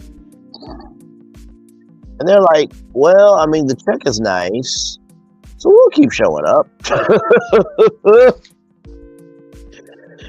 And honestly, to tell you the truth, I'm going to be real with y'all, right? If my wife wanted to join the Real Housewives of any show, right? For real, I would not want her to do it, right? Because at the end of the day, right, as the husband, and y'all know the old school type of brother I am, somebody's coming for my wife, they're coming for me. And even though, you know, Nene and other people have said that, you know, men should not be getting into women's issues, if you're coming after my wife, that's my wife. So I would not want her to be a part of it because I know that her character is better than that, right? And so that's just my take. And, you know, honestly, tell you the truth, you know, I remember when, you know, Kenya and Mark were together and how Mark really didn't want to be on camera. And, you know, I can kind of understand that because, I mean, at the end of the day, you know, you do deserve something private for you, right? However, it is reality TV, and so this is a lot of work that your wife chose. So you do have to show up sometime. But on the offset, I understand why some people don't go into reality because, like, you know, if the world is in your life, then what life do you have, right? So that's just me. I wouldn't want my wife to join the Housewives. That's just me. And if I get dragged for being a person that doesn't support my wife and all that type of stuff, even though I know I will be holding down the household, I will be that person. I think it's way more important to make sure that my future wife is okay with her mental health and being able to be all of who she is and not just portrayed or portrayed as a part of who she is, right? So that's just me. Isn't Mark trying to start his own reality show now? Allegedly he is, but nobody knows what the show is about. Nobody knows what the show is about, so.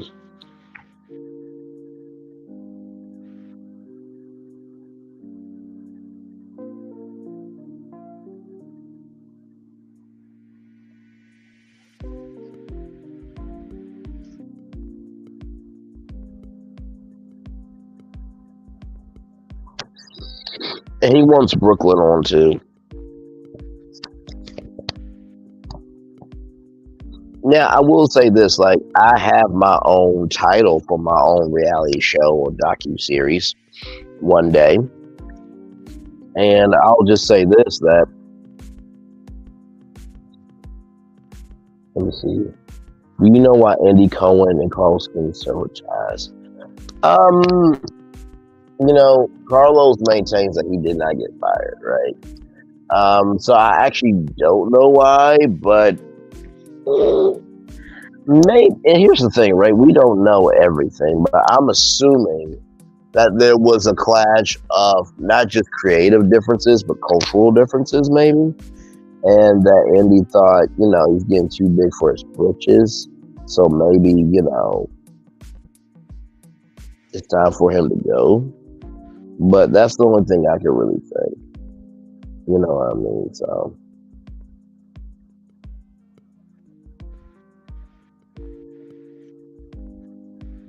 but yeah. Like I said, I don't think I could have my wife join the housewives. I don't think. Because at the end of the day, I don't want her to. I don't want her to have a piece of her as a portrayal. I want for people to experience the wholeness of her, right?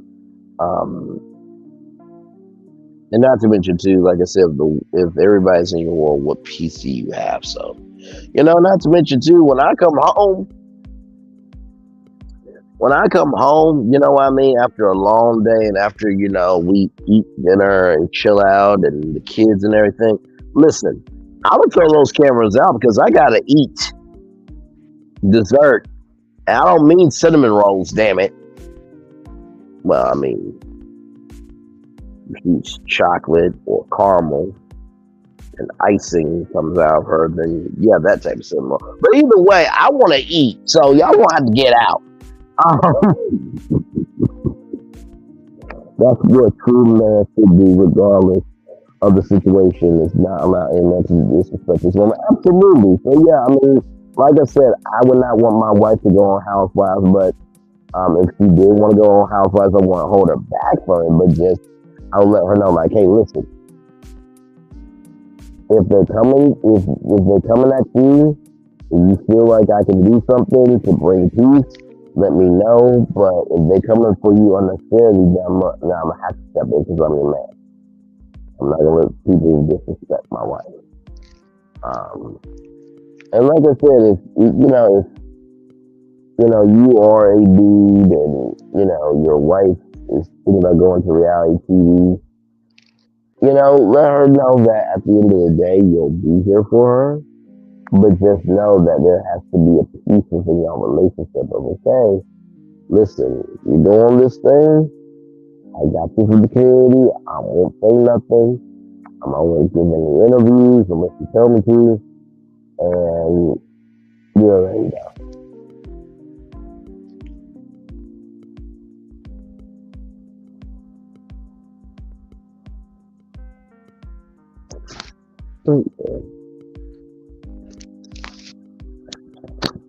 It's the same thing, like your son or daughter, achieving their dream. You don't want somebody to exploit them, right? So you let them know, like, hey, I'm here to support you, but I don't think this is cool. So yeah, I wouldn't want my wife to go in the housewives.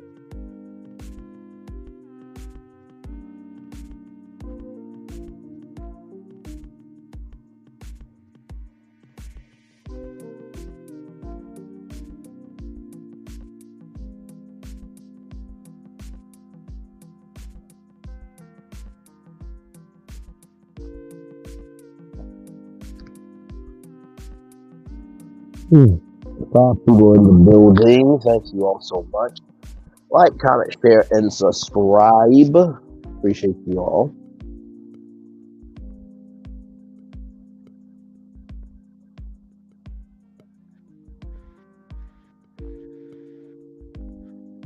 Hmm. Is there anything else that y'all want to talk about? Because we've been on here for 4 hours, 23 minutes and 24 seconds. So we've been on here a good amount of time.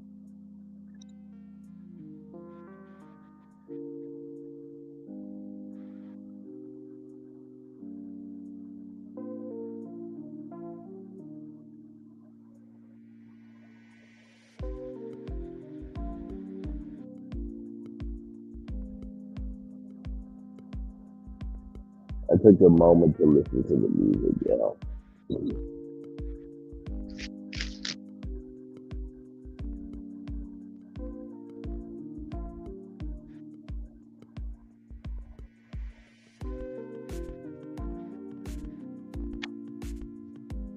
I do like the music a lot. Like this is just relaxing to me.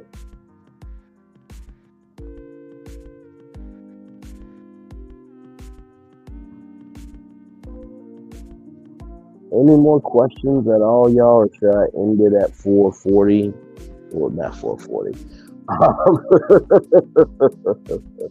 Should I end it at 4 hours and 30 minutes, or?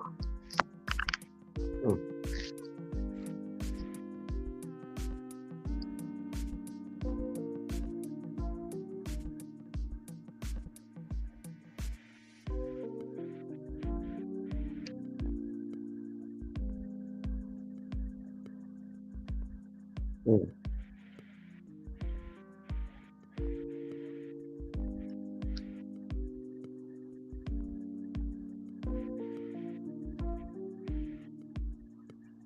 mm. Any other questions, y'all, at all? Or?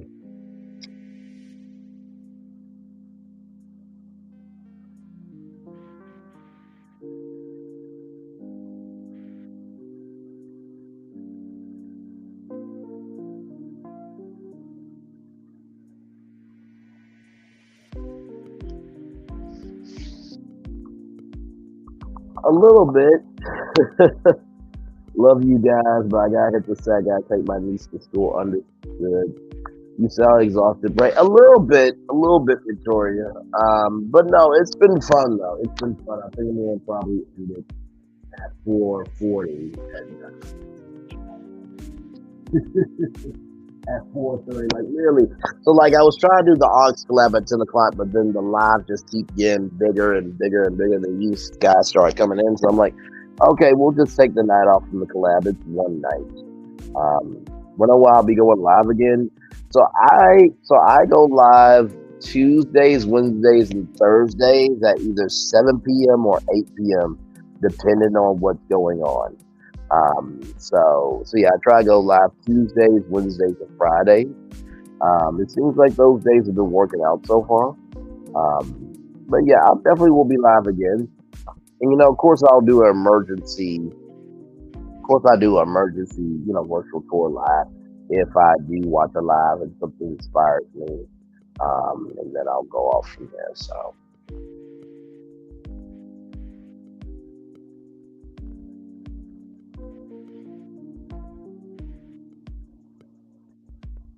But yep, I hope that answered the question.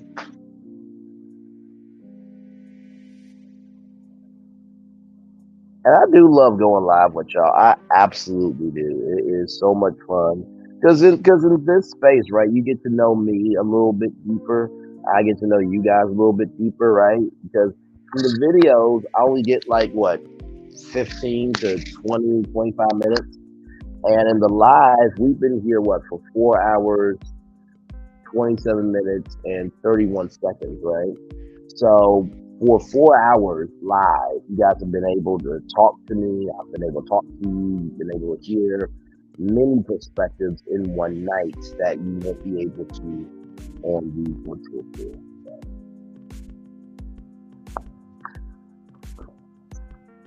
But yes, let me pull up the daily motivator and get ready for that, and then we'll be on our way out of here. I think people honestly like the lives and the videos. I remember Shannon said that she liked the videos and the live. So I work in retail as a stalker. So that's my day job. But my hobby or my side hustle is, media, trying to get in the door to a full-time job in media. And this, is like a side job almost, really. Creating content. But I love being able to do it because it does bring me good joy. Also, I get to create joy with you guys too. You know what I mean? What other person do you know that can go live for 4 hours live? I basically did a radio show today. So let's see. A leader is one who knows the way, goes the way, shows the way. John Maxwell. Ooh, I'm going to read that one more time. A leader is one who knows the way, goes the way, shows the way. Tuesday, August 29th, bright new value. Ooh, something or someone you've depended on is suddenly gone or severely disappoints you. That hurts. When life takes a disappointing turn, you can't avoid the pain, child. You cannot. What you can avoid is prolonging that pain. The loss leaves a gap in your life. You can't rewind the clock and prevent what's already happened, but you can certainly work to fill the gap. It will never be the same as it was, yet you can make it better than it is now, perhaps even better than before, in a new and different way. You can continue to love and treasure what you've lost while also moving forward. You can take the goodness you've experienced and give new life to it in a fresh new form. Respect the disappointment that is well founded and honor the value that you've lost. Then stride forward into the world and eager to seek bright new value for the benefit of yourself and those around you. Ralph Lawson. I always love ending my lives with the daily motivator for so many reasons. One, it's a tradition at this point. Number two, I feel like after you spent 4 hours, hang on, wait for it. After you spent 4 hours, 31 minutes, and 3 seconds with me, you deserve to go to bed with something good, right? We went live at 8 p.m. It's 12 now. You spent a considerable amount of time with me. And so whether you watch for the first hour or you watch the whole 4 hours, I appreciate you.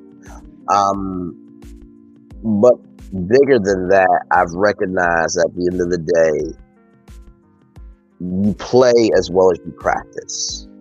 So because I believe in being able to create a space for positivity, I am responsible for creating that space of positivity. So with that being said, what I learned from this daily motivator of bright new value, it only can have value and it can be only bright and new if you give it value. I know that sounds really redundant, but think about how many times we have given value to something that is dark and old. Some things we give energy to because we just want to have something to do. We want to have something to talk about. We want our mental security blanket, but that doesn't mean that's value that is necessary. Recognizing it will never be the same as it once was. I think that is a very difficult pain that we all go through. That something that you have loved for a long time has lost its meaning. But just because it's lost its meaning doesn't mean that something new can't have meaning. And at the end of the day, the last thing I remember from this is your disappointment is well-founded and honor the value that you lost. I think a lot of times we just try to move through work, move through our spouse, move through our kids. I'm about to end it now, Shan. I'm about to end it now. Oh, no. I did a radio show today. But no, respect your respect that your disappointment is well founded, honor the value that you've lost. I think a lot of times we move through our spouse, our kids, our job. Maybe it's a hobby. We run, we drink, we have sex. Some of us do drugs. The only drug I've ever done is common sense, love, and understanding. So those are three drugs I take every day. But and I overdose in love every day. But anyway, so by the way, y'all, I know that the opioid epidemic and fentanyl and people losing their lives is a real thing. So I want you to know that I was not trying to make fun of anyone going through that. I wish, pray, and give nothing but love to that situation because I don't know what it is I know what it is to feel like you don't want to be in this world anymore, mentally, emotionally, and every part of you. But I don't know what it is to be on drugs. So I wish everyone well with that you are still here and it still matter. But like I said, I think we all have a coping mechanism and we don't honor the value that is lost. So being able to honor the value of what we've lost will be able to open up the doors of the values that we can gain from something good. Let's see. So there's talk going around that the mask mandate will be placed back in October. No flights by November, possibly shut down by December. I have heard that too. I haven't heard the flights and the shutdown by December, but listen, what a way to end the year if we go back into a shutdown. That means I will be creating more content than ever before being at the house. But one step at a time. EG.5 is a real variant. It is out here, so please be careful. But most of all, love what loves you. Love your space, but most of all, love your damn self. Understand? And with that, it is time for the best outro on YouTube. Know what you do and do what you know. Never say you want more special because you will always want a blessing. The blessing may not be where you want to be. By the end of it, you'll be where you need to be. Do what you've been chosen to do. Why it's one thing to call yourself, it's another to be chosen. One love, much love, all love. I have spent time with you. You have spent time with me. Hopefully, by spending time together, we will rise up to be great together. I always remember what you're doing: radio, television, YouTube, living your best life, or just acknowledging that we all will lose in life. But the blessing of losing is we also gain as well. Be about the gains, not about the losses. And always remember, whatever you do in your life, make sure the replay is not just for you to watch it, not just for you to listen to it, before you want to experience it again. Make sure the replay is not just for you to watch it, not just for you to listen to it, before you want to experience it again.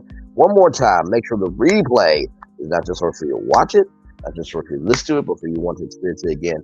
I love you. I value. I embrace you. I'll see you real soon. Good night, everybody.